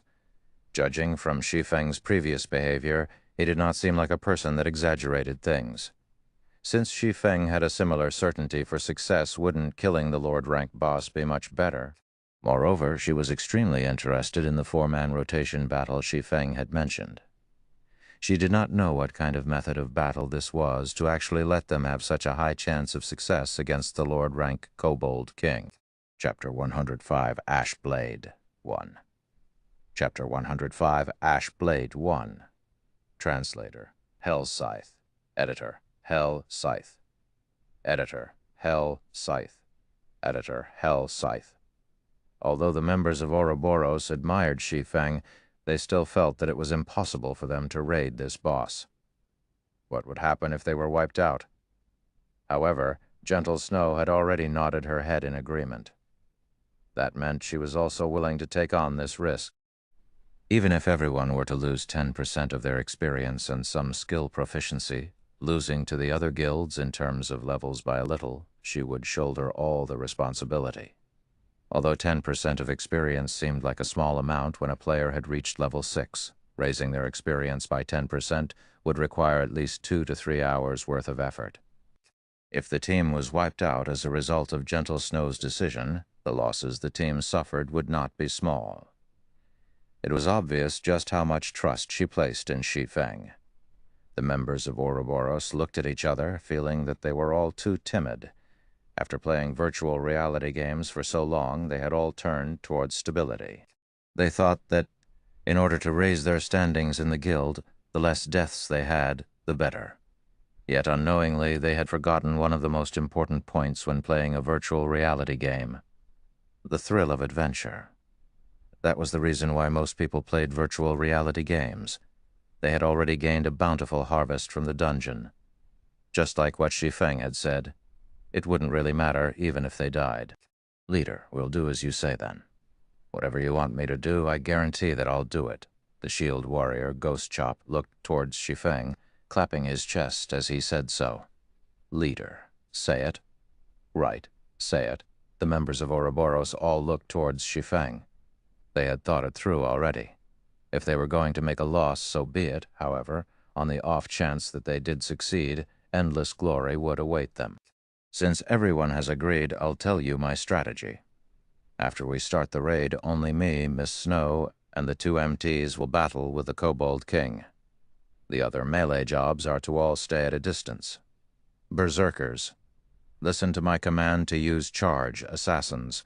After giving the boss a bleeding effect, immediately distance yourselves and use bows to attack. The other ranged jobs should just dish out as much damage as you can. However, pay attention to maintain a distance of 25 yards or above from the boss. The 2 clerics and druids should focus on healing the MTs, while the oracles will heal Miss Snow and I."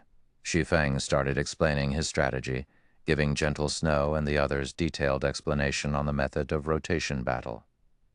The rotation battle method was a technique that allowed the weak to win against the strong. It was a technique specifically meant for dealing with bosses.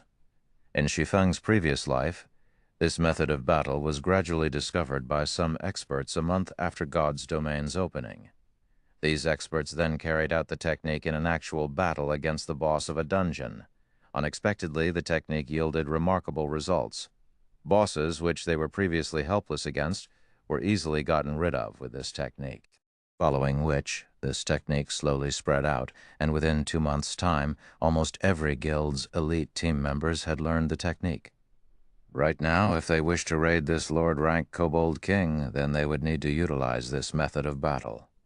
Otherwise, for as many battles as they carried out, they would die an equal amount of deaths. There would be no exceptions. After Shi Feng's explanation ended, everyone entered into the large hall of the mausoleum. The Kobold King, equipped with blue-colored armor, still stood silently in the middle of the hall. Kola, start the raid. Pay attention to your positioning and set aside the Kobold King for the ranged players, after which you and I will cooperate to hold off the boss. When we are both unable to hold it off any longer, Ghost Shop will be responsible for relaying the boss over and cooperate with Miss Snow to hold it off.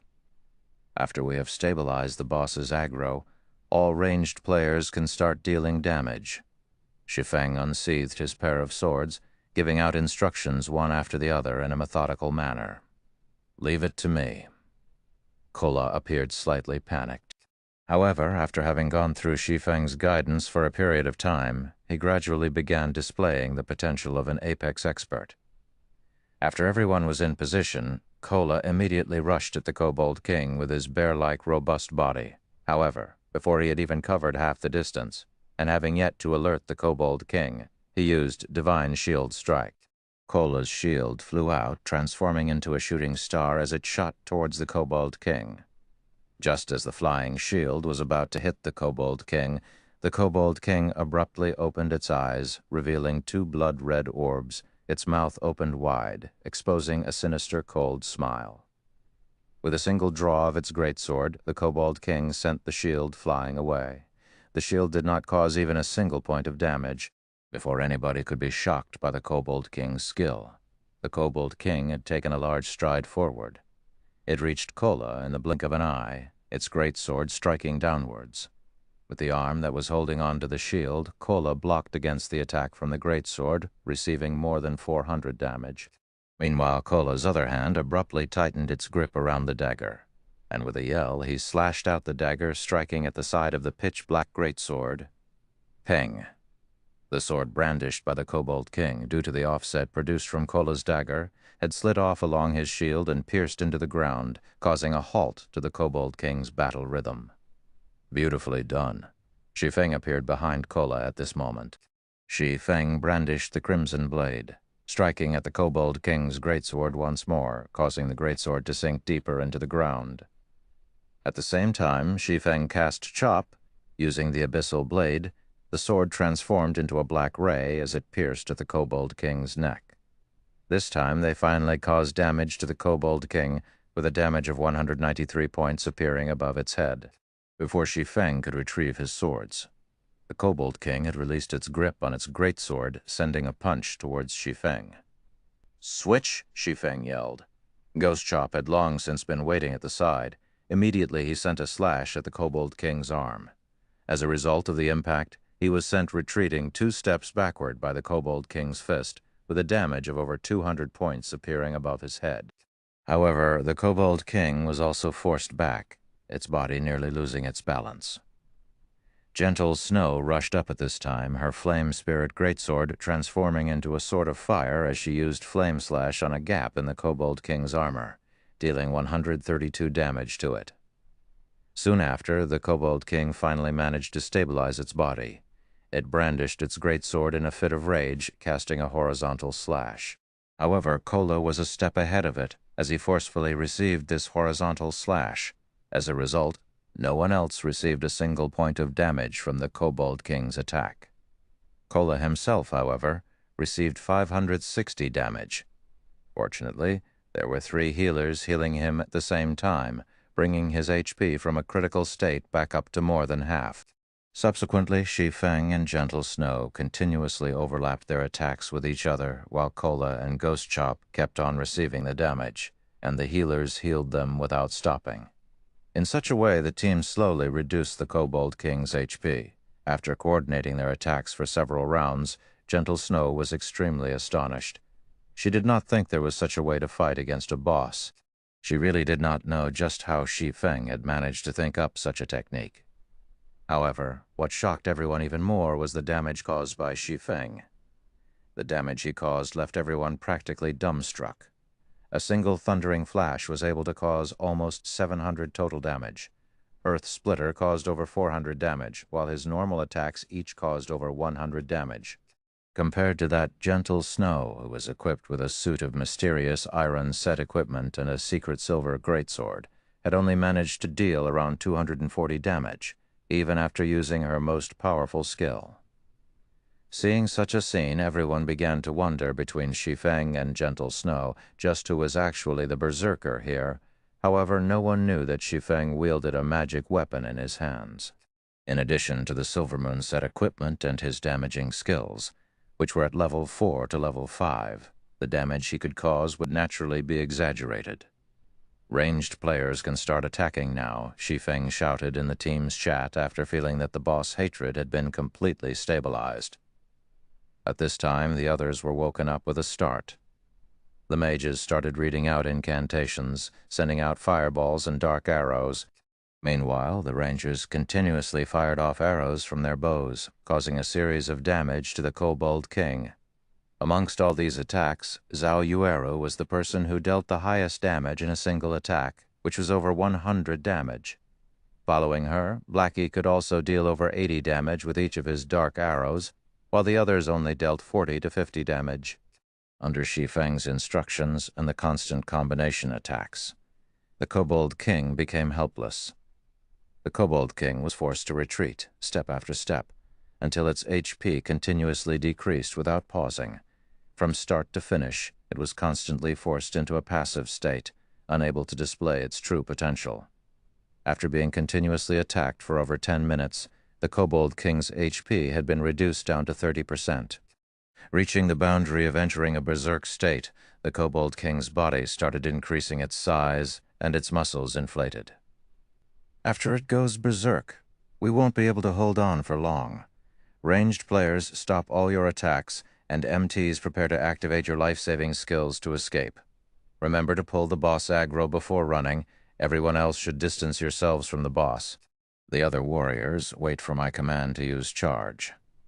Mages who have restriction skills should all get ready, seeing that the Kobold King was starting to go berserk, Shi Feng loudly reminded. Immediately, he too distanced himself from the Kobold King. A Lord-rank boss berserk was no small matter. If it was not properly dealt with, then the result would be a team wipe.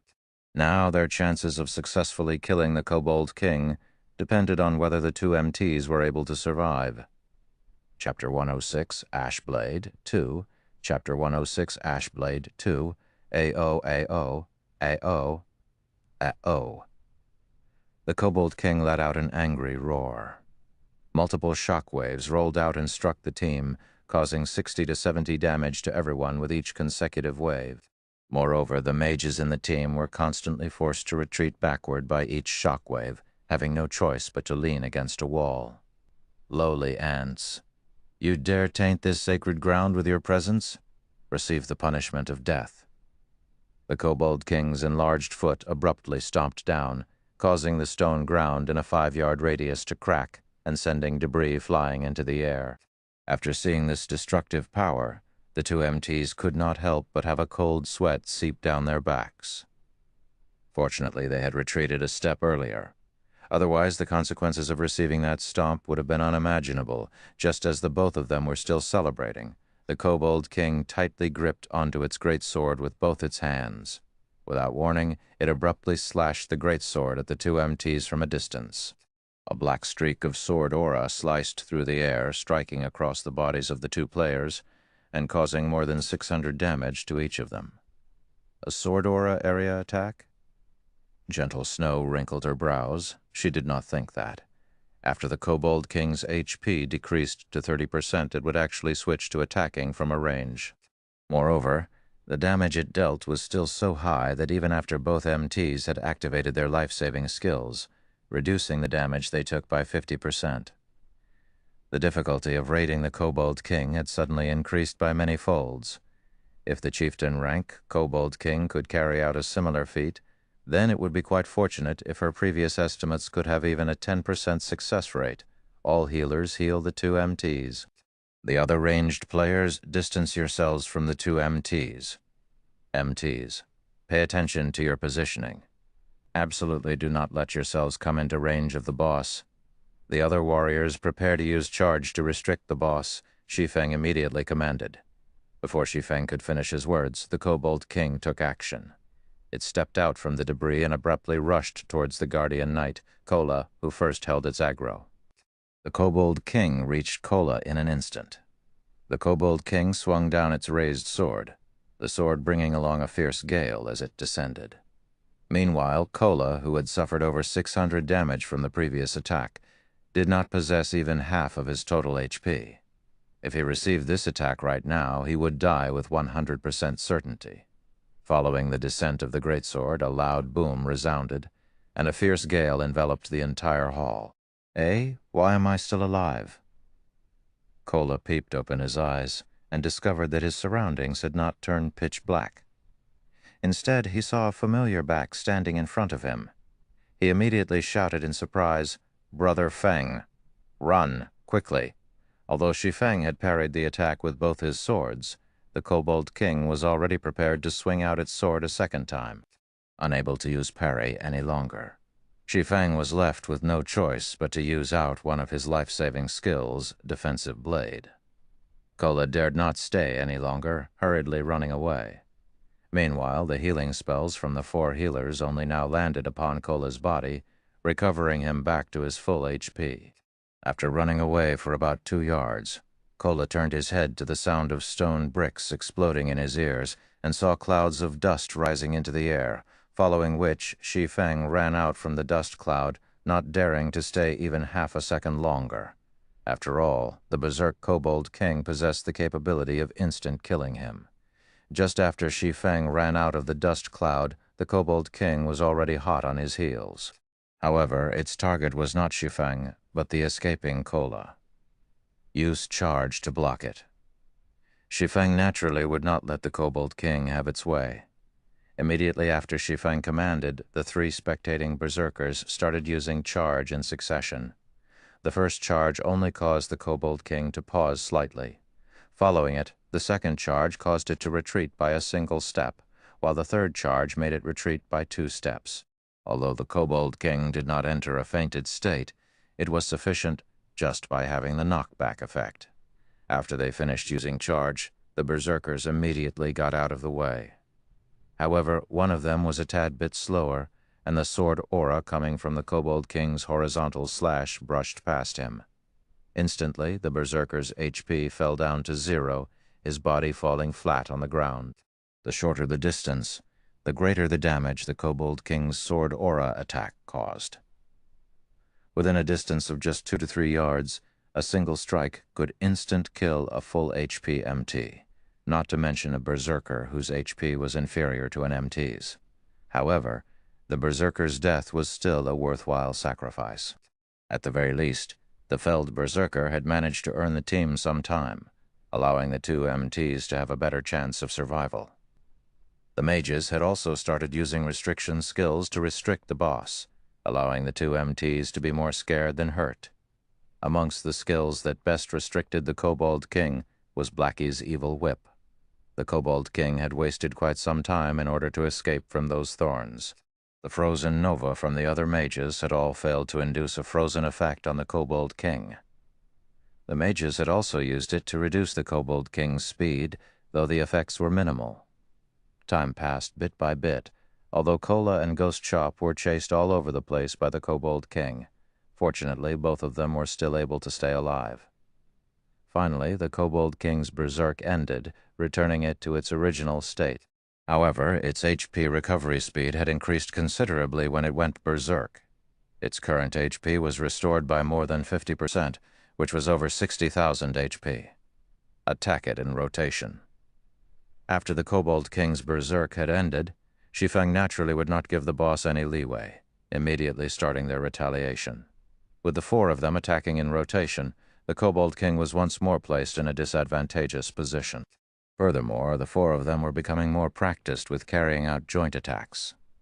After a few minutes, the Kobold King's HP had fallen to 20%. This time, the Kobold King did not go berserk. Instead, it abandoned its greatsword, pulling out two blood-red, one-handed longswords that had runes carved into them. It then began madly brandishing its swords. The Kobold King transformed into a tornado that engulfed everything, and anything that came into contact with its blades turned to ashes. This move was one of the Kobold King's ultimate. Blade Storm. All berserkers use charge, then immediately retreat. Mages, use all of your restricting skills and pay attention to avoid the tornado. Stay at least 10 yards from it. Shi Feng immediately shouted. After battling up to this point, everyone in the team had become extremely trusting of Shi Feng. Without hesitation, the berserkers immediately used charge. All the warriors, including Gentle Snow, rushed up to the Kobold King, ramming their bodies at the Kobold King. The mages all used Ice Sphere, while Blackie used Evil Whip. The 7 thorn vines bound both legs of the Kobold King, immediately reducing the Kobold King's speed greatly. The power of its rotation was also significantly weakened. Although the speed of the Kobold King's Blade Storm had slowed down a lot and its might reduced slightly, there were still a few players engulfed by it, turning into meat paste in less than 2 seconds. Within the Blade Storm's duration of 15 seconds, out of the 20 players within the team, 6 had already died. Amongst them there were 2 berserkers, 1 assassin, 1 cleric, 1 ranger, and 1 swordsman. Meanwhile, the Kobold King still had 10% of its total HP. Seeing that the 2 MTs had their HP hanging by a thread, the Kobold King followed up by slashing its 2 swords at both their necks. Just as the 2 MTs were about to meet their makers, Shi Feng appeared behind the Kobold King, Abyssal Bend. Thundering flash, double chop. 9 pitch-black chains bound the Kobold King, preventing it from moving even a single step. After saving the 2 MTs, Shi Feng followed up with a series of slashes on the Kobold King's weak point. The speed at which he drew his swords was frighteningly fast. Gentle Snow could not help but be shocked at Shi Feng's sword-drawing speed and accuracy. However, she did not halt her actions as she continued slashing at the Kobold King with her greatsword. Within a short 3 seconds, everyone had taken away close to 4,000 HP from the Kobold King, plunging its HP down to a critical point. Oh, the Kobold King was truly enraged now. Following its roar, the entire hall started trembling. This was the Kobold King's final ultimate, Death's Intimidation. The skill causes all enemies in a radius of 50 yards to fall into fear, unable to attack for a duration of 10 seconds. Suddenly, everyone had fallen into fear, blankly, standing still and unable to move. At this sight, the Kobold King revealed a sneer that resembled a human's. It brandished its twin swords as it began a massacre. Within an instant, it had taken the lives of a berserker and assassin. Striking out, sword after sword, the 2 MTs were killed off as well. Meanwhile, not even 4 seconds had passed since the Kobold King had used Death's Intimidation. If the Kobold King was allowed to continue having its way, everyone would be dead when the 10 seconds were up. After half of the entire team was dead, Shi Feng became the Kobold King's target. Shi Feng was finally able to move. Previously, he had activated his extraordinary physique. His resistance to fear became higher than the average player. So the effective duration of the fear induced was also reduced by quite a lot. However, the Kobold King's sword was already descending. Unable to avoid it, Shi Feng bellowed as he activated Life Shield. At the most critical moment, just as the Kobold King's greatsword was about to land on Shi Feng, the Abyssal Blade had managed to block off this attack. Following which, Shi Feng's entire person was sent flying from it, with a damage of over 640 points appearing above his head. Fortunately, Shi Feng had over 1,000 HP right now. In addition to the life shield absorbing some of the damage he took, he had managed to survive the Kobold King's attack. However, the life shield was also destroyed by this attack. Seeing that Shi Feng did not die, the Kobold King became flabbergasted. It then rushed towards Shi Feng, wanting to give him the final blow. Phantom kill. 9 dragons / Shi Feng's doppelganger used parry to block against the Kobold King's attack. Simultaneously, the doppelganger activated defensive blade and was able to delay the Kobold King for quite some time. Meanwhile, the Kobold King was receiving continuous attacks from the 9 abyssal blades. Its HP steadily fell, leaving it with only 1% remaining. Seeing that the cooldown for his own defensive blade was finished, Shi Feng as well activated the skill.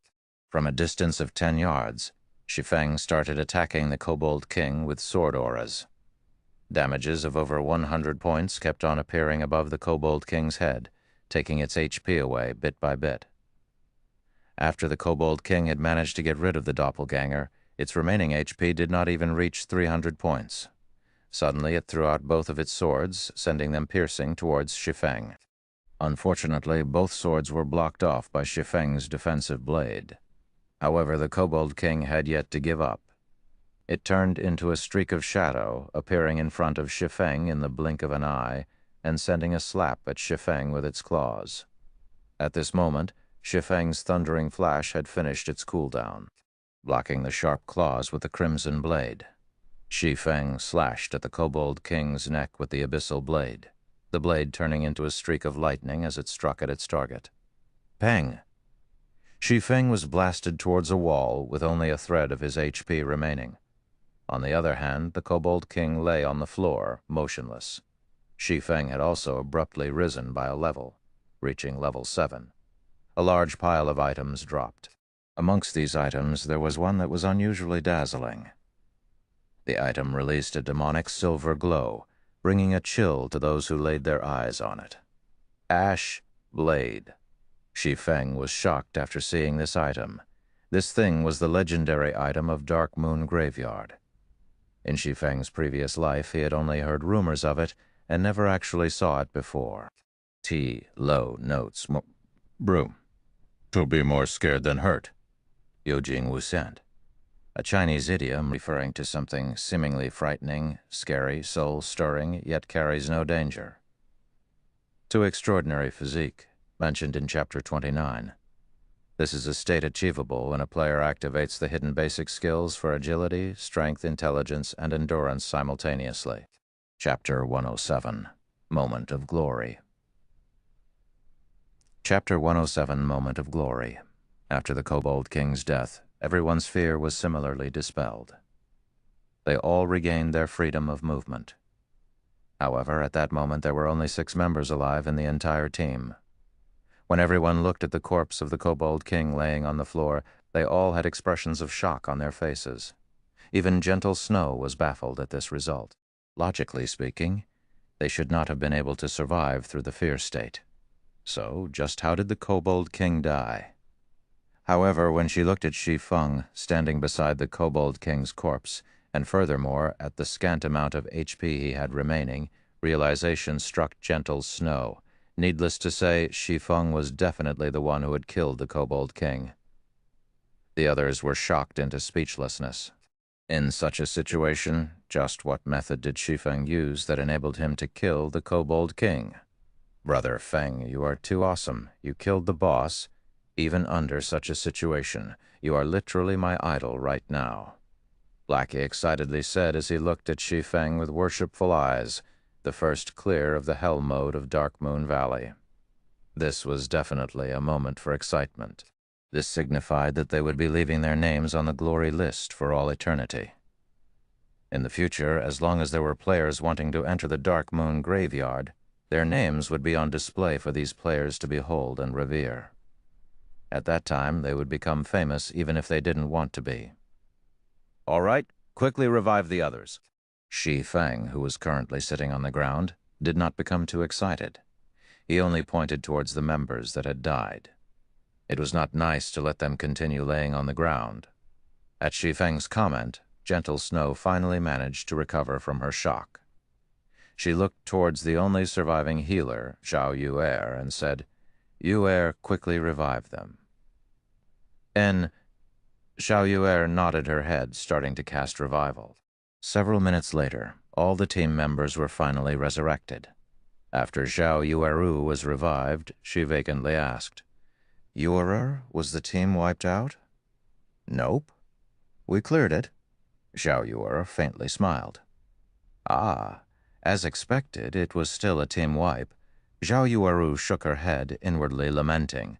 If everyone present possessed a dispelling skill, then at the very least they would not end up being completely wiped out, to bear witness to a low HP Kobold King obtaining victory in the end.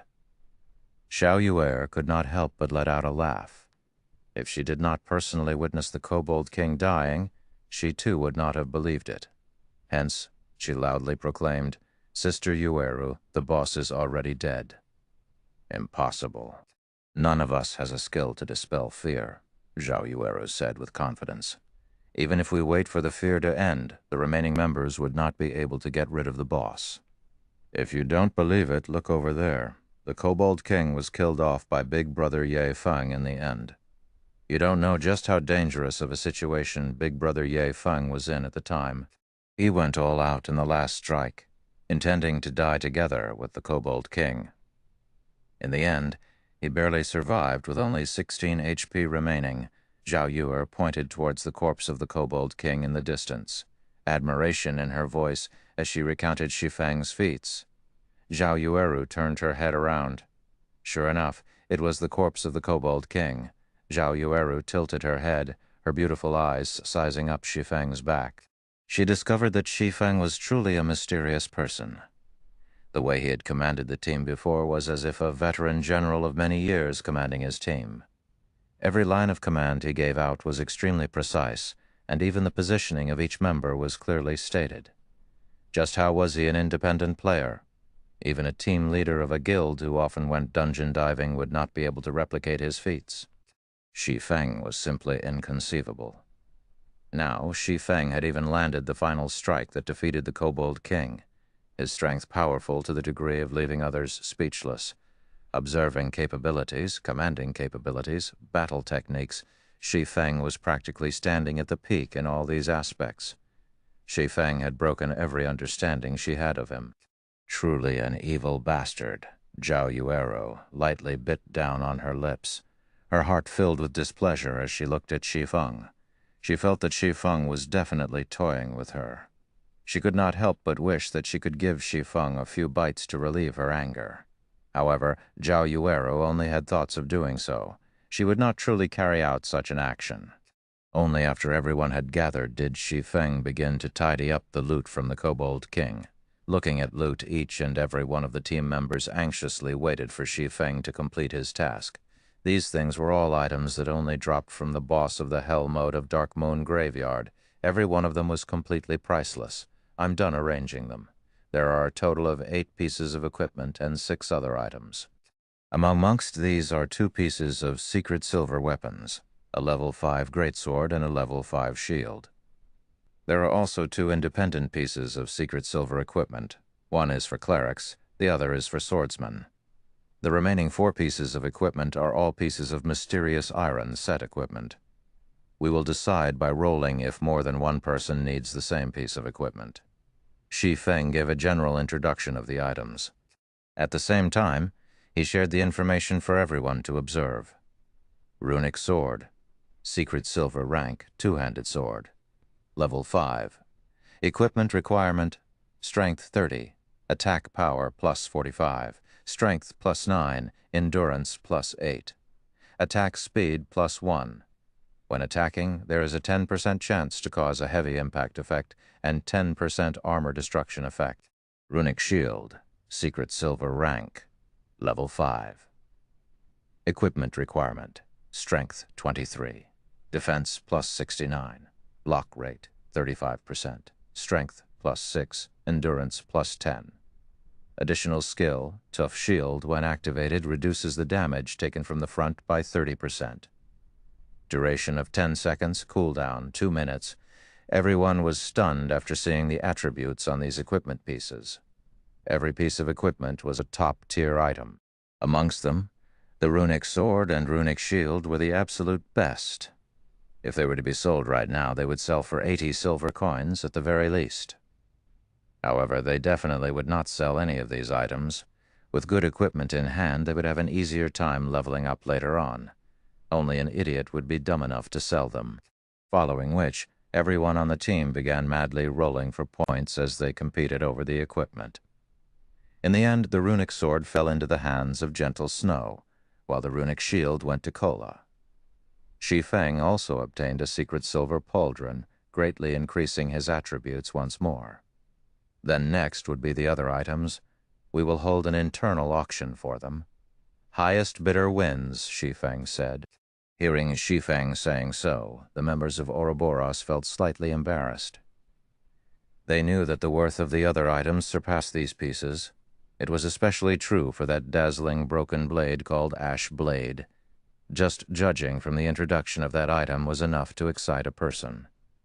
Moreover, there was also a piece of advanced whetstone recipe and a few more rare materials.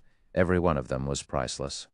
However, if it were not for Shi Feng, just how would they be able to even clear the hell mode of Dark Moon Graveyard? Furthermore, they had obtained so much top-tier equipment, greatly improving themselves. Right now, they were already leading the other guilds by a large margin, so how could they not feel shame fighting over these items with Shi Feng? Gentle Snow had naturally considered this point. Moreover, she had wanted to pull Shi Feng into Ouroboros herself, so naturally she had to deepen her relationship with Shi Feng. Hence, she looked towards Shi Feng, taking the initiative as she said, "We were only able to conquer the Dark Moon Graveyard due to your great contribution. We have already received enough, so the other items will all belong to you. I can't even begin to thank you enough." The other members of Ouroboros all nodded their heads in quick succession. Shi Feng was slightly astonished. He did not think that Gentle Snow would actually give up on the auction, although he also was not afraid of having an auction. He had plenty of gold coins inside of his bag, enough to buy out both the advanced whetstone recipe and the ash blade. Since Gentle Snow did not wish to compete, he naturally would not refuse her offer. He stowed all of the items into his bag. With the dungeon conquered and the loot distributed, Shi Feng walked towards a corner of the mausoleum. He then activated the mechanism to trigger the teleportation gate. Everyone walked into the teleportation gate, disappearing from the large hall of the mausoleum one after another, just after everyone had left from the Dark Moon Graveyard. White River City Region System Announcement. Congratulations to Ouroboros for becoming the first team to conquer the hell mode of Dark Moon Graveyard. All players within the team will be rewarded with 10 reputation points in White River City. Red Leaf Town Region System Announcement. Congratulations to Ouroboros for becoming the first team to conquer the hell mode of Dark Moon Graveyard. All players within the team will be rewarded with 30 reputation points in Red Leaf Town System. Congratulations to Ouroboros for becoming the first team to conquer the hell mode of Dark Moon Graveyard. All players within the team will be rewarded with 1 mysterious treasure chest, 50,000 EXP, and 10 glory points, Chapter 108, Shaking the Four Corners. Chapter 108, Shaking the Four Corners outside the Dark Moon Graveyard. This dungeon is just impossible. Without an average level of 10, who would be able to clear it? Flaming Tiger, who had just revived out of the dungeon, cursed. In all 3 times he had entered the Dark Moon Graveyard, not once had he even found the location of the dungeon's boss before his entire team dropped dead. This dungeon was just toying with them. Everywhere inside the dungeon was filled with elite monsters. Even if they killed some, there was still an endless stream of monsters to slowly grind them to death. It was absolutely frustrating. Zhang Loei raised his thick brows, his complexion gloomy as he looked back toward the teleportation gate of the Dark Moon Graveyard in the distance. With such lack of progress, it had long since passed the point of just making a loss. If this situation continued, it would be detrimental to the team's future development. Everyone rest up for a while. We can't continue wasting our time here. I'm guessing that the progress of the other guilds isn't that good either. They should have died several times as well already. Let's take this chance when the other guilds are focusing on the Dark Moon Graveyard to raid the Level 5 Party Dungeon and Lava Cavern in separate groups.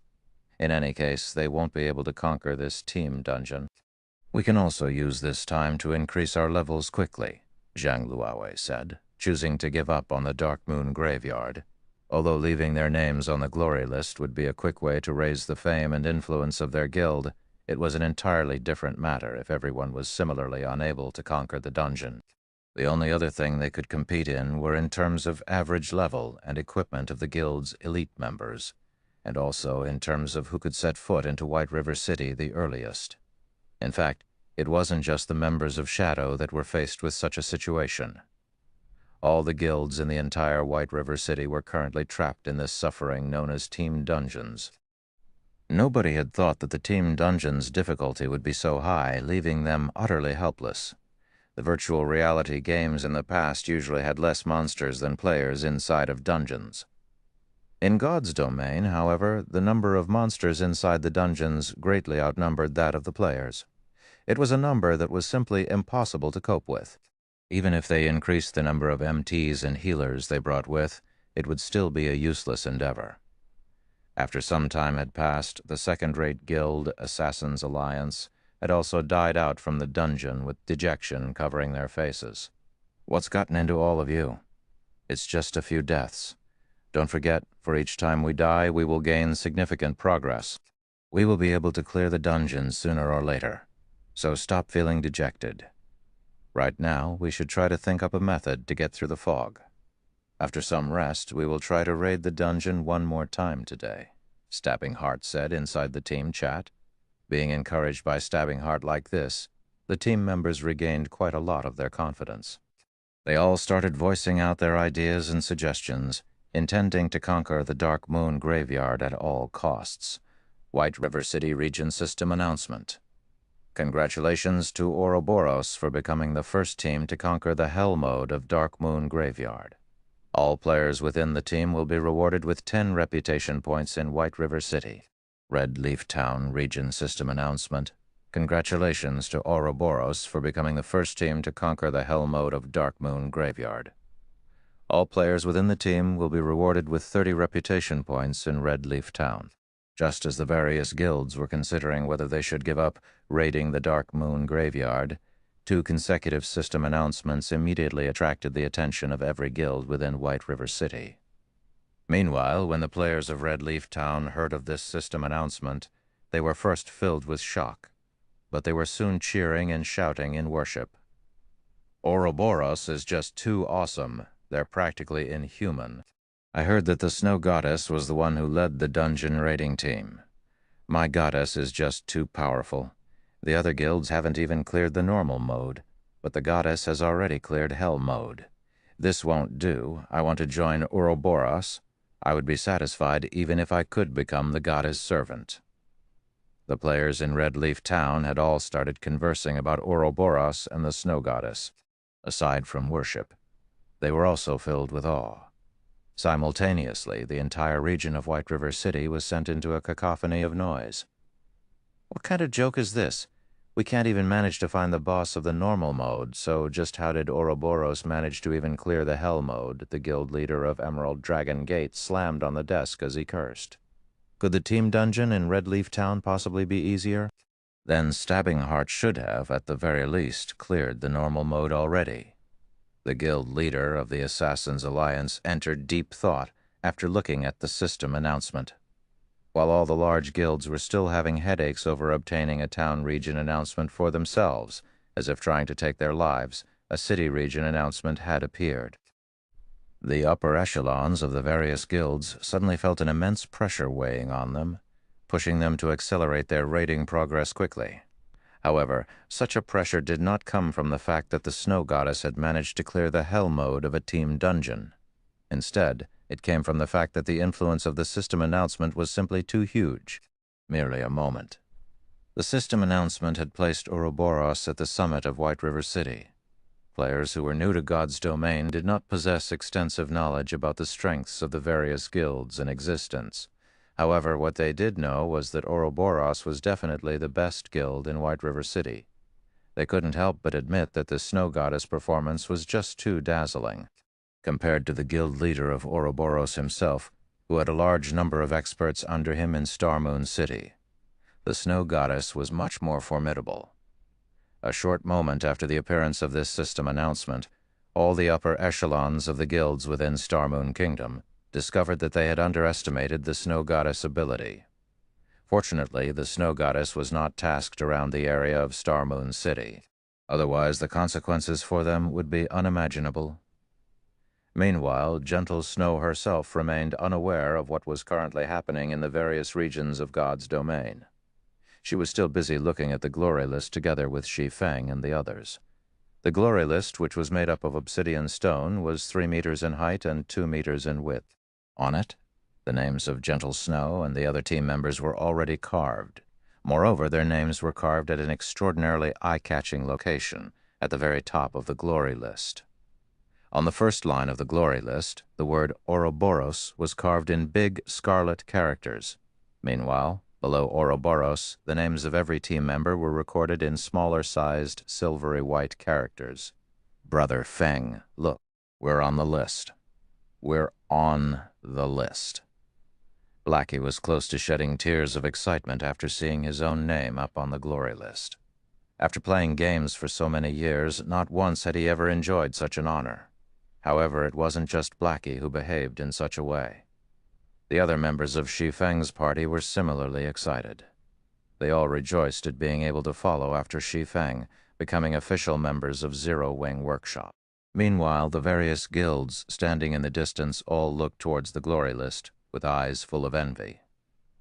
For as long as future players arrived at the Dark Moon Graveyard, they would inevitably see these names, giving their admiration and worship. On the other hand, the upper echelons of the various guilds present had instead looked towards the icy cold, gentle snow, expressions of respect and helplessness appearing on their faces. Everyone was clear about the difficulty of the Dark Moon Graveyard. Absolutely none of them would think that the Hell mode of Dark Moon Graveyard was easier than the normal mode. At the very least, the difficulty in Hell mode would be several times higher. However, despite all odds, the team led by Gentle Snow had succeeded in raiding it. Moreover, she had even brought along a few independent players instead of bringing along the strongest team in her guild. The Snow Goddess had clearly surpassed them in terms of leadership and personal strength by leaps and bounds. They were on 2 completely different levels up to this point. These upper echelons had all begun to think that their luck was just too poor. Being tasked in the same town as the Snow Goddess had sealed their fates at becoming merely the grass that sets off the color of her flower. We will need to wait 3 more days before being able to enter the Dark Moon Graveyard again during this time. Would you be interested in joining us in raiding the Goblin Factory? Gentle Snow earnestly invited Shi Feng. Although Gentle Snow's voice was not loud, the outside of the Dark Moon Graveyard was extremely quiet. Even from a distance, her voice could very clearly be heard. The upper echelons of the various guilds were all dumbfounded. Just who was this Shi Feng exactly? The Snow Goddess was actually inviting him from one dungeon raid to another. Could the Snow Goddess have possibly fallen for him? However, why would the highly haughty Snow Goddess fall for such an unattractive brat? Moreover, the person did not possess even the slightest hint of an expert. Meanwhile, standing at a distance, Flaming Tiger's eyes had nearly popped out of his sockets, going crazy from envy. Not only was Shi Feng able to be in the same team as the Snow Goddess, he was even able to leave his name on the glory list. Flaming Tiger's hatred for Shi Feng immediately increased by hundreds of folds. Just as everyone was shocked at such a scene, hundreds of players suddenly appeared and surrounded Shi Feng and his team, each and every one of them filled with a murderous intent. "Brat, we meet again." Iron Sword Lion slowly walked out from the tide of players, sending Shi Feng a cold glare as he sneered. Chapter 109. Domineering Iron Sword. Chapter 109. Domineering Iron Sword Translator. Hell Scythe. Editor. Hell Scythe. This moment Iron Sword Lion had waited for too long. He was unable to suppress the excitement in his heart. Previously, after failing the dungeon raid, he chose to give up on the endeavor. Instead, he camped outside the Dark Moon Graveyard. However, he was greatly shocked when Shi Feng and the others safely exited the dungeon, followed by the emergence of the system announcements. Although Martial Union had entered the Dark Moon graveyard, they did not gain a single thing from it. On the other hand, not only had Shi Feng's team managed to clear the dungeon, but it was also the hard mode of Dark Moon Graveyard. Although Iron Sword Lion was a brute, he still knew that the gains from clearing the Dark Moon Graveyard would not be meager.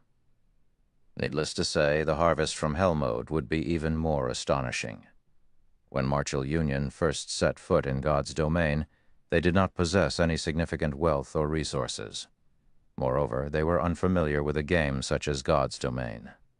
Developing a guild was extremely challenging. They had to grow by competing over elite monsters, killing well-equipped players for equipment and money, and raiding party dungeons. The larger their guild became, the more wealth and resources they needed. However, they were unable to find any sources of income, only relying on robbery to sustain their guild's operation.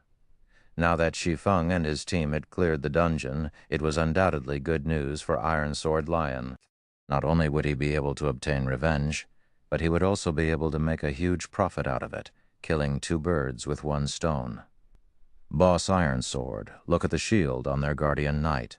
Not only are there runes carved on it, but the shield is also giving off a faint violet hue that only secret silver equipment possess. That is definitely equipment they obtained from the Dark Moon graveyard. Boss, look at that brat's pauldrons. It is also giving off a violet hue. It is a secret silver equipment as well. The subordinates behind Iron Sword Lion salivated as they pointed towards the equipment on the bodies of Shi Feng's party members. The worst equipment currently worn by Shi Feng's party members were bronze-ranked, while there were even some who had mysterious iron equipment. However, they clearly did not possess the equipment before they entered the dungeon. Hence, they must have obtained them from within the Dark Moon graveyard, which also meant that all of them were level 5 mysterious iron equipment and secret silver equipment. Every piece of the equipment was priceless. Boss, if we were to steal all of the equipment and sell them, it would solve the problem of developing our guild. Drifting Blood looked towards Shi Feng's equipment, giggling as he spoke. Iron Sword Lion nodded, thinking that Drifting Blood's words made sense. The main reason their guild was developing slowly right now was due to their lack of funds. If they stole all of the equipment worn by Shi Feng's party, then the problem of their lack of funds would be solved. Although Shi Feng's strength was not bad, even rising up to level 7 when faced with over 100 players, what more could he do? Brat, don't even think of escaping today. Be smart and hand over all your equipment. Compensate me with 10 gold coins and let me kill you back to level 0. Then I'll consider this matter settled. Otherwise, prepare to delete your account and start all over. Iron Sword Lion glared at Shi Feng, sneering. Shi Feng looked at his surroundings, discovering that Iron Sword Lion had brought over 130 players with him. Amongst them, a majority of the players were around level 3, their equipment terribly poor. There were only slightly more than 30 players who had reached level 5, while the equipment they were using was all bronze equipment. Meanwhile, Iron Sword Lion was the strongest out of all of these players. He was wearing a suit of level 4 bronze set equipment. In a moment, employ a hit-and-run tactic as we run towards the forest. Their numbers are too great right now, so it would be bad if we get surrounded. Shi Feng said inside the team's chat. Good. My hands have been itching to PK someone for quite some time now. Blackie rubbed his fists as he spoke. The other members of Shi Feng's party all started laughing. They had long since wanted to test out the prowess of their new equipment. They intended to kill to their heart's desire. If they could each kill 2 players, it would be a 2-for-1 profit. If they could kill 3 or more, they would make a huge profit. At this moment, Gentle Snow stood out from the team and looked towards Iron Sword Lion, softly saying, Yi Feng is a friend of mine. I wonder if you can give Ouroboros some face and forget about this matter. Everyone from Ouroboros could already tell that the players from Martial Union were here for revenge, Shi Feng being their target. They wondered just what Shi Feng had done to enrage them.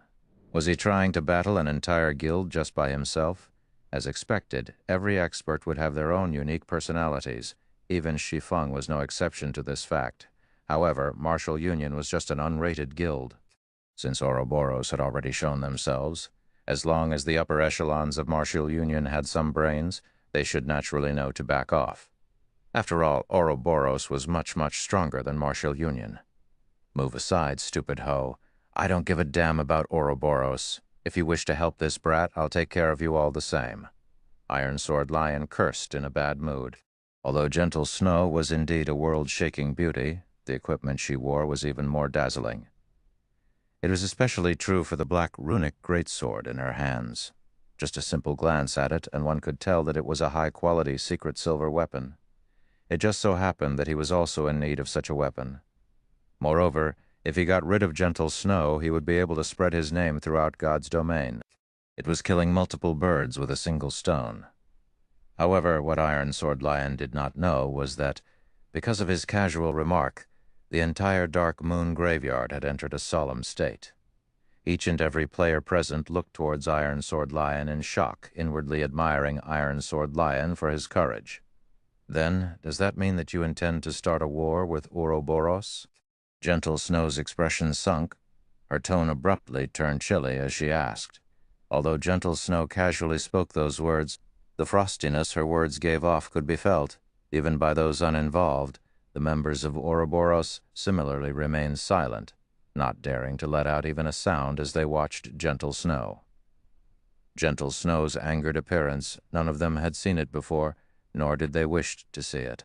Right now, however, there was a fool that actually dared to curse at Gentle Snow. This was the first time they had witnessed such a scene. They no longer dared imagine what would happen. Bitch, the others may fear your Ouroboros, but not me. Iron Sword Lion licked his lips. His eyes filled with greed as he looked at the attractive equipment on Gentle Snow's body. However, he remembered that he wanted to kill Shi Feng the most. He then turned his sights towards Shi Feng, loudly saying, "Brat, don't think that, with a bitch protecting you, you'll be able to survive through today. Rest assured, I won't let either of you get away. Brothers, go, kill them, and we'll share all of their equipment." Suddenly, over 100 players rushed at Shi Feng and his team, murder in their eyes. Iron Lion even took the lead as he charged towards Shi Feng, no longer able to hold back his treasured sword. Only by drenching it with Shi Feng's blood would it be able to achieve satisfaction. Hit and run as we head towards the forest. Don't overextend yourselves. Shi Feng unsheathed his pair of swords, once more commanding through the team chat. Just after Blackie and the others had taken a few steps, they suddenly discovered that Gentle Snow and the members of Ouroboros remained unmoving, intending to face the players from Martial Union head-on. They truly did not know what was going through Gentle Snow's head. However, since Gentle Snow was sticking up for Shi Feng, naturally, Shi Feng could not escape into the forest to carry out guerrilla warfare.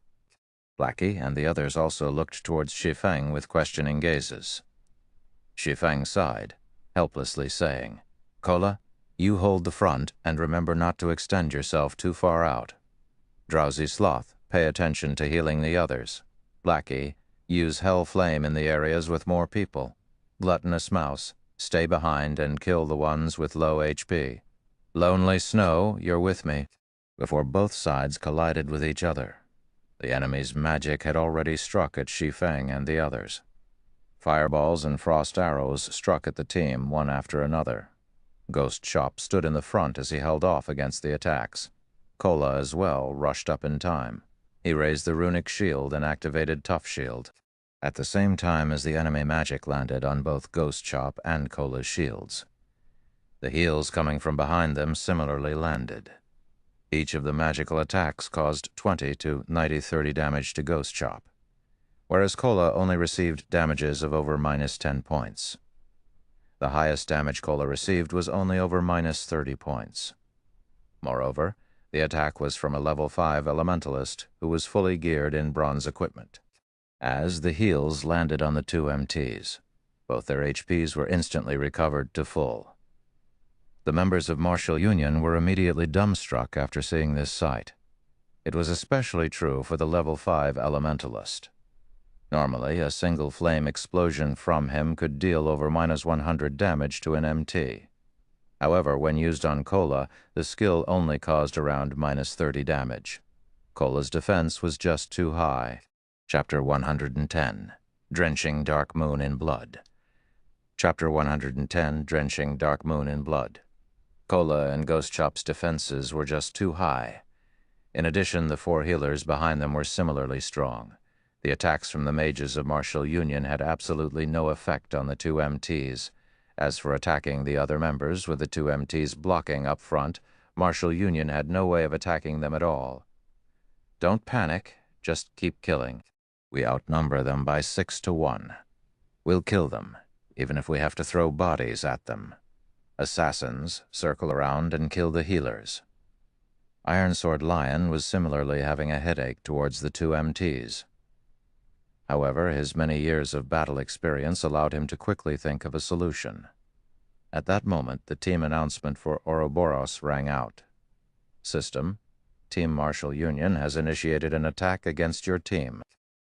For the next 2 hours, all members within the team are be able to freely retaliate without receiving any punishment, without the need to worry about becoming a red player. Everyone became much more motivated. You dare initiate a war against us, Ouroboros? None of you know the immensity of heaven and earth. All of you, die. The flame witch, Zhao Yueru, could finally display her frightening might. After her hand traced out the final incantation in the air, one of her ultimate skill, Frost Flame Explosions, activated. Magic struck Martial Union's MT, causing a series of damages over -200 points, and instantly reduced his HP to a critical level. However, shortly after, the healers of Martial Union quickly pulled their MT's HP back up. Fire Dragon's Roar. Zhao Yueru revealed a smile as she finished chanting her incantation.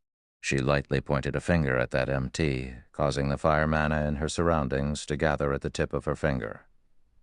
In the blink of an eye, a gigantic fire dragon appeared and rushed at that MT, devouring him whole.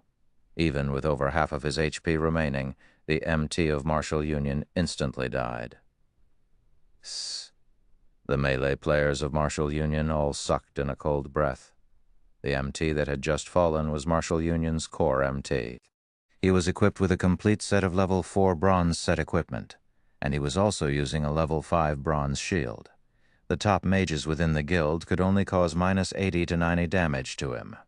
Now, even though there were healers healing him, he was still killed in 2 moves. Just how high was that female elementalist's damage? During Martial Union's momentary pause, Blackie had finished chanting the incantation of Hell Flame. Immediately, pillars of green-colored flame appeared amongst the areas, with a high density of players. The pillars of flame that shot towards the sky caused over -300 damage each second to every player, and within an instant, over 10 players lost their lives. The players from Martial Union were all dumbfounded at this sight. A single spell killed over 10 players. Just how were they supposed to contend against this? Don't be afraid. Spread out a bit. They'll be finished as long as we can get close to them, Ironsword Lion shouted confidently. The members of Martial Union felt what Ironsword Lion said was logical. They then continued charging towards the group from Ouroboros, starting a melee battle. The players from Martial Union were many, and very quickly, they surrounded everyone from Ouroboros. Gentle Snow raised her sword, immediately using charge to send 3 players flying. With a wave of the runic sword, Gentle Snow used cleave, dealing over -450 damage to the 6 level 3 players that rushed at her. As a result, all 6 of those players directly fell. The players from Martial Union did not know just how frightening a berserker with 50 strength was. With just 20 strength, a berserker could snap a common weapon in half with only their bare hands. If a berserker had 50 strength, one could just imagine how frightening they were. After killing the first wave of players, Gentle Snow rushed headlong into the crowd, like a flood dragon entering the ocean. Gentle Snow wreaked havoc amidst Martial Union. A fierce gale unfolded as Gentle Snow used whirlwind slash. The players within a 5-yard radius around her were all sent flying upwards, and damages of over -500 points appeared above their heads. The players crashed heavily into the ground, becoming deader than dead. The healers standing at the back lines could not even manage to heal them before they were slaughtered. The players from Martial Union who surrounded Gentle Snow were scared to a tremble. The aura Gentle Snow emanated was just too frightening, snatching away their courage. As for the other players from Martial Union, every one of them were still valiantly attacking, using their skills on the members of Ouroboros. However, each of their attacks only managed to cause 40 to -50 damage. On the other hand, a single hit from the players of Ouroboros took away over half of their HP. Just 2 hits left them dead, and not even the healers could manage to save them in time. The players from Martial Union quickly discovered a problem that, although they had the advantage of numbers on their side, the majority of them were all new players to God's domain. In other words, they were noobs. Not only was the difference in their levels huge, the gap in their equipment was even more ridiculous. Only the elites of Martial Union could barely contend with the members of Ouroboros. Meanwhile, on the side of Ouroboros, there was a beauty of a cleric that always gave out a heal and truth shield at the most crucial of moments, saving the members of Ouroboros from death. As a result, the members of Martial Union went mad with frustration. However, even though they wished to kill off this cleric, the person herself was constantly being protected by 2 assassins. As long as any player rushed at the group, a chain of attacks from the 2 assassins would massacre them. In the end, the members of Martial Union were caught in a stalemate. They could neither advance nor retreat. All assassins use stealth and get rid of their healers. Without healers, their deaths are all but guaranteed. Iron Sword Lion bellowed in the team chat. If half a dozen assassins from Martial Union could sneak over with stealth, they could easily kill off a cleric if they joined hands with each other. Drifting Blood, where is that brat? I want to personally kill him myself, Iron Sword Lion asked in a rage. He glanced at the surroundings but failed to discover Shi Feng's figure at all. Their losses from this battle today would definitely be huge, and all of it was due to Shi Feng. Iron Sword Lion would naturally not let Shi Feng escape. Boss Iron Sword, I don't see the brat here either. He seems to have vanished, Drifting Blood anxiously replied. Find him. He must be found. Iron Sword Lion's rage burned. The person he wanted to kill the most had disappeared. If this news were to spread, he would definitely become a laughingstock. At this moment, Shi Feng had already snuck to Martial Union's backline through the use of Shadow of Nothingness. This location should be it. Shi Feng looked at the surrounding terrain. He then canceled the Shadow of Nothingness, suddenly appearing some distance behind the healers of Martial Union. Meanwhile, the healers of Martial Union were currently busy healing the players on the front lines, failing to discover Shi Feng's appearance. Windblade. Shi Feng turned into a fierce gale, sweeping towards the healers of Martial Union. While in the middle of chanting a prayer, a male cleric suddenly found a pitch-black sword piercing through his chest, following which he felt a burst of pain at his neck before the sight before him turned dull gray. Under Shi Feng's blade, a level 5 cloth-armored cleric was no different than a piece of paper. A normal strike from Shi Feng's sword was able to cause over -330 damage. With just two basic attacks, Shi Feng could kill off a single cleric. If he were to use a skill, he could practically kill a cleric with every attack. Ah, there's an assassin. The female cleric nearby screamed when she witnessed this scene. She did not think that the male cleric would die so quickly or so cruelly. Yi Feng, Iron Sword Lion, immediately turned his head towards the back lines, discovering Shi Feng rapidly harvesting their healers, just like sheep entering a tiger's mouth. Iron Sword Lion's eyes nearly cracked open in rage at this sight. He loudly bellowed as he rushed at Shi Feng.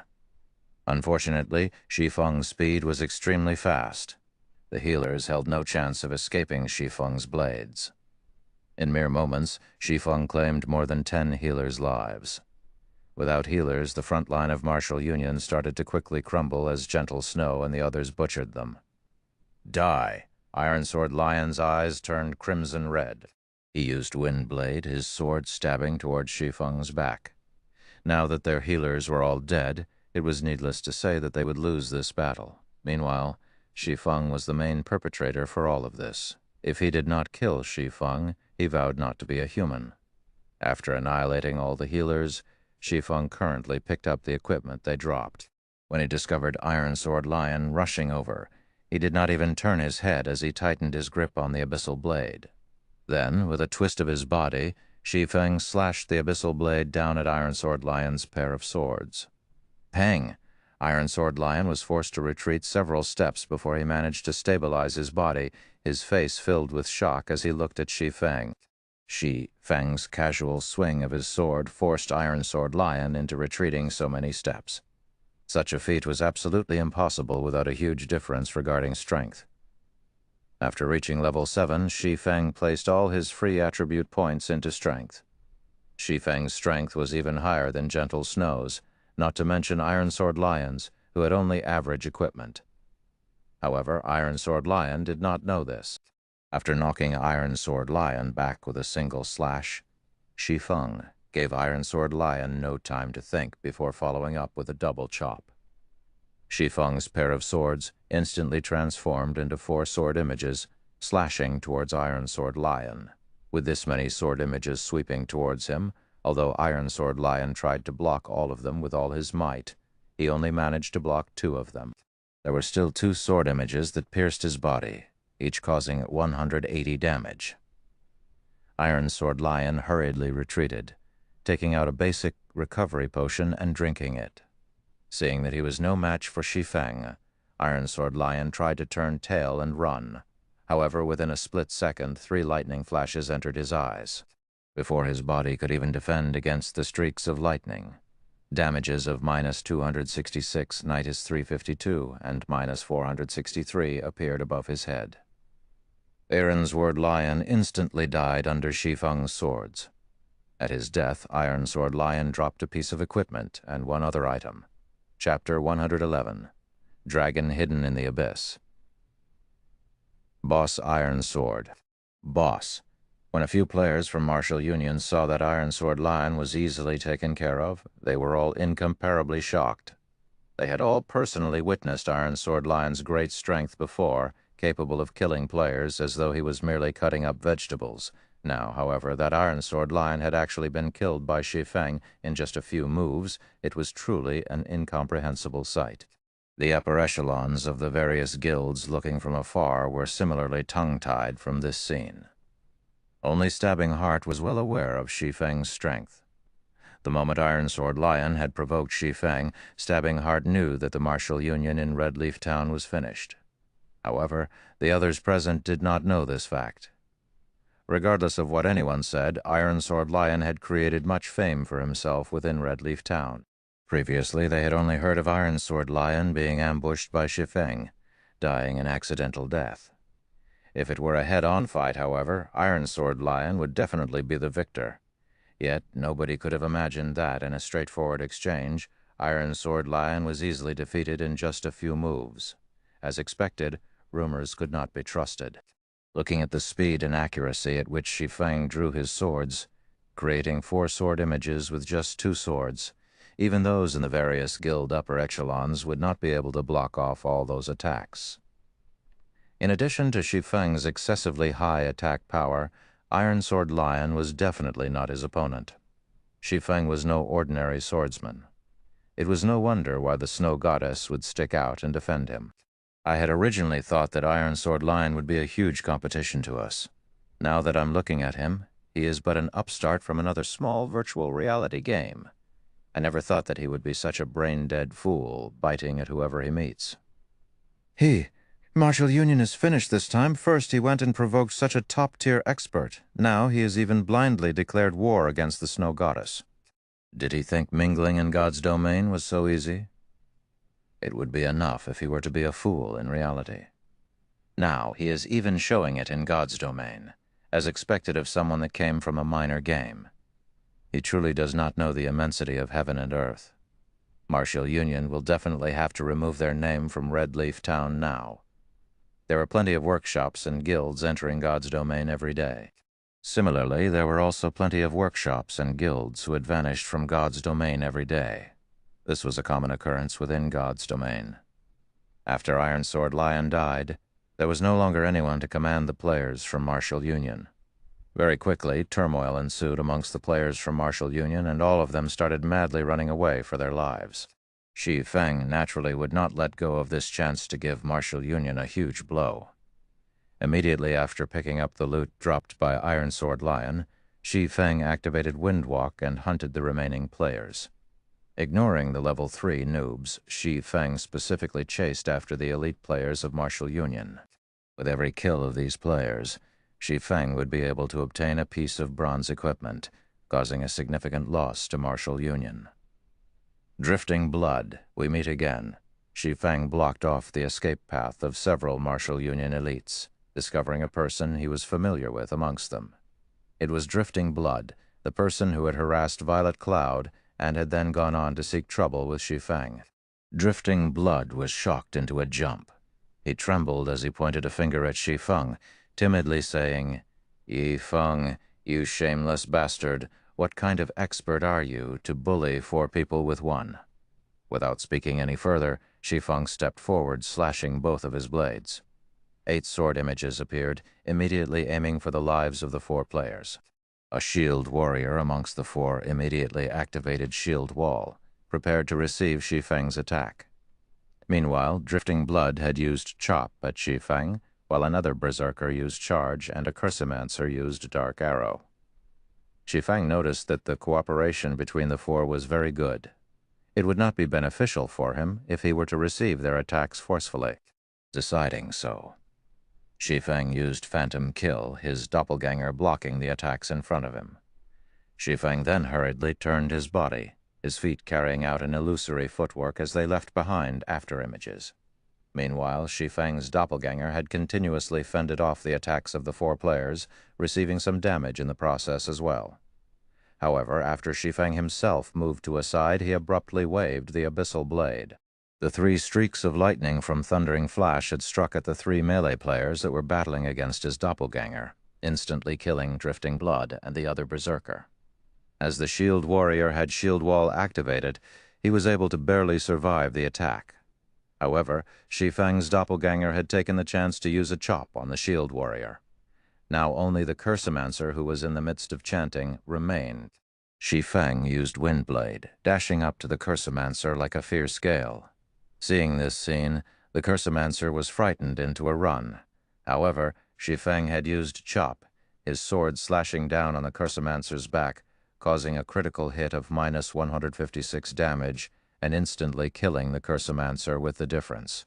In terms of equipment and battle techniques, Shi Feng was able to bring an end to the battle quickly.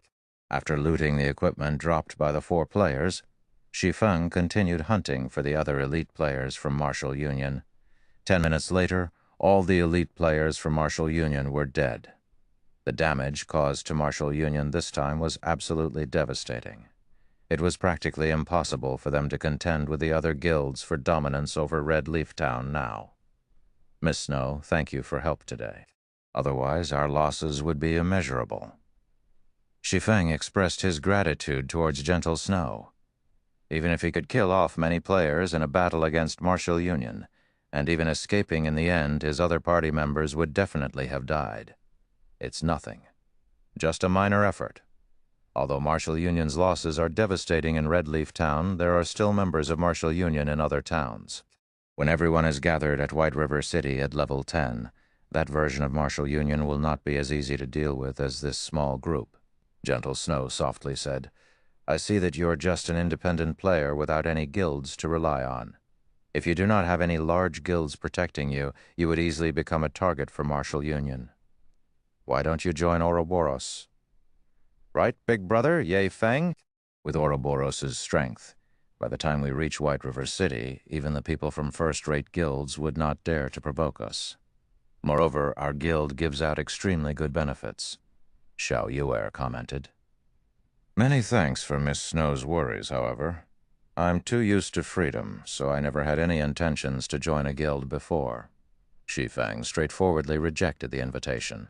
Although Ouroboros was a good guild, they similarly had a lot of problems. Take Gentle Snow, for example. She was clearly the first vice leader of the guild, yet she had still left Ouroboros in the end, just like how Shi Feng himself was casually chased away from Shadow. At the end of the day, it was still best to hold his decision rights in his own hands. Since that is your way of thinking, I won't try to insist that you join us. However, if you ever change your mind in the future, Ouroboros would welcome you any time. Gentle Snow could naturally see through Shi Feng's thoughts. However, everyone had their own ambitions, and it would not do well for her to force the situation. Right now, it was enough for them to maintain an amicable relationship. Following which, Shi Feng led Blackie and the others away from the Dark Moon graveyard, returning to town to sort out everyone's bags. He then planned to take them to level up. Previously, he had always been tight for time. Now that he had finished dealing with his matters, the time was just right for everyone to rise up to level 10 quickly. Meanwhile, Zhao Yueru looked at Shi Feng's departing back, faintly feeling a sense of familiarity. She did not know why she was feeling an indescribable sense of loss in her heart. Snow, why didn't you try harder? If you told him about the matters of the god-slaying army, he might have even agreed to join, Zhao Yueru asked. Gentle Snow smiled, saying, "Didn't you hate the thought of him joining us before? But now you want him to join us instead." A blush appeared on Zhao Yueru's delicate face as she said in an upright tone, "Aren't I doing this for you?" Regardless of what anyone said, he is also a top-tier expert. If you were to lure him into Ouroboros, he would become a person on our side. In the future, if he gets along well in the god-slaying army, he would be able to bring you a lot of influence and authority. If he didn't perform so outstandingly well just now, I would definitely try my best at pulling him over. However, he was just too remarkable, just like a true dragon. Right now, he is but a dragon hidden in the abyss. Sooner or later, he will be able to soar into the skies, and we will be able to do nothing to hold him back. Who knows, in the future, he might even become a headache of an opponent to Ouroboros. Gentle Snow lightly laughed. An opponent, is it? Zhao Yueru entered a deep thought. Chapter 112, 7 Luminaries Gemstone. Chapter 112, 7 Luminaries Gemstone. After Martial Union was exterminated, the news of its demise was quickly spread around Red Leaf Town. Some people had even recorded the battle and posted it onto the official forums, the incident quickly becoming popular. Ouroboros had first conquered the Hell Mode of Dark Moon Graveyard. They had then gotten rid of Martial Union's over 100 members. The valiant appearance of the Snow Goddess had captured the hearts of all the male players, and instantly Ouroboros' position and influence around the region of White River City had skyrocketed. As a result, countless players wished to join Ouroboros. Due to the recording of this battle, there were plenty of upper echelons of guilds that had noticed Shi Feng's existence. The origin of this battle was, after all, due to Martial Union's enmity towards Shi Feng. However, not only had Shi Feng himself received the aid of the Snow Goddess, he had even personally killed off Ironsword Lion in a head-on confrontation. This was enough proof of Shi Feng's exceptional strength and also his good relations with the Snow Goddess. Taking these points into mind, these upper echelons needed to let their subordinates pay more attention towards Shi Feng. When Shi Feng and the others returned to Red Leaf Town, many players on the streets had shifted their gazes towards the group. "Crap, isn't that Ye Feng, the person that went dungeon raiding together with the Snow Goddess?" a male warrior said. "If I go and beg Big Brother Ye Feng, I wonder if Big Brother Ye Feng will bring me to level 10? Another female elementalist bashfully said to her companion. Shi Feng had completely become a celebrity now. Wherever he went, there would definitely be someone paying attention to and talking about him. Brother Feng, you're already a famous person. Now you only need to wiggle your finger, and there would be a crowd of beauties running over to you. In the future, you mustn't forget to introduce a few to me," Blackie laughingly said. "Stop talking nonsense. Our priority right now is to level up. The sooner we get to level 10, the sooner we can compete for more advantages after we enter White River City." Shi Feng smiled as he said, "Since everyone is tired now, let's rest for an hour. We'll gather again after you all get your equipment repaired and replenish your necessities." After hearing Shi Feng's arrangements, Blackie and the others immediately went to the smithy to repair their equipment. They did not know why, but normally when they were grinding on the level 5 forest wolves, even if they had been grinding for over 10 hours, the durability of their equipment did not fall by much. However, right now, just after raiding a dungeon once, the durability of their equipment had all fallen by almost half. If they were to raid the dungeon another time, the durability of their equipment might fall to 1 within just 3 to 4 hours, becoming useless. When everyone arrived at the smithy to repair their equipment, they suddenly discovered a frightening matter. Previously, it was a normal occurrence for them to change into new equipment. Hence, they had never repaired their equipment even once before. Now, however, all the equipment Kola was wearing only had half of its durability remaining. As a result, repairing all of it had required a fee of 1 silver, 63 coppers.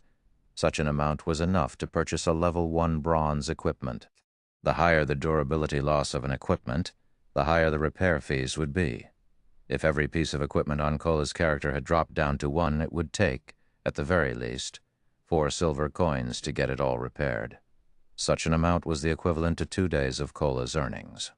However, because Kola had become a follower of Shi Feng, the speed at which he earned money was much faster when compared to many other elite players.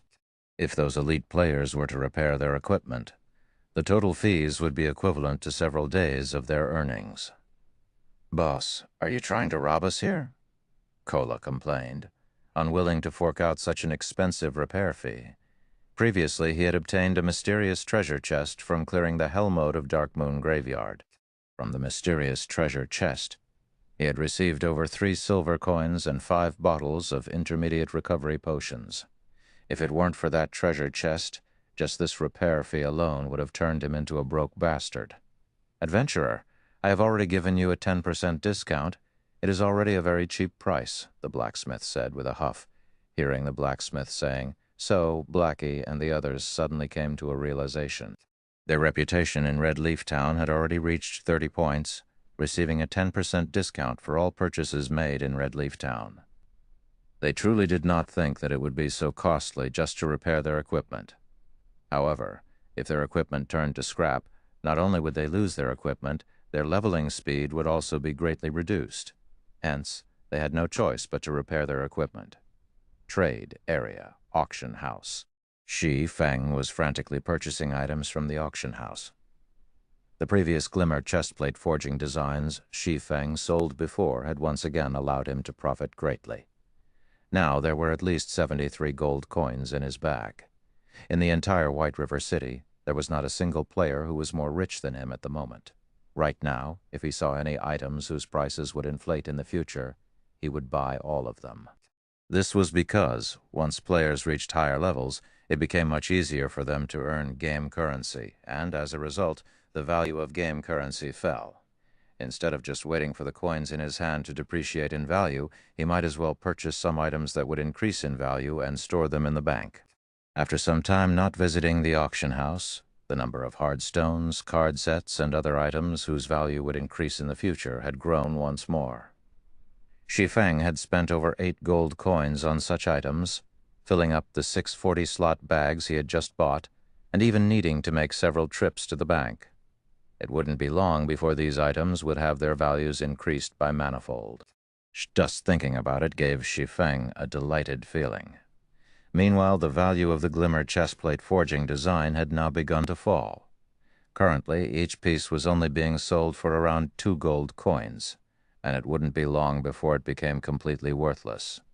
Seeing that the number of guilds purchasing the glimmer chestplate forging design was becoming fewer, Shi Feng decided to continue selling them for a while more before thinking of another way to make money. Now his main goal was to earn credits. Just judging from the small amount of credits he currently possessed, it was still not enough for his workshop to squander. Currently, Shi Feng still possessed more than 60 gold coins. He then took out 30 gold coins and registered them on the virtual trade center. Right now, various large guilds were in the midst of purchasing coins in bulk. It wouldn't be long before he could sell all his coins, earning him a lot of credits. Following which, inside the bank, Shi Feng started arranging the harvest he obtained today. He had already obtained more than 10 pieces of bronze equipment just from the elite players of Martial Union he had killed. Originally, Shi Feng had intended to sell off these equipment pieces. However, his workshop would definitely be recruiting new members in the future. Hence, He decided to store them inside his warehouse, as they might come into use in the future. In any case, he was not lacking in this small amount of money. As for the ash blade, the most important item he obtained from the Dark Moon graveyard, he kept it inside his warehouse for now. It was still of no use to him right now. Only when he arrived at Star Moon City would he have a chance at finding a clue about the ash blade. After all, the owner of the ash blade had an unfathomable origin, being titled as the God-Slayer in God's domain, an existence feared even by the gods. The clues relating to this ash blade could only be found in the capital city of Star Moon Kingdom. Ah? What's this thing here? Shi Feng dug up a crystal the size of his palm from his bag. Isn't this one of the items dropped by Iron Sword Lion? Shi Feng discovered that he was somewhat familiar with this item. It was indeed one of the 2 items that were dropped by Iron Sword Lion. 7 Luminaries Gemstone, special item, transports the user to Blackwing City. Uses remaining 4/5, dropped after death. This Iron Sword Lion truly can't be underestimated. It was no wonder he was so powerful in the previous life. It was all because of this item here. Shi Feng looked at the 7 Luminaries gemstone in his hand, unable to refrain from revealing a smile. Blackwing City was no ordinary location. It was also not a place that players could simply go to as they wished. Players needed a teleportation crystal to go to that place, and the 7 Luminaries gemstone was one of those passes. In Shi Feng's previous life, Blackwing City's fame resounded throughout God's domain. All the major powers would willingly purchase the passes to Blackwing City at high prices. However, to an average player, it would be meaningless, even if they went to Blackwing City. At most, they would only go there to widen their horizons. However, to the upper echelons of a major power, it was an absolute heaven. After going there once, they would want to go there again. Shi Feng looked at the time, discovering that today was a big day in Blackwing City. He definitely must make a trip to Blackwing City today. He sent a message to Blackie saying, "Blackie, I still have some other things to take care of, so I won't be able to bring you all leveling for now. After all of you are rested, go to the level 8 area, Roaring Hill, to level up. As long as you guys are careful, your leveling speeds there will be extremely quick." Chapter 113, Blackwing City. Red Leaf Town, slum area. Although it was still daytime, the enchanted bar was packed with red players that tread along the boundaries of darkness. However, amongst this crowd of players, there were several green players present in the bar, seemingly highly out of place. These players were Iron Sword Lion and his several subordinates. "Absolute heaven, I need you to kill a person for me." "Name your price," Iron Sword Lion said to the man before him. The man, who held a stern expression, was currently drinking from a beer bottle. The stern-looking male did not pay any heed to Iron Sword Lion, one of his arms wrapped around an alluring, well-developed woman, while the other held onto a beer bottle. The man only minded his own business as he flirted with the woman, his lips curling into a wicked smile, giving others a chilling feeling. Iron Sword Lion's expression immediately sank.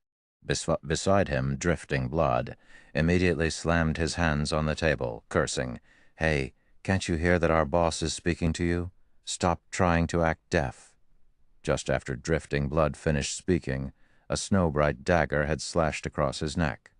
The dagger then stabbed into his heart, finally being abruptly pulled downwards and slashed apart a deep wound. Stab, a pull, and a slash. All 3 moves were executed in a very natural manner. Before Drifting Blood could even cry out in pain, his body had already fallen to the ground. "Absolute heaven, what are you trying to do?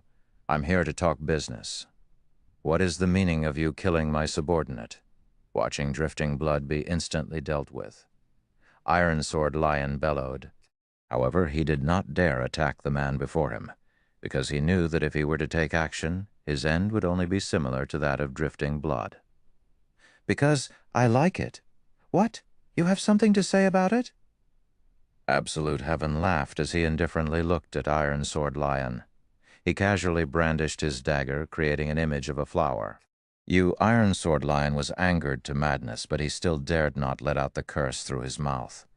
Absolute Heaven was an assassin in real life. a famous one to boot. He was also a top-tier expert within virtual reality games. However, there were very few people who knew of him. For those who did know him, they were usually ones who had been assassinated by him before. When Iron Sword Lion used to play some other wuxia game before, he had been assassinated by Absolute Heaven several times previously, which was how he got to know Absolute Heaven. However, Absolute Heaven's temper was extremely odd. Regarding the things he was uninterested in, no matter how much money he was offered, he would refuse to carry them out. He was only willing to carry out tasks that managed to pique his interests. Until today, he had yet to fail a single task that he had taken on. If Absolute Heaven was threatened or compelled into doing something, then oftentimes the customer that did so did not have a happy ending. Iron Sword Lion had once seen a customer wanting Absolute Heaven to kill a player back to level 0 no matter what. However, Absolute Heaven refused to do so. That customer was similarly an ill-tempered person, declaring to take action against Absolute Heaven as well. As a result, that customer was personally killed by Absolute Heaven all the way back to level 0, forced to delete his account in the end. Seeing Iron Sword Lion remaining silent, Absolute Heaven smiled. He then resumed hugging onto the beauty by his side and drinking his beer without a care in the world, acting as if everything before had never happened. Drifting Blood being killed off in the bar similarly did not attract the attention of any other players. That was because incidents like this occurred on a daily basis in this place. Everyone had long since gotten used to seeing it. Meanwhile, Iron Sword Lion could only inhale deeply several times, calming down the rage in his heart. Absolute Heaven, don't be so quick to refuse. If I tell you the name of this person, you will definitely be interested, Iron Sword Lion said in a serious tone. However, Absolute Heaven remained uncaring, as if Iron Sword Lion was just empty air.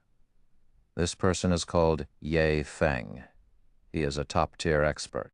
I only wish for you to kill him back to level 0 or force him to delete his account and start all over again. As for the price, it is up to you to decide. Iron Sword Lion took out a recording, sending it to Absolute Heaven. The recording depicted the scene where Iron Sword Lion himself was killed off by Shi Feng. 2 swords, 4 images, impossible to fend off. The final strike that killed off Iron Sword Lion was also extremely swift and graceful, impossible for anyone to block. After taking a look at the recording, Absolute Heaven's interest was immediately piqued. He then said, 1,000,000 credits, one-time payment. Iron Sword Lion's heart could not help but twitch after hearing this price.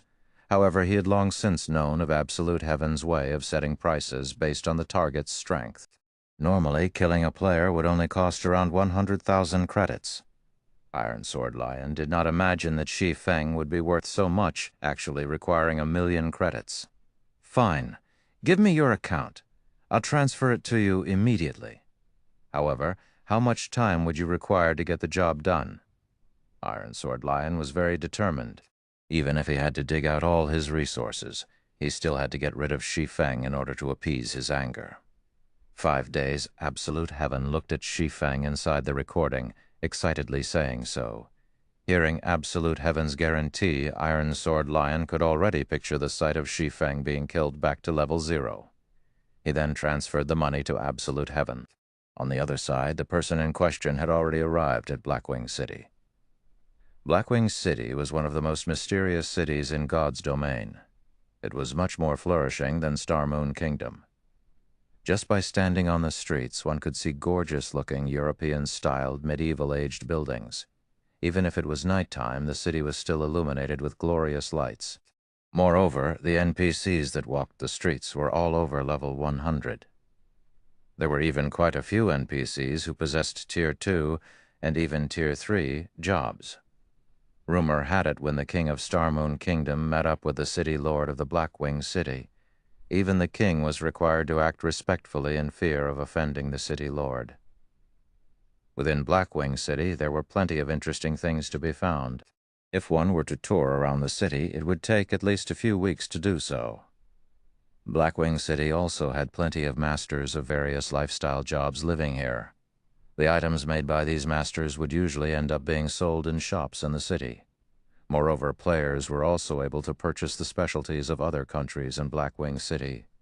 This was definitely a treatment not found in other ordinary cities. With all these attractions, the most famous amongst them was the auction house of Blackwing City. The auction house here held an auction once every week. Moreover, the items auctioned were all rare ones sold by NPCs. Epic rank items would even be sold in this weekly auction. Such an item was definitely impossible to purchase outside of Blackwing City. This was the reason why the upper echelons of all the major powers wished to come to Blackwing City. On the other hand, even if the average player were to come here at most, they would only be here to sightsee. It was because they were completely unable to afford the items sold by the NPCs here. Moreover, there were no wild monsters here in Blackwing City. There were also no quests to be found here. It was a city purely meant for players to conduct trade within. Blackwing City was a heaven, loved by the tycoons of the game. There are still 2 hours before the auction starts. I'll go buy some local specialties first, then. Shi Feng looked at the time, discovering that he was still early. He hailed for a horse carriage, bringing him to the business district of Blackwing City. Blackwing City was just too huge. If Shi Feng were to walk on foot, he would need, at the very least, 2 to 3 hours to arrive at the business district. Normally, players would spend money to hire horse carriages as a means of transportation. However, hiring a horse carriage did not come cheap. At the minimum, a horse carriage would cost 1 silver coin, and depending on the distance traveled, the price would similarly change. If an average player were to come to Blackwing City at this period of the game, they most likely would not even be able to afford a horse carriage. After more than 10 minutes had passed, Shi Feng alighted from the carriage, arriving at an engineering shop. This engineering shop was not large. It was only a small building with 2 floors. There was an old-looking wooden signboard hung at the entrance with the words, "Cruz's Workshop," carved into the wood. Although the shop seemed shabby at first sight, Shi Feng knew that this shop was opened by the engineering grandmaster, Cruz Gaia. He was also the one and only engineering grandmaster in Blackwing City. As for the other engineering shops, those were all operated by engineering masters or engineers. Although those shops appeared to be flourishing, the items sold by them were all very expensive, yet of poor quality. Back in the early days, Shi Feng had often been scammed by those shops. Shi Feng pushed open the door, entering Cruz's workshop. The caretaker of the shop was called Luciola, a shy-looking girl who had her hair tied into 2 ponytails. If one used observing eyes, they would quickly discover that this frail-looking girl was in actuality a professional mage, a job that advanced 2 tiers from an elementalist. Furthermore, she was even at level 100. A level 100 Tier 2 mage could easily extinguish a single red leaf town. If a player dared to cause a scene in this shop, they would quickly turn into a pile of ash. Chapter 114, Blackwing Auction House. Chapter 114, Blackwing Auction House. Very rarely did Cruz's workshop have customers, and Shi Feng's entry into the shop immediately roused Luciola's attention. "Lord Demon Hunter, I wonder what items my lord requires?" "Our shop has a variety of items, and we guarantee their quality." Luciola walked toward Shi Feng, asking respectfully. Shi Feng did not think that, regardless of location, the Demon Hunter title would be so respected. The title even held effect in Blackwing City.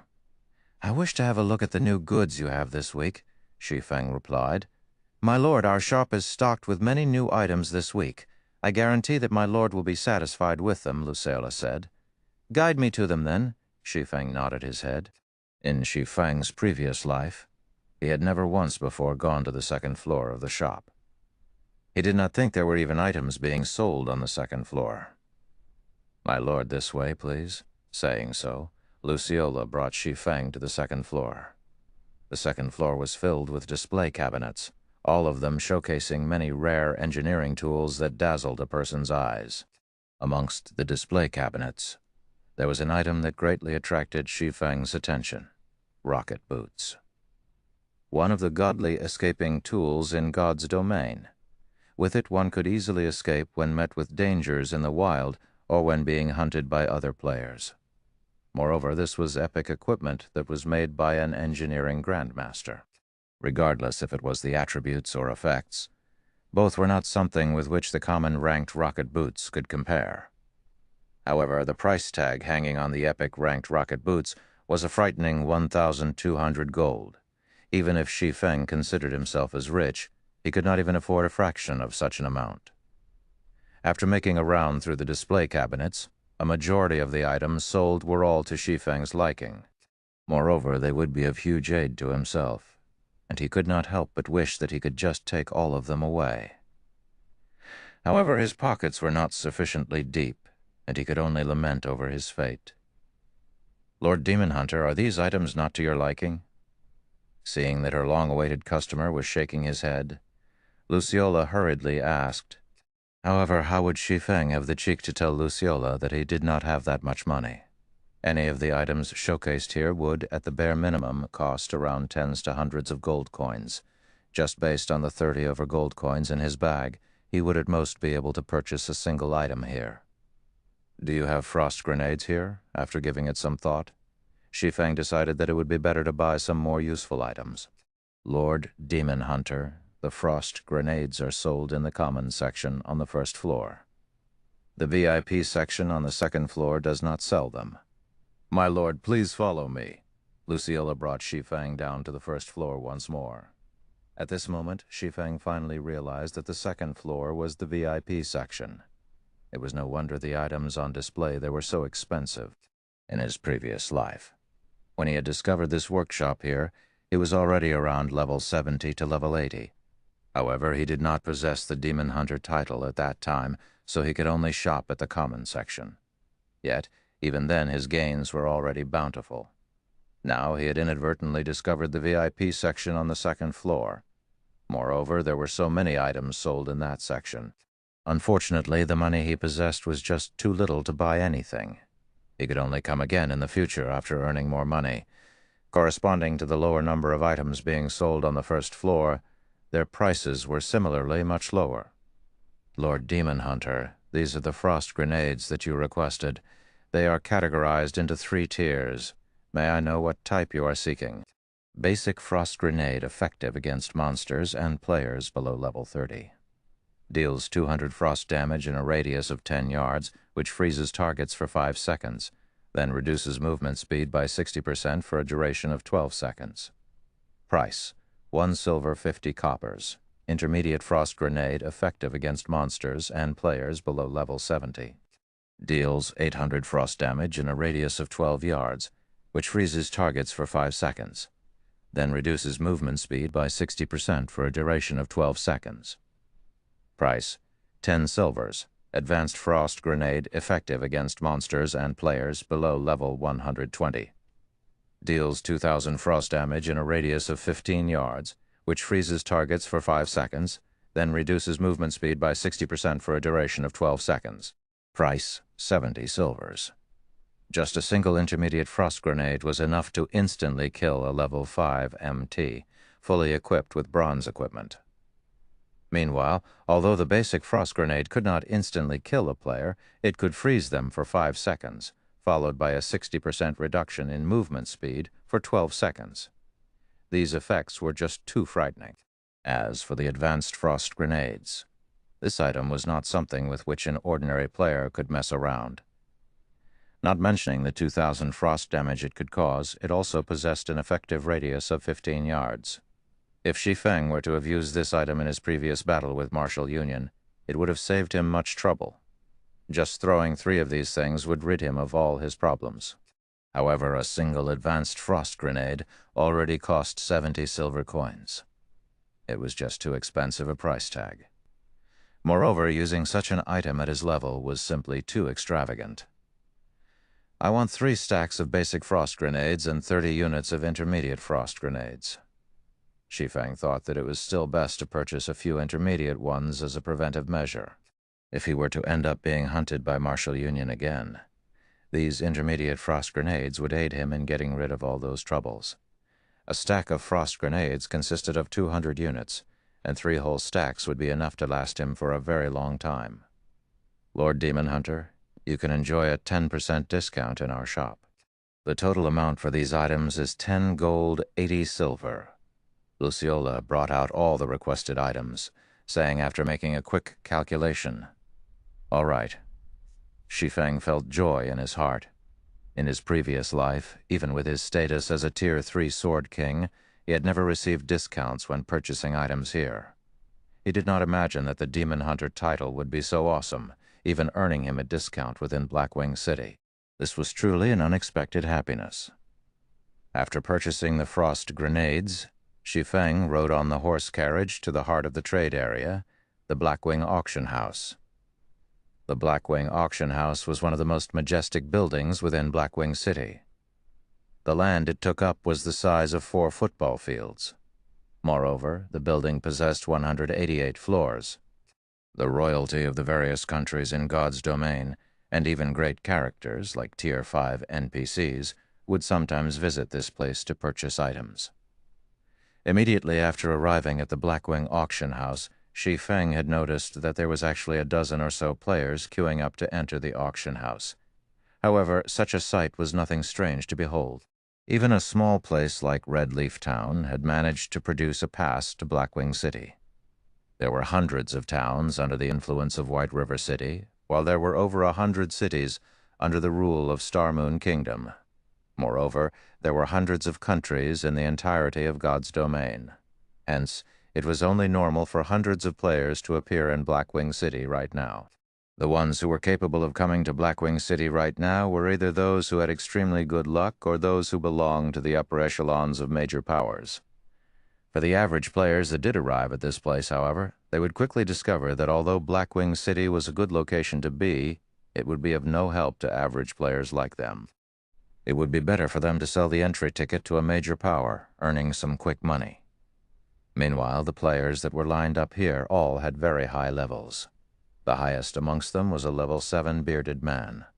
The large man wore a complete level 5 bronze set equipment, and was also carrying a mysterious iron axe on his back. One glance at the man was enough to tell that the man's strength was not to be trifled with. As for the other players, they were all at level 6, each wearing complete bronze set equipment, and none of them looking to have a simple background. Noticing Shi Feng walking over, these players all discovered that Shi Feng was surprisingly at level 7, the same level as the bearded man beside them. However, the silvery white, delicate set equipment worn by Shi Feng faintly gave off a chilling and heavy pressure. Although it was a bronze set equipment, a single look at it, and anyone could tell that it was not just any ordinary set equipment. Moreover, there were even individual pieces of secret silver ranked equipment, although they could not tell what rank the black sword hanging around Shi Feng's waist was at. The other sword gave off the glow of a secret silver equipment. Compared to the bearded man, Shi Feng was obviously much more powerful, and the players present immediately started having notions of befriending him. "This one is Lonely Goose of the Moon Temple. Fellow friend, I have never seen you around before. Is this your first time visiting Blackwing City?" A gentle, scholarly-looking level 6 swordsman walked up and asked Shi Feng. After arriving at Blackwing City, Shi Feng did not disguise his equipment, leaving them in their original appearance. He had only altered his own facial appearance, turning it into the appearance of the middle-aged man, Black Flame. That way, nobody would be able to recognize him as Ye Feng. Hearing this scholarly person introduce himself, Shi Feng could not help but size up this man called Lonely Goose. Chapter 115, Egoistic Blade. Chapter 115, Egoistic Blade. Translator, Hell's Scythe. Editor, Hell's Scythe. The Moon Temple was a very well-known guild in God's domain. However, their area of influence was not situated in Star Moon Kingdom, but instead the Tulip Empire. The competition between guilds there was much more intense compared to Star Moon Kingdom. Meanwhile, the Moon Temple was one of the top few guilds in Tulip Empire. Compared to Ouroboros, they were much stronger. The scholarly Lonely Goose in front of Shi Feng right now was also a famous top-tier swordsman. It would be advantageous to Shi Feng if he befriended such a person. "Hello," Shi Feng nodded his head, giving others a taciturn feeling. Aside from Lonely Goose, several more players came up and introduced themselves to Shi Feng. They all wished to befriend him. After all, an additional friend meant an additional path they could have in the future. It was especially true for the top-tier experts that could arrive at Blackwing City. As to whether they would become enemies in the future, the possibility of such a situation happening was low. As for the reason to such a conclusion, up till now, the group of them had yet to see a top-tier expert belonging to the same country as them in Blackwing City. Also, every country was very far apart from each other, and countries coming in touch with each other would be a matter in the far future. On the other hand, if they could become friends and have a cooperative relationship, then it would be beneficial to both sides. This was also one of the hidden benefits of Blackwing City. The bearded man swept a glance at Shi Feng, discovering that Shi Feng's level was actually the same as his own. Being able to reach level 7 was an achievement of which he was extremely proud. However, now that he realized he was the same level as an independent player, he immediately felt a sense of provocation. In addition to the other players trying to befriend Shi Feng, the bearded man snorted. He's just an independent player. What is the point in trying to curry favor with him? With the bearded man's words, the entire atmosphere in the auction house became tense. Playing the part of the friendly guy, Lonely Goose said with a smile, "Brother Egoistic Blade, not everyone can easily come to Blackwing City. Is there a need for such a cold treatment? If we can all get along with each other, it would be a great benefit for all of us in the future. Help? Just based on the luck of an independent player, how would he be able to mutually cooperate with us? How can he be of any help to us?" The disdain in the bearded man's words kept on growing. The man then flaunted the guild emblem on his chest, the words "Bloodthirsty War God" written on the emblem. The emblem was silver in color, signifying that the bearded man was at the rank of an elder within the guild. Bloodthirsty War God was one of the top 3 first-rate guilds in Black Dragon Empire. Bloodthirsty War God was a long-established guild, its lengthy history tracing back at least 60 years ago. At that time, not even Shi Feng's parents had been born yet. Looking at Egoistic Blade behaving so, even Lonely Goose felt helpless about it. He then looked at Shi Feng, apologizing. "Truly sorry, Brother Egoistic Blade doesn't usually behave this way. Maybe he is in a bad mood today." "This should be Brother Black Flame's first time coming to the Blackwing auction house, right? You've come at a good time. Today just happens to be a day where the Blackwing auction house is holding an auction. However, if you wish to participate in the auction, you need to purchase a Blackwing insignia that costs 2 gold coins. You will only be allowed entry if you possess the Blackwing insignia. Furthermore, the players who possess the Blackwing insignia can bring along 2 more players with them. How about Brother Black Flame? Let me bring you into the auction. You could save a big expenditure that way." As Shi Feng was about to voice his rejection, Egoistic Blade sneered, "A beggar that can't even afford a Blackwing insignia, what right do you have to come along with us? I only have one thing to say. I don't wish to be together with this little bastard. If you all wish to form an alliance, it's either me or him. You guys make your choice. Either he goes or I go." Egoistic Blade had the bloodthirsty war god serving as his background, while Shi Feng had nothing he could rely on. Egoistic Blade was extremely confident that Lonely Goose and the others would choose him without even the need to think. Only when the strong cooperate with each other would they be able to bring out the greatest benefits. If they were to cooperate with an independent player who could guarantee that after this person's entry ticket to Blackwing City had been used up, he would still be able to return to Blackwing City. Meanwhile, Egoistic Blade had a first-rate guild supporting him. It would be tens of thousands of times easier for him to obtain another pass to Blackwing City when compared to a mere independent player. If Shi Feng did not even possess the ability to frequently visit Blackwing City, how would he be able to guarantee a mutual cooperation? "Brother Egoistic Blade, must you do so?" Lonely Goose and the others could not help but have a headache as they tried to mediate the situation. They only wished to mutually profit from each other. Yet Egoistic Blade had created such a situation, and had even spoken such words. If they chose to accept Shi Feng into their group, then Egoistic Blade would definitely feel humiliated.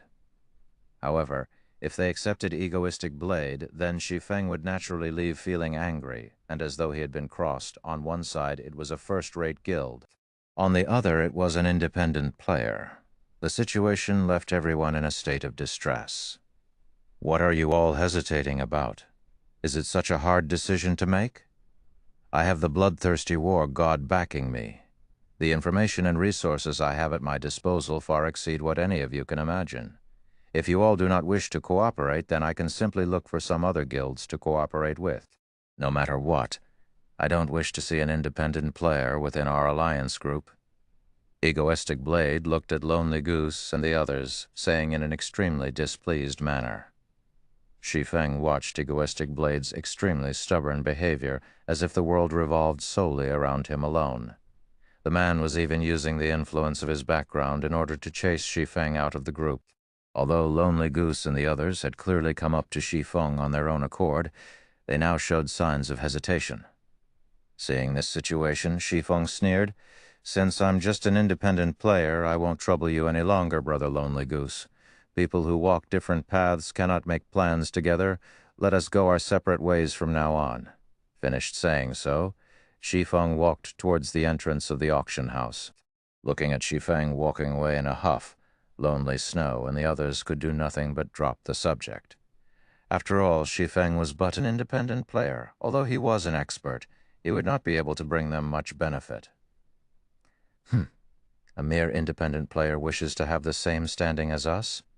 Don't even dream about it, Egoistic Blade jeered. After some time, the gates to the auction house opened, allowing the masses entry into the building, when Egoistic Blade and the others walked to the entrance. "I'm sorry, sir, but you are not allowed to enter." A knight blocked Egoistic Blade and the others. "Lord Knight, all of us possesses the Blackwing insignia." Lonely Goose pointed towards the insignia on his chest, saying, "The auction held today is the VIP auction. Commoners are not allowed entry. The normal auction will only be held next week, so please come back again at that time," the knight explained. Egoistic Blade then pointed at Shi Feng, who was currently walking into the auction house, moodily saying, "Lord Knight, then what right does that person have to enter? He doesn't even have a Blackwing insignia on him. It won't be good if you do something like that, right?" The knight became extremely displeased by Egoistic Blade's attitude. However, he still looked along the direction Egoistic Blade pointed to, discovering the Lord Demon Hunter, Shi Feng.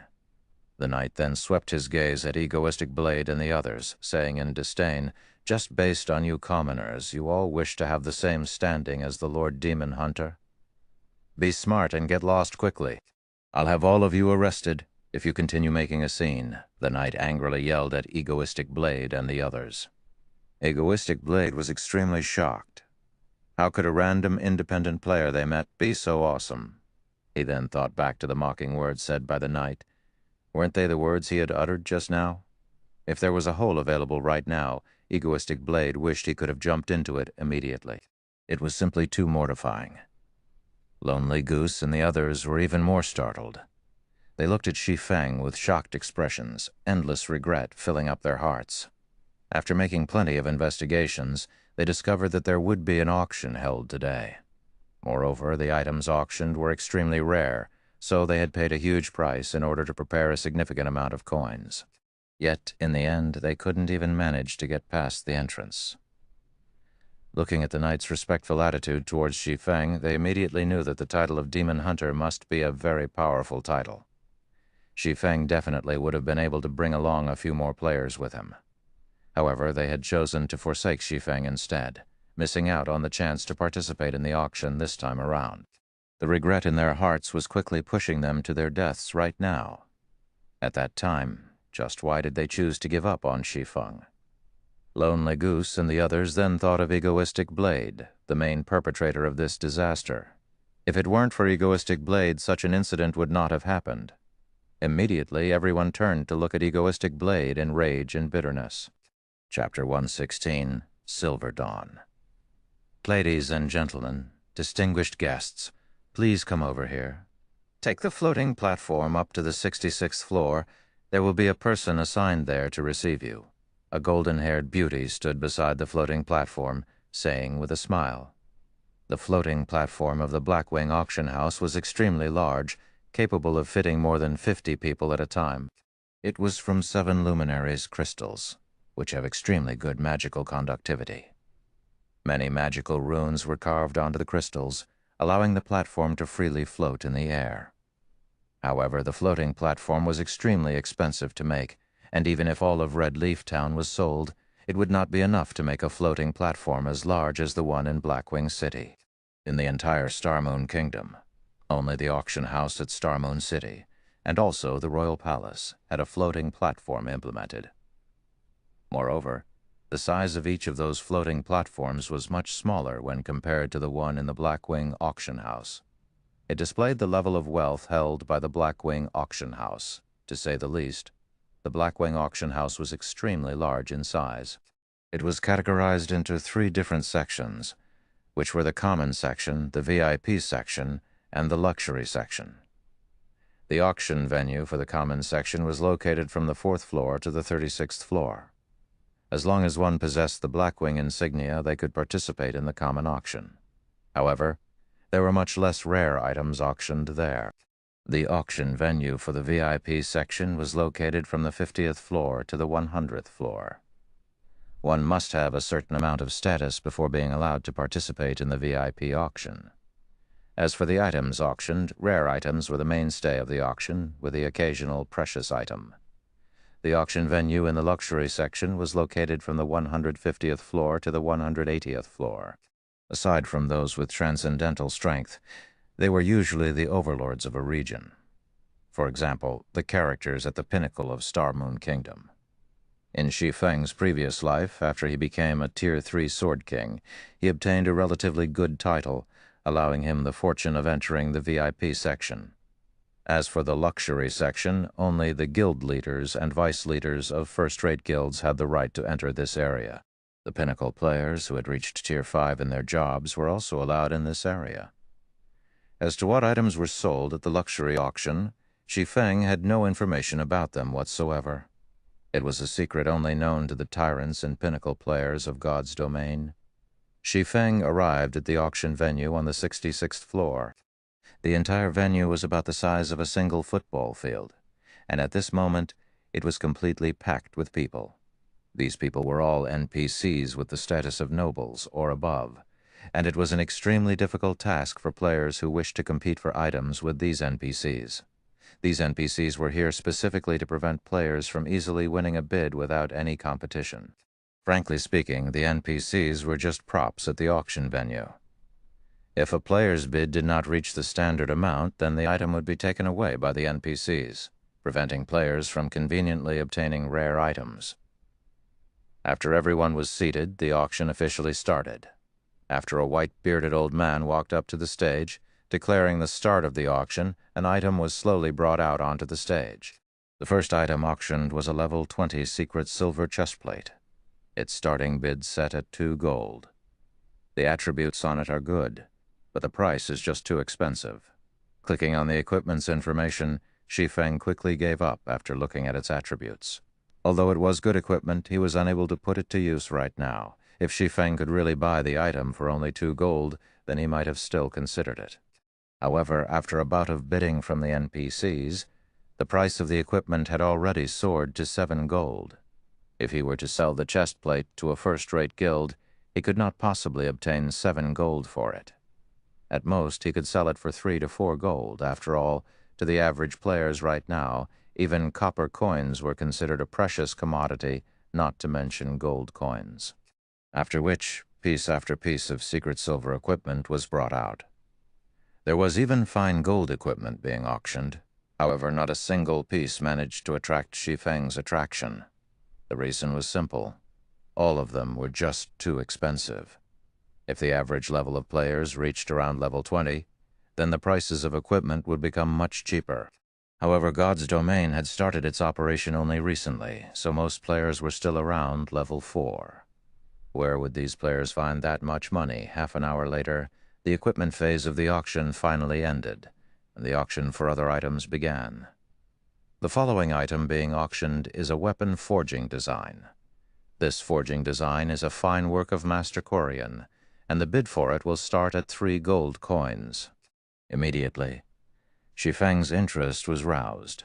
He then clicked to check on the item's information. Silver Dawn Forging Design, Secret Silver Rank, One-Handed Sword, Level 10. Seeing that it was Secret Silver Ranked, One-Handed Sword, Level 10. Seeing that it was Secret Silver Ranked, One-Handed Sword, Level 10. Seeing that it was Secret Silver Ranked, Shi Feng knew that his luck had come. Moreover, the Silver Dawn was a Level 10 weapon. It was absolutely something that he needed the most. The Abyssal Blade also needed 10 Level 10 Secret Silver weapons to level up. With this forging design, that problem would easily be handled. However, besides Shi Feng, there were still a few other forgers who participated in the bid. After all, a secret silver forging design was extremely rare. With that, the bidding for the forging design quickly started. Within moments, the bidding price had already reached 6 gold. Shi Feng gritted his teeth, shouting, 7 gold. 7 gold, 30 silvers. 7 gold, 50 silvers. 8 gold. With the crazed bidding from the NPCs, the price for the Silver Dawn steadily rose. Crap.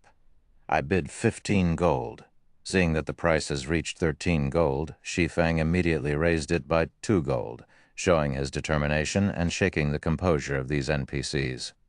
If the price continued to rise, even Shi Feng would not be able to stomach it after all. He only had slightly more than 20 gold coins remaining. 16 gold. The original worth of this forging design was around 15 gold coins. Shi Feng did not think that the NPCs would still compete. 17 gold. Shi Feng made his decision. If the NPC forgers were to bid once more, he would immediately bid 20 gold for it. At that point, if it was still no good, then he could only consider himself as unlucky. Finally, the NPC forgers shook their heads at this price, no longer competing in the bid. Congratulations to Mr. Blackflame for winning Master Quarian's Silver Dawn forging design. The white-bearded old man clapped his hands, congratulating Shi Feng. After receiving the forging design, Shi Feng let loose a sigh of relief. At the very least, he did not waste a trip to the auction house this time. As for the 17 gold he had spent, sooner or later, he would be able to get it all back through the Silver Dawn. After auctioning off the forging design, the white-bearded old man continued. The next item is a super-rare skill for melee jobs. The bid starts at 5 gold coins. Thunder Flame Explosion action type. Requires melee weapon. Causes 200 base damage and additional flame and thunder damage to enemies within a 5-yard radius. Enemies struck will be placed in a fainted state for 4 seconds. Cooldown, 45 seconds. Shi Feng's eyes shone after seeing this item. Thunder Flame Explosion was definitely a super skill for melee jobs and was one of the most precious items in this auction. What to do? I don't have enough money right now. Shi Feng greatly desired this skill book. However, the starting bid for it was already at 5 gold. At the very least, the final price for it would be 20 gold or above. While Shi Feng was in silent contemplation, the price for the skill book had already risen to 10 gold. Compared to the Silver Dawn, the bidding for the skill book was even more fiery. Shi Feng had no choice but to call out the interface for the virtual trade center, canceling the remaining gold coins he had registered. Thank God Shi Feng let loose a breath as he discovered that there was still 23 gold remaining out of the 30 gold he had registered. In addition to the coins he had on hand right now, it just barely totaled over 30 gold. Such an amount should be sufficient to purchase this Thunder Flame Explosion. 20 gold, Shi Feng shouted. 20 gold. Mr. Blackflame has bid 20 gold? Is there anyone else interested in bidding? This is the only precious item in the auction this time around. Everyone should not miss this chance to obtain it. Shi Feng could not help but send a disdainful glare at this old man, 21 gold. Since it is a precious item, then it definitely won't be anything simple. I bid 24 gold, a Tier 2 swordsman pleasingly said. I bid 26 gold, a Tier 3 Shadowr yelled. The majority of the NPCs present in this auction consisted of melee jobs. Hence, the competition for the skill book was extraordinarily intense. Moreover, the higher-tiered NPCs were all filthy rich. Just by doing a simple quest, they would be able to obtain compensation of several gold coins, so their rate of income was extremely quick. If Shi Feng did not earn a lot previously, he stood absolutely no chance at competing with these high-tiered NPCs. Looking at these high-tiered NPCs, he found each one of them was more powerful than the other. There was even a Tier 4 NPC placing a bid for the skill book. Seeing as the price was about to reach Shi Feng's bottom line, 30 gold. Shi Feng placed his final bid. He would either succeed or die trying. T.L. notes. 7 Luminaries Crystals. It is a different item from the 7 Luminaries gemstone mentioned in Chapter 112. The Raws actually write both as crystals, one as shuijing, while the other as jin shi. They serve different purposes altogether. The former is just some sort of ticket to Blackwing City, while the other is a precious material. Chapter 117, Aqua Rose. Chapter 117, Aqua Rose, with Shi Feng's bid of 30 gold coins. The price of the skill book was greatly increased. A few Tier 2 NPCs shook their heads at this sight, giving up the bid one after another. Although this skill book was good, its price was simply too high. Just as Shi Feng was about to relax, 35 gold. A resonant voice resounded throughout the entire auction venue. Shi Feng turned his head to look at the source of the voice, nearly cursing out loud as he found the voice's originator. The person who yelled out the bid was actually not an NPC with a melee job, but a Tier 4 female wizard. Magicians were always the richest individuals in God's domain. To a Tier 4 wizard, they only need carry out a single magical research to earn 30 to 50 gold coins. How unfortunate. Shi Feng shook his head, no longer competing for the skill book. He only had slightly over 30 gold coins. He couldn't compete for it even if he wanted to. If he had known this skill book would be sold, then he would not have chosen to sell his gold coins for credits. Although Shi Feng had retired from the bidding competition, the other Tier 4 melee job NPCs were still fervently competing over it. The price of the Thunderflame explosion had already risen to 45 gold at this point. Aside from the equipment that were over level 100, none of the items auctioned so far could beat this price. 45 gold going once. 45 gold going twice. At this moment, the sound of a notification from the system arrived. System. The Glimmer chestplate forging design you have placed on auction has been sold.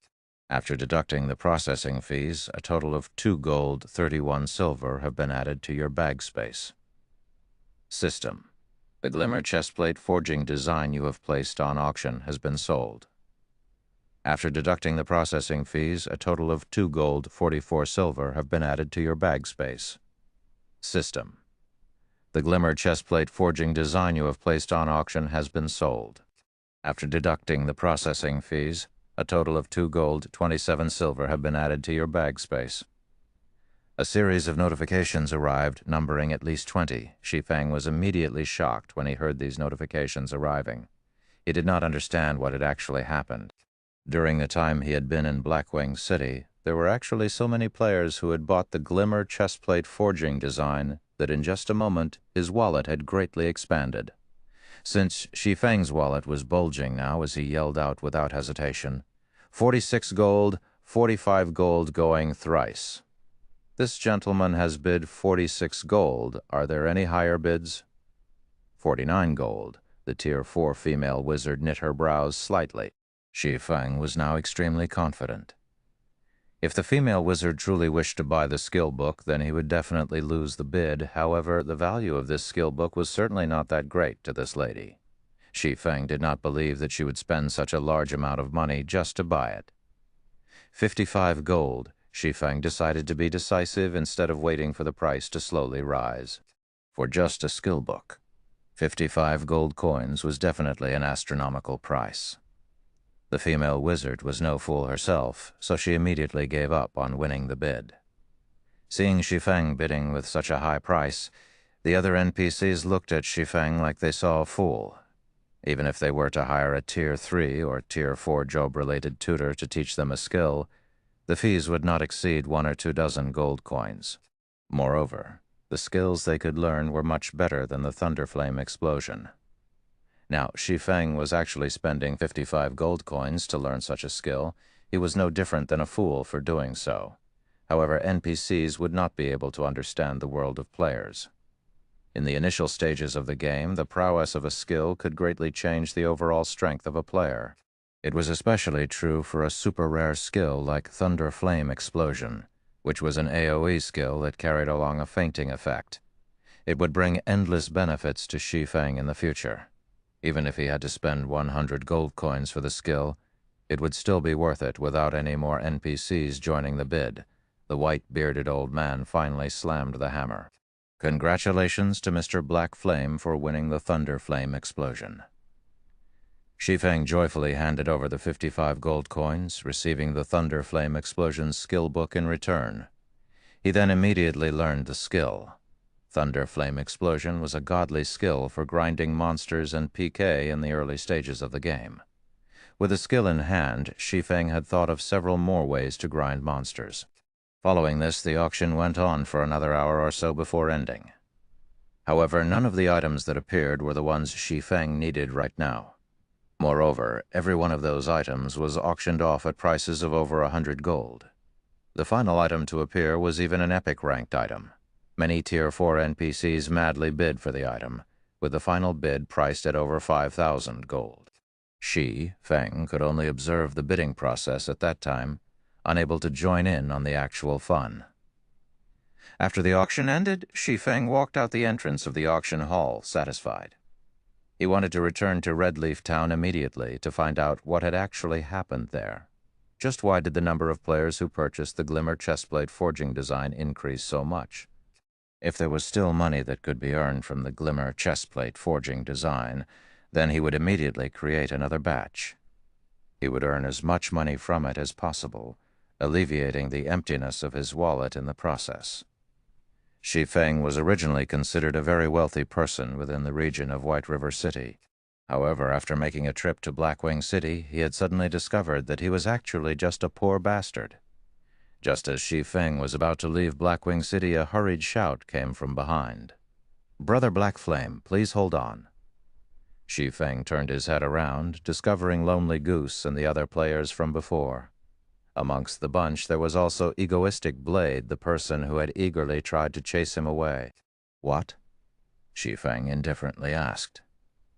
Although Shi Feng could understand the reason behind Lonely Goose's exclusion of him just now, understanding only remained as understanding.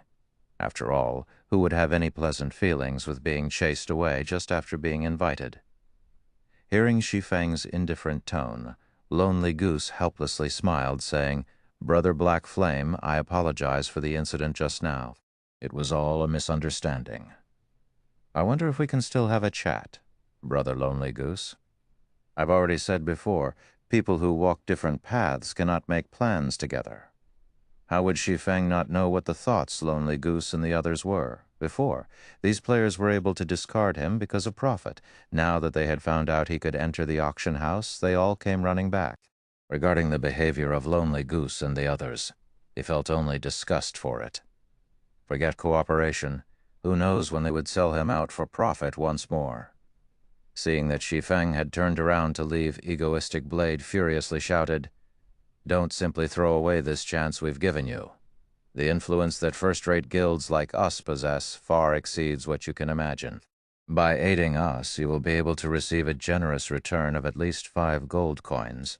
That's enough for you to become the richest person in a town. Others won't ever get a chance like this, so you best think it through clearly. After some more time passes, your title will be of little value. This is definitely your one chance to make a lot of money." To any independent player, being able to become the richest person in a town was definitely just a pipe dream.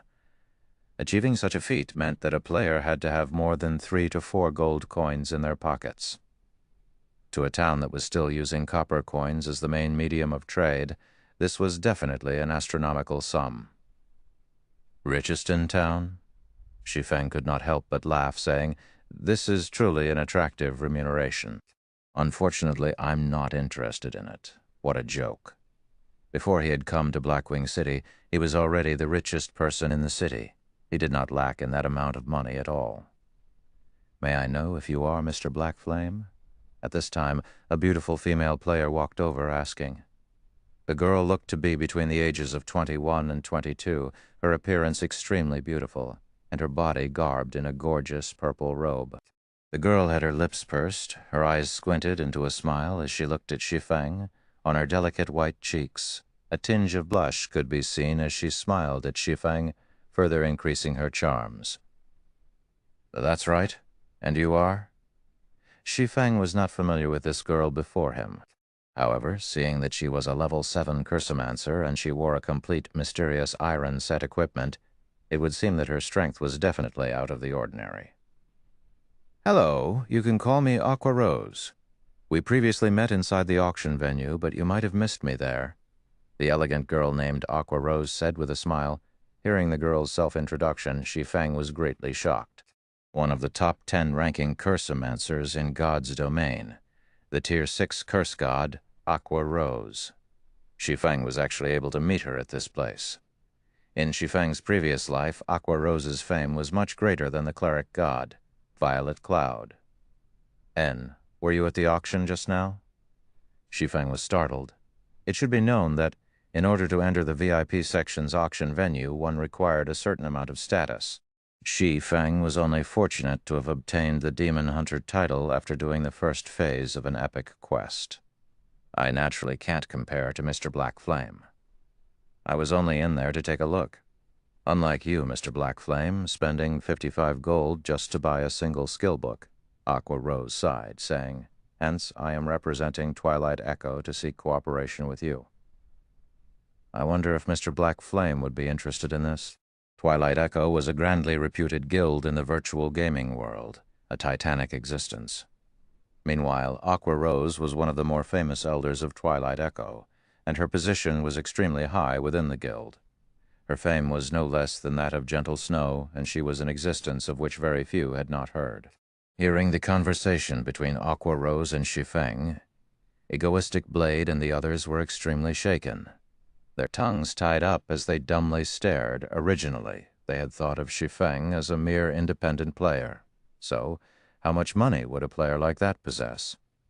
If they were to give him 5 gold coins, he would definitely be deeply grateful to them. Yet, from Aqua Rose's words, Shi Feng had actually spent 55 gold just to buy a single skill book. Even if they added up all the money they possessed, such an amount was still more than double theirs.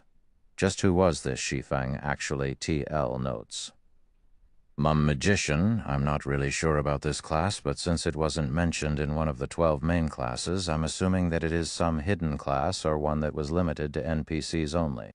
Chapter 118. Another Road to Wealth. Chapter 118, Another Road to Wealth. Receiving Aqua Rose's invitation, Shi Feng nodded his head in agreement. In any case, he was bound to have to cooperate with the large guilds in Blackwing City.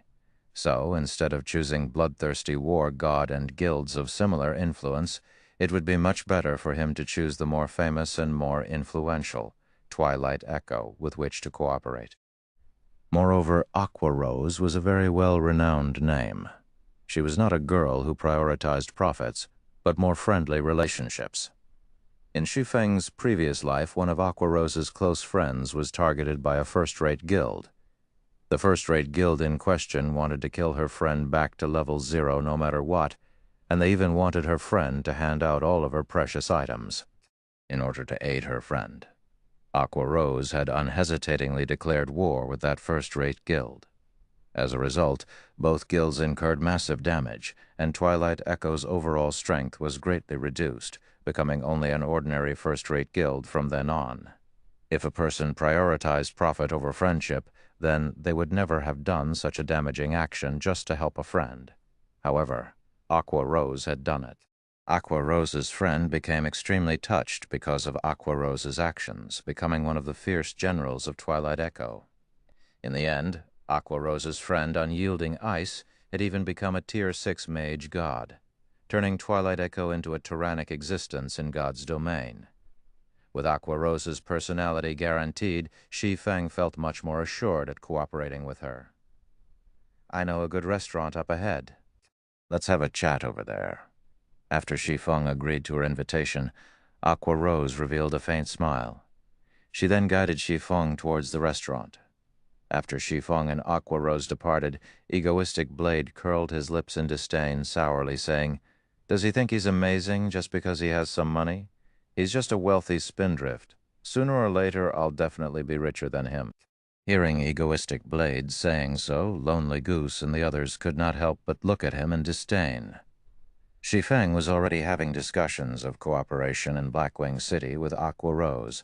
Based on Shi Feng's formidable wealth and special status, he would definitely become an influential figure in Blackwing City in the very near future. Shi Feng was not someone that egoistic Blade could compare to. In fact, egoistic Blade himself knew this truth. He was only speaking to ease the pain in his heart. Red Rose High-Class Restaurant. It was one of the few upper-class restaurants in Blackwing City. Just the NPCs that were guarding the restaurant's entrance were already level 180 Tier 2 jobs. Moreover, the delicacies served here were of absolute perfection. Even if the food served was just a virtual object, eating it would give one an unspeakable sense of satisfaction. However, the average player would definitely not have the courage to dine at this place. That was because just a random cup of tea already cost over a dozen silver coins. Inside a luxurious private room on the 4th floor of the restaurant building, Aqua Rose had casually ordered a few of the most expensive teas available. She sat down quietly, staring at Shi Feng, completely unfazed at spending more than 30 silver coins on just beverages. "Whatever sorts of cooperation you have in mind, just speak. It would feel extremely awkward if you just keep staring at me like that." Looking at Aqua Rose's smiling expression as she stared at him, Shi Feng started inwardly getting the chills. "Pardon me. I was just very curious about you. I never imagined that the famous chief forger of Star Moon Kingdom would actually be such a matured and composed man like you. Originally, I had even thought that the chief forger would be some quirky old man in his 50s or 60s. Aqua Rose smiled. "I didn't know that Miss Aqua would be so interested in forging.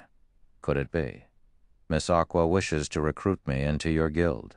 Shi Feng drank a mouthful of the black tea served, smiling faintly. Shi Feng did not feel anything out of the ordinary from Aqua Rose knowing his identity as a forger. After all, the name of Black Flame had become relatively huge now. As long as one made a quick search on the internet, they would be able to find plenty of related information. Aqua Rose shook her head, softly saying, "No. I know that Master Black Flame's ambition is not that small. Hence, I do not have such an intention. I only wish to purchase a few glimmer chestplate forging designs, and also some equipment made by Master Black Flame. For example, a secret silver weapon such as the Silver Dawn. In addition, I wish to make a long-term purchase of gold coins from Master Black Flame. Naturally, I would buy the coins at 20% above the market price. I wonder how Master Black Flame feels about all of this. There won't be a problem with selling you the forging designs and equipment. However, I can only say that I am helpless about the sale of gold coins. Moreover, I have an additional condition myself," Shi Feng said after some thought. If Aqua Rose was willing to purchase his items in bulk, then it would naturally be a good thing. It was especially true for the glimmer chestplate forging design. Selling that item was no different than carrying out daylight robbery. Furthermore, Shi Feng could also utilize Twilight Echo to purchase some items for him. As for the gold coins, Shi Feng had no intentions of selling them. "Master Black Flame, please speak. If it is something that we, Twilight Echo, can carry out, we will definitely do so," Aqua Rose joyfully said as she saw Shi Feng agreeing to her conditions. "I need various types of ores and stones. You should know that a lot of ores and materials are required to forge equipment. With the influence of Twilight Echo, I deem that it should be very easy for you all to purchase a large number of ores, right? In addition, I also require the entry pass for Blackwing City. If I cannot frequently come to Blackwing City, I would also be unable to conduct trade with you all, Shi Feng calmly said. At this point, Master Black Flame can rest assured. I can obtain as many ores for you as you want. Moreover, their prices will definitely be cheap. As for the entry pass to Blackwing City, even if Master Black Flame does not mention it, we will definitely prepare them for you. Hearing Shi Feng's request, Aqua Rose's smile became even more dazzling. Twilight Echo's location was situated in the Storm Empire. The Storm Empire was a giant at ore production, hence the quantity of ores available was extremely high, while their prices were extremely cheap. It would be a very easy task for Twilight Echo to obtain a large amount of ores and stones for forging. Moreover, they could also earn a large sum of money from selling the ores and other materials. Shi Feng naturally knew why Aqua Rose was so cheerful.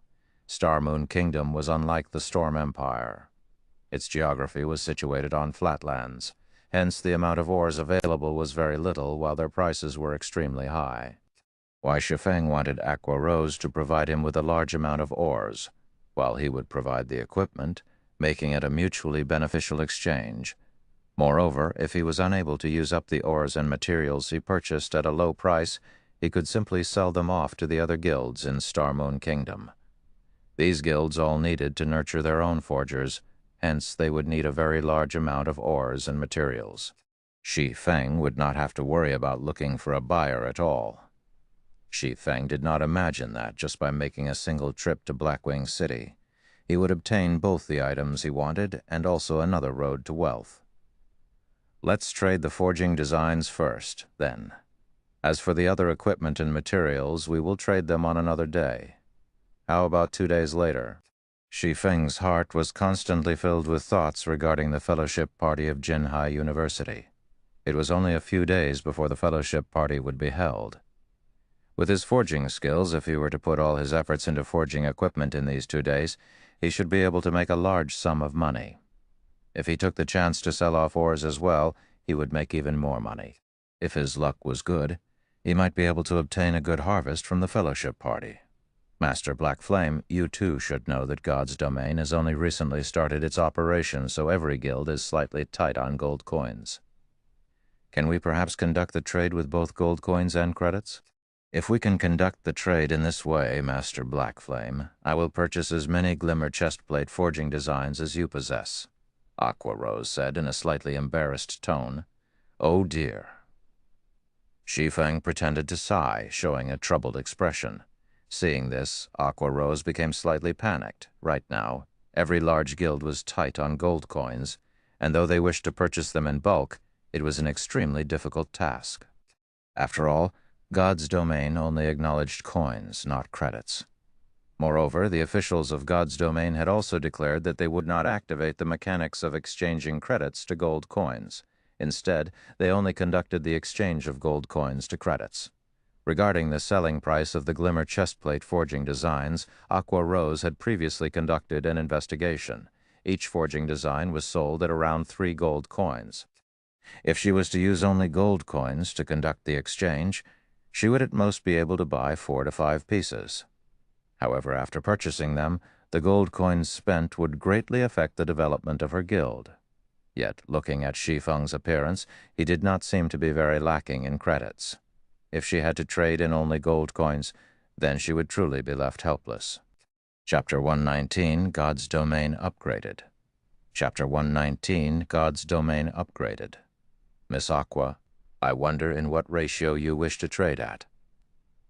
Shi Feng let out a dry cough, softly saying, if it was the Shi Feng of before, he would not have minded fully selling the forging designs for credits. However, it was a different story now. Although credits were extremely important to Shi Feng, the value of gold coins right now was similarly huge. It was especially true after Shi Feng had come to Blackwing City. All the good items sold here had astronomical prices. Moreover, the NPCs here only accepted gold coins, running a no-money, no-talk policy. If possible, 2% gold coins and 98% credits. What do you think, Master Black Flame? Aqua Rose's curved eyelashes flickered as she spoke in an embarrassed tone. After all, the glimmer chestplate forging designs were just too expensive. Moreover, she intended to buy a large amount of them. Even if she were to pay just 10% of the price in gold coins, Twilight Echo might not be able to handle it. Shi Feng nearly spat out the tea he was drinking after hearing her offer. Paying 2% in gold coins meant that, for a transaction worth 100 gold, Shi Feng would only receive 2 gold, while receiving the remaining 98% in credits. Although Shi Feng was not trying to be petty, wasn't this amount a little too low?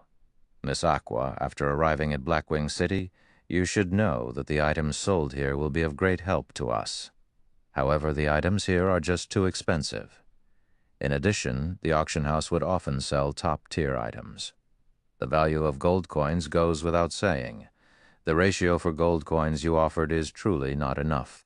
At the very least, it should be at 10%. Shi Feng unhurriedly said. I know that I am troubling Master Black Flame, however, Twilight Echo is truly unable to bring out that many gold coins. If Master Black Flame is willing to reduce the ratio down to 5%, I am willing to pay out an additional 20% in credits. I wonder if that would be possible? Aqua Rose was similarly helpless. However, the coins in God's domain were simply too valuable. Even the coins obtained by the money-farming teams of Twilight Echo, which consisted of 3,000 players, was not enough to support the guild's expenditure. Although Twilight Echo was constantly expanding the size for the money-farming teams, from beginning to end, the amount obtained was never enough. Otherwise, Aqua Rose would not be bargaining ceaselessly with Shi Feng. Shi Feng entered a deep thought. The 5% was very close to his bottom line already. Moreover, Aqua Rose was willing to pay an additional 20% in credits. To Shi Feng, this was an extremely attractive proposition. Currently, 1 silver coin was priced at 100 credits. It could be said that the value of coins was the highest at this moment.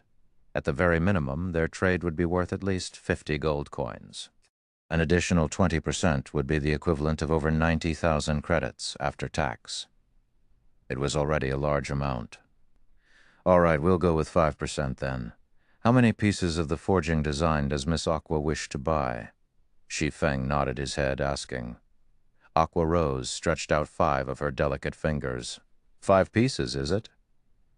Shi Feng could not help but be startled. After a half a day's worth of discussion, she only wanted 5 pieces. Was she toying with him? Aqua shook her head at Shi Feng's words. It can't be 50 pieces, right? Shi Feng was shocked. If all 50 pieces were sold at an additional 20% based on the market price, then each piece would be priced at 3 gold coins. 50 pieces would be 150 gold coins. Just thinking about it was enough to cause Shi Feng to be excited. He didn't think that Aqua Rose would have such a big appetite, making a 150 gold transaction amount. This had far exceeded his initial estimates. Just within moments, Shi Feng was able to earn several millions of credits. With this amount of money, he would have much more confidence when attending the fellowship party. After all, if one wanted to develop their influence, money was an absolute necessity. No, I want 500 pieces. I wonder if Master Black Flame has that many pieces? Aqua Rose brightly smiled. It was as if she was not buying glimmer chestplate forging designs, but a stack of plain paper. Miss Aqua, are you sure you wish to buy 500 pieces? You should know that the price for such an amount is not a joke. Shi Feng verified once more. He could not help but admit that Aqua Rose frightened him. With this many pieces of glimmer chestplate forging designs, it was sufficient to provide for the needs of more than a dozen guilds. Twilight Echo would absolutely be unable to use all of them. Master Black Flame, I am very sure of it. However, with such a large transaction, I too have an additional condition, Aqua Rose said with a mysterious smile. Speak, Shi Feng said.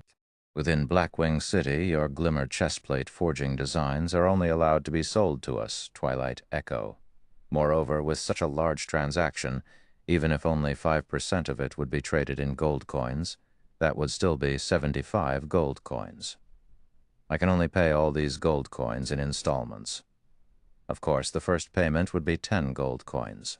Afterward, I will make sure to pay off the debt within a month. I wonder if you can be satisfied with that, Aquarose said.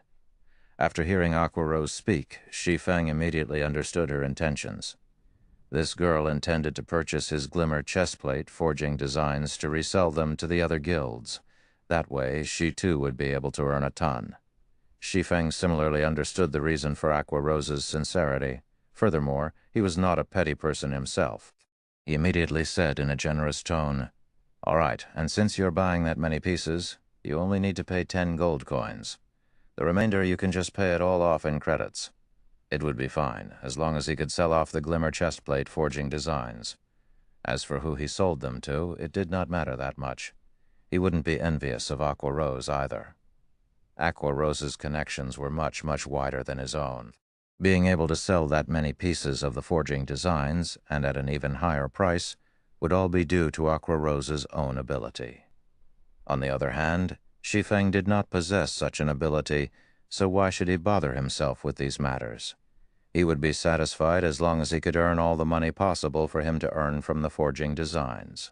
Following which, Shi Feng searched for a lounge, spending more than 2 hours in it to make over 600 pieces of glimmer chestplate forging designs. Yet even after making so many of them, his cost did not even exceed 2 silver coins. This way of earning money was literally quicker than robbing an NPC bank. Shi Feng passed 500 pieces of the forging designs to Aquarose, receiving 10 gold coins in return. At the same time, Aquarose immediately deposited 17.88 million credits into Shi Feng's account. In addition to the credits Shi Feng earned previously, he now had over 18 million credits in his bank account. Shi Feng had become a millionaire within an instant. Shi Feng nearly fainted from the rush of joy he felt. Originally, Shi Feng had thought that it would be fortunate if he was able to earn a few million credits in the following few days. Now, however, he had earned nearly 18 million credits in an instant. In a few more days, that amount might even rise to 20 million. Although it was not enough to put him on the same level as the young masters of large corporations, it was still enough for him to compete with Shadow at the Fellowship Party. Moreover, he would be able to establish a high-quality workshop quickly.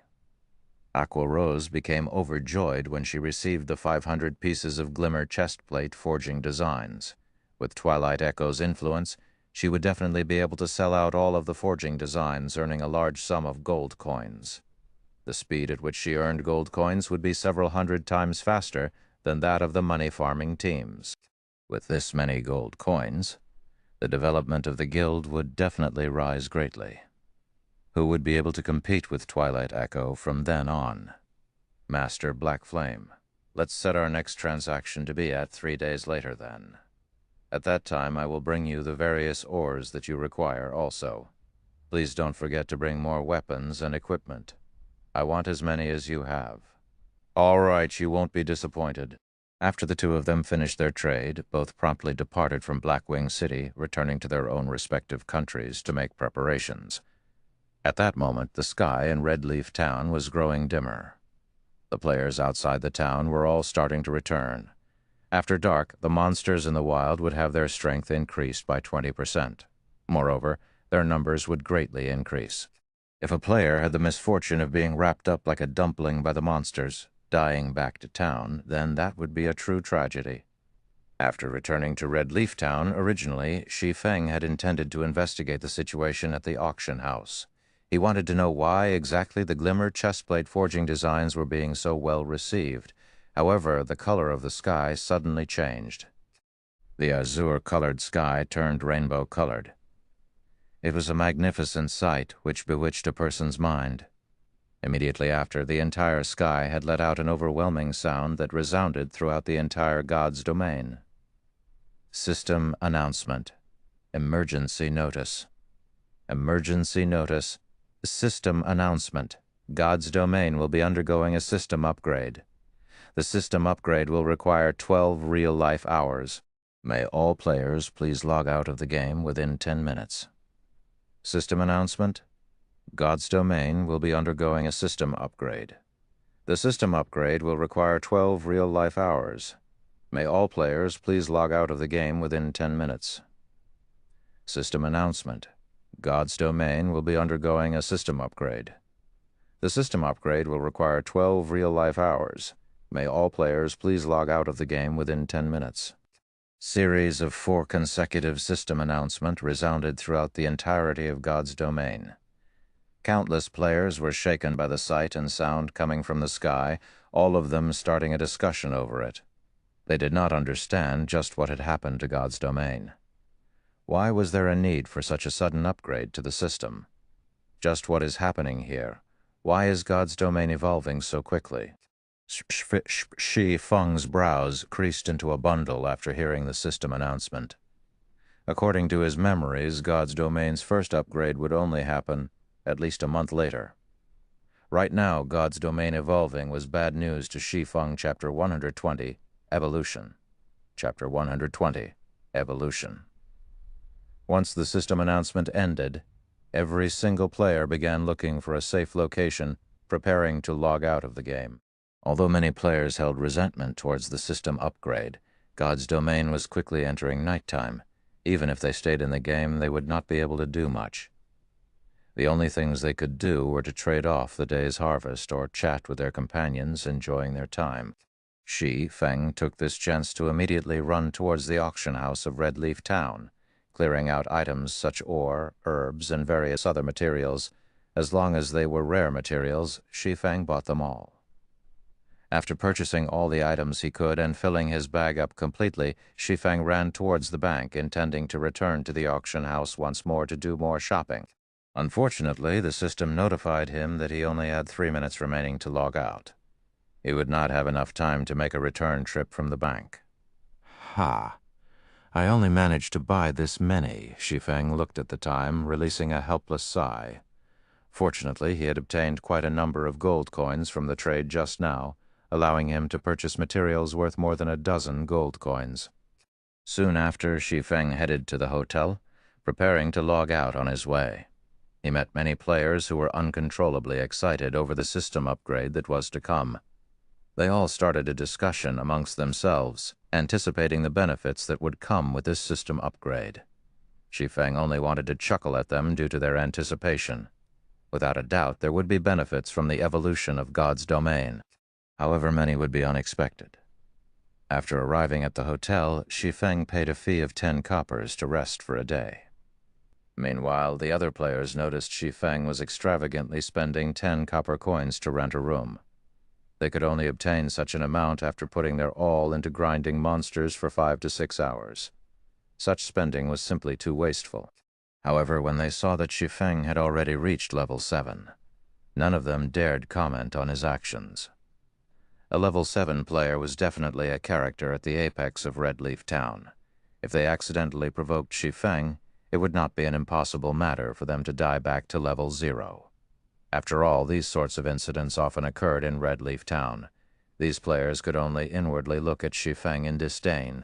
One could be quite capricious when one was rich.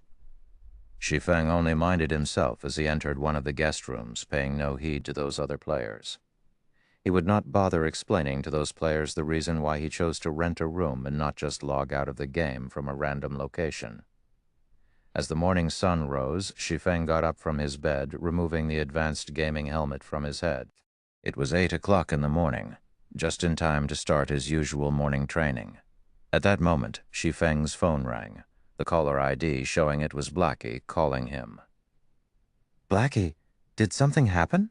Shi Feng answered the call, asking curiously. Normally, Blackie would not take the initiative to contact him unless it was an urgent matter. "Brother Feng? Something big has happened? Quick, turn on your TV."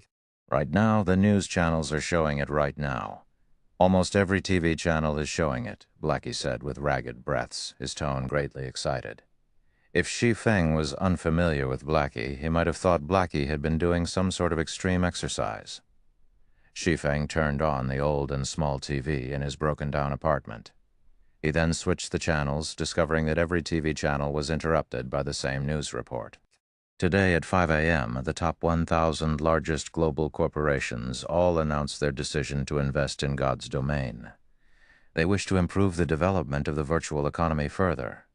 At the same time, each of these corporations will all be establishing their own God's domain workshops.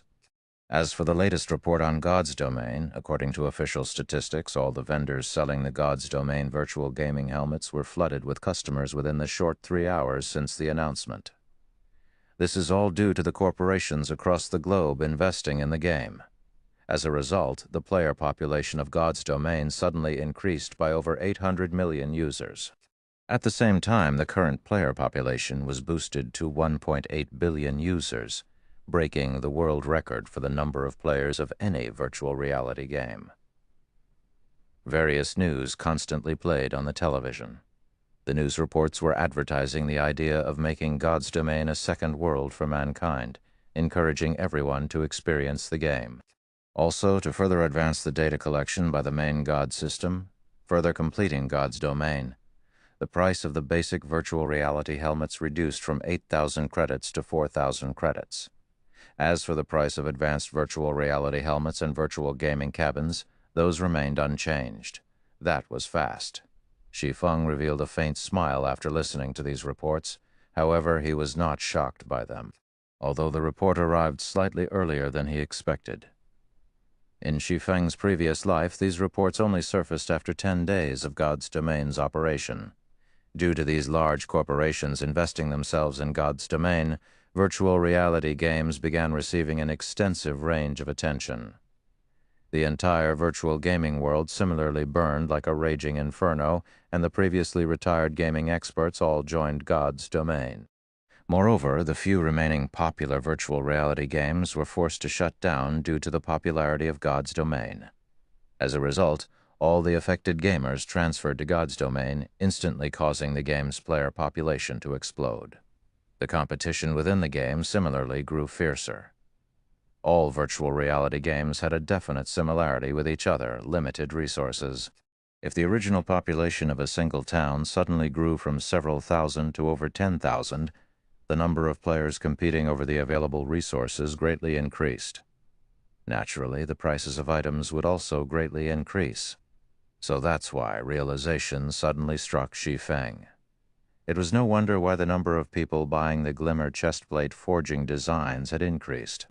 It turned out that it was all due to these large corporations investing in the game and the additional 800 million new players joining the game. These players were all level 0, so naturally their need for equipment was intense.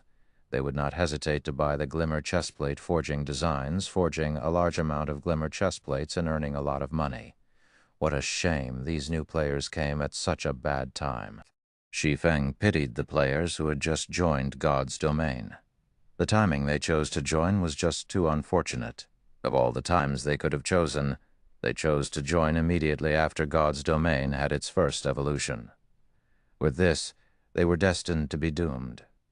The upgrading of God's Domain was the game's self-evolution. However, nobody understood the true meaning of this matter. Only after they experienced it for themselves would they come to understand fully. The reason Shi Feng chose to use the words evolution instead of upgrade was because evolution represented evolving and adapting. It was survival of the fittest, in short.